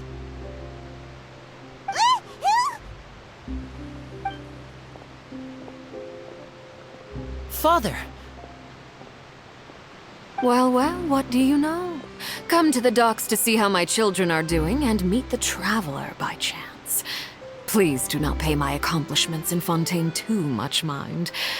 I would have done them regardless. Are you going to take the gnosis back to Snezhnaya? That is our duty as harbingers, yes. Don't be too preoccupied with sides. The goal of the Fatui concerns not a single place or person, but the entire world. With such a grand goal in mind, it is inevitable that we must wear many masks. Switching my masks is something I've always done. Well, that depends on many things. No one truly knows what the future holds. What good is honesty if you can't rely on it forever? As for you, I very much look forward to our next collaboration. Good things cannot be achieved alone, and you've proved yourselves to be great partners. A vision? All right. I'll remember to return it. Thank you for keeping it safe for him this entire time. And that's a wrap for me. Huh? You're... Greetings, Miss Journalist. Hello. If I'm not mistaken, there are diplomatic channels I'll need to report to take a photo of you. That is correct. So forgive me, but I will not be able to serve as a subject in your article. However, feel free to write as much as you'd like about our dear magicians. And our upcoming rookie talent. I will! The sea breeze is quite pleasant. I shall continue my walk while the weather remains so agreeable. Farewell. Farewell, Father. Oh, she has such an intimidating presence. I didn't even dare to take a picture. Thankfully, I've already wrapped up all my pre-scheduled interviews. Thank you all. This'll be more than enough for me to write about, I'm sure. Don't be too nervous. Why don't you take a magic pocket before you go? Here, Traveler, Paimon, you take one too. To move things about? That's right. Funny. I was giving out magic pockets when we first met too. And what do you know? I'm doing the exact same thing right now. So many things have happened, but the pockets are still the pockets. I guess this must be life. We will all follow our own paths, and serendipity will lead you to your fated friends. All right then. We'll be handing out pockets in some other districts later, so we'll get going now. Have a good day, you two. Well, guess we said Charlotte, huh? Shall we go see how Neverlette's doing? As long as he's not so busy that he doesn't have time to chat anyway.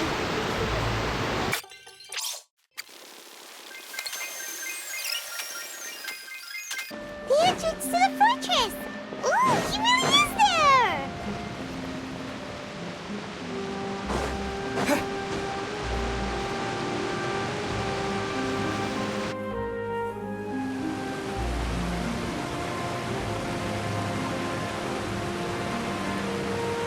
So, you really are here, Neverlette! Paimon didn't think you were going to have free time this hour of the day. Really? Oh, I suppose you must have met Mr. Linney. He took the time to greet me earlier when he passed this way. In any case, you came at a good time. I was just considering reaching out to you to set up a meeting, so I may explain some things that I haven't had the time to before. Aw, Paimon's glad that you remembered. Thank you for keeping us on your mind, what with you being busy and all. Alright, let's have it then. How was Fontaine actually saved? The whole business is still quite the mystery to us. It is strange how words can often leave a bitter taste in the mouth when it finally comes time to say them out loud.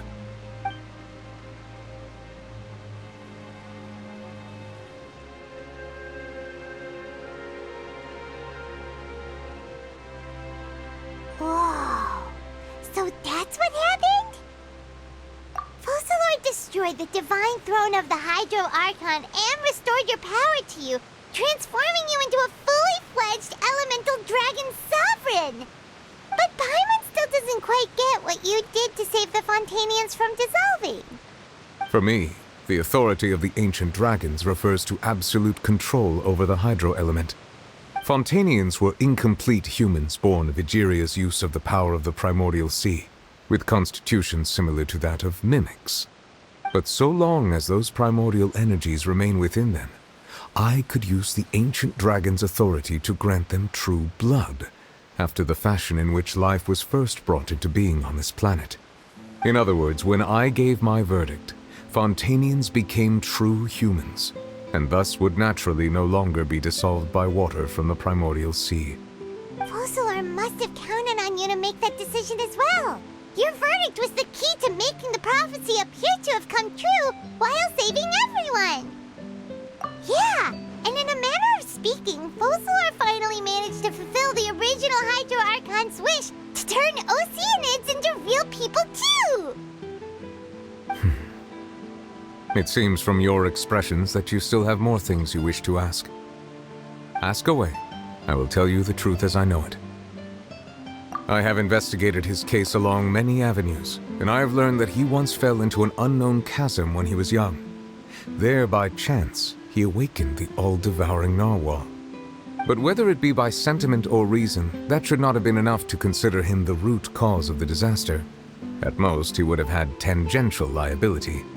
As for the judgment passed by the Oratrice during the trial, whether it was due to that liability by association, or Focalor deliberately using him to buy time for us on the assumption that he would be able to hold the creature off, I cannot say.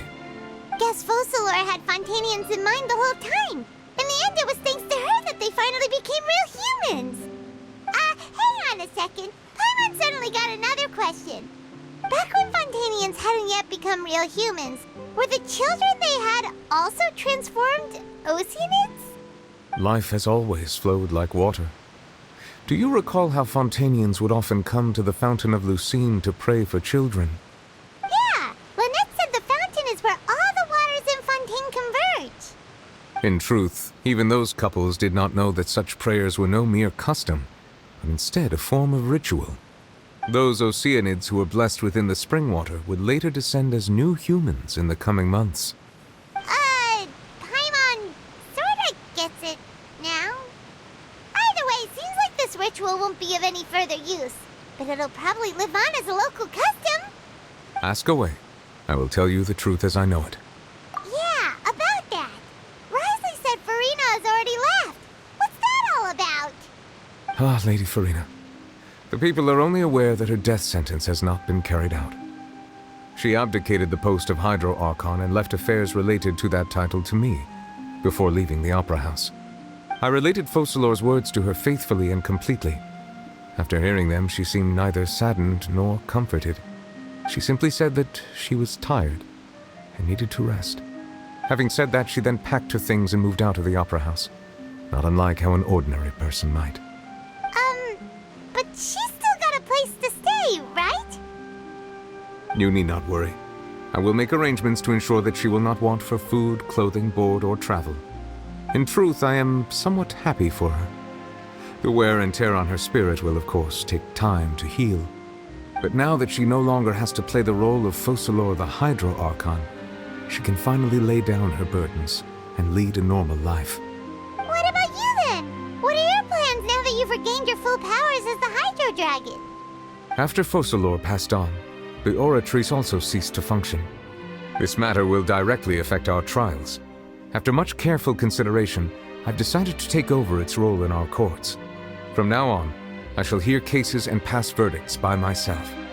Looks like you're still considering stuff from the perspective of the Udex, huh?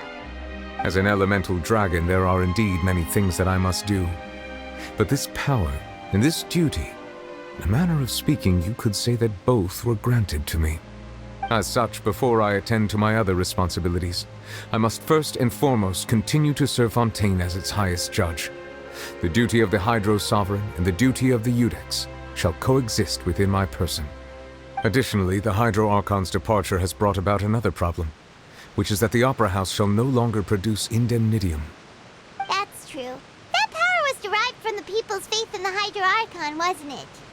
Wait, but the various mechs and machines in the city are all still okay. Where are they getting their energy from? As I am now, I have full command over New Musia, and it can serve as a complete substitute. Another reason why I cannot quite leave Fontaine immediately. Wow. This ancient dragon's authority stuff is really quite useful, huh? Ask away. I will tell you the truth as I know it.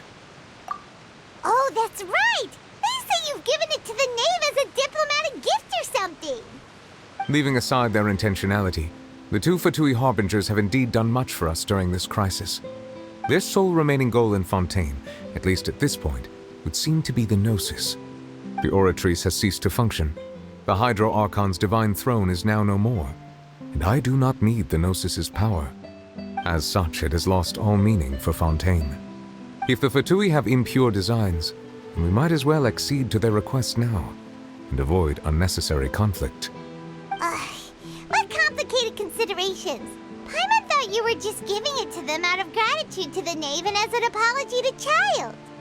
Ask away. I will tell you the truth as I know it. You will soon be heading to Natlan, I presume. I'm afraid that I have little talent as a travel guide, so all I can do is tell you what I know about that land. As far as I'm aware, Natlan can be said to be a nation of dragons. A nation of dragons? You mean like you? No, I suspect that I would not find myself welcome there. Unlike ancient dragons such as myself, the dragons of Natlan have undergone long years of development and evolution. Large numbers of them have entered a form of coexistence with humanity. Natlan is also the nation of war. War ravages those lands like an undying flame. There is one other piece of information I got incidentally from my negotiations with the Knave that I believe may be useful to you. The Harbinger known as the Captain has thrown his hat into the endless ring of war. The Captain. Sounds like a real tough customer. Seriously, everywhere you look, there's a Fatui Harbinger doing their thing. I suggest that you fully prepare yourself before going to Natlan. In the meantime, Fontaine's doors will always be open to you. Ask away. I will tell you the truth as I know it. Hang on a sec. Paimon's still got a question about the Gnosis. When we spoke to Linny earlier, he mentioned that your attitude towards giving away the Gnosis had clearly changed. We guessed that there might be some reason for it that only you were aware of. No wonder the House of the Hearth is the Fatui's intelligence division. They are certainly sharp. So regarding this specific issue, I was just getting ready to share something with you. What is it? In truth, I exchanged some further words with that lady named Skirk after sending you two back to the surface. It went something like this.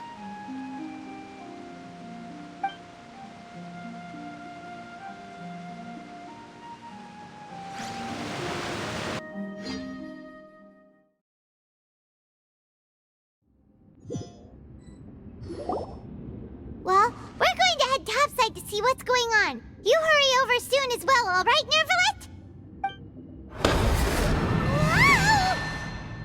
What next? The all-devouring narwhal isn't here, so I'm no longer getting any interference. I can finally catch the scent of your power, what it's made of. It is the authority of the planet's primordial dragons, but with something very similar to a god's curse mixed in. It's quite a novel blend. I'm sure I've encountered something like this before. What was it again? I do not know what you speak of. Of course. How could I forget? You should have the remains of the third Descender on your person, yes? Remains? I've never heard of any such thing. According to your parlance, I believe it may be called a gnosis. Well, that much is true. After Focalor's divinity faded, she handed her gnosis to me. But I fear I have never heard of it described in the manner that you just did. I've been training with my master, the Foul, ever since I was young, and I have never returned to the surface since. So most of the information I possess, I got from him. It is only natural for those who are greater than humanity to possess a different sort of common sense, which is why there are so many problems in our attempts to communicate with humans. Regardless, you should probably get rid of objects of misfortune to prevent any disasters from befalling you. To live in itself is a blessing, but once a person dies, the bonds he once had with this world shall all turn to curses. What do you mean by that? No need to fret. These are just my personal thoughts, and my reason for no longer wishing to return to the surface. This third Descender you refer to, who are they? And when did they die? Master never mentioned them to me. Perhaps it just wasn't that important for me to know. If you're interested, though, I could ask him. I'll be sure to pass the answer on to you next time. Next time? You believe we will meet again? I do. Wait. I have a disciple of my own, don't I? He can be the messenger then.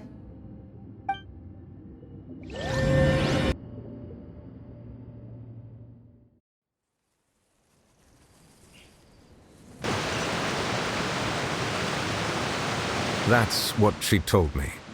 Whether it would prove useful or not, I wanted to pass that information on to you. The remains of the third Descender? So that's what the Gnosis actually are. Paimon just thought they looked like chess pieces. How could they be a person's remains?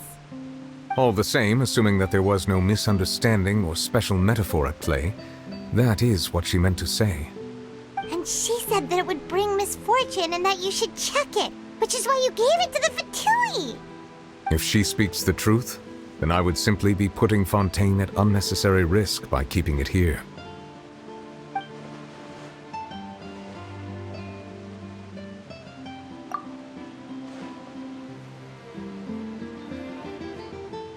I had guessed that you might already be familiar with this concept, but I did not expect you to be one of them. That means that the Gnosis, which are exceedingly element-compatible and can even enhance elemental abilities, do indeed come from the third descender. I wonder, does your body also possess similar properties?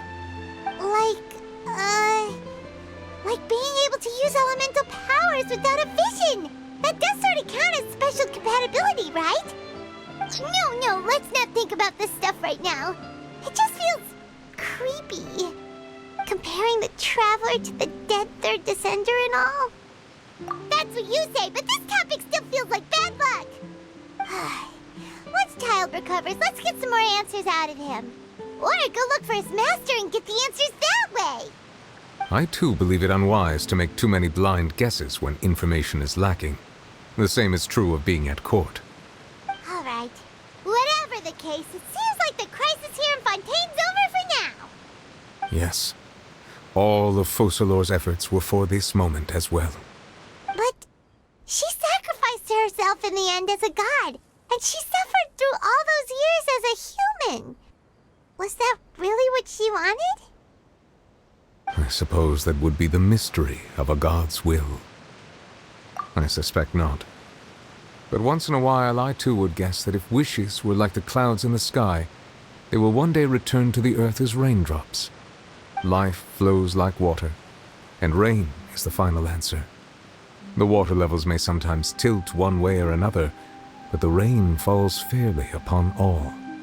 And what ultimately is the difference between the rains that fall upon all of us?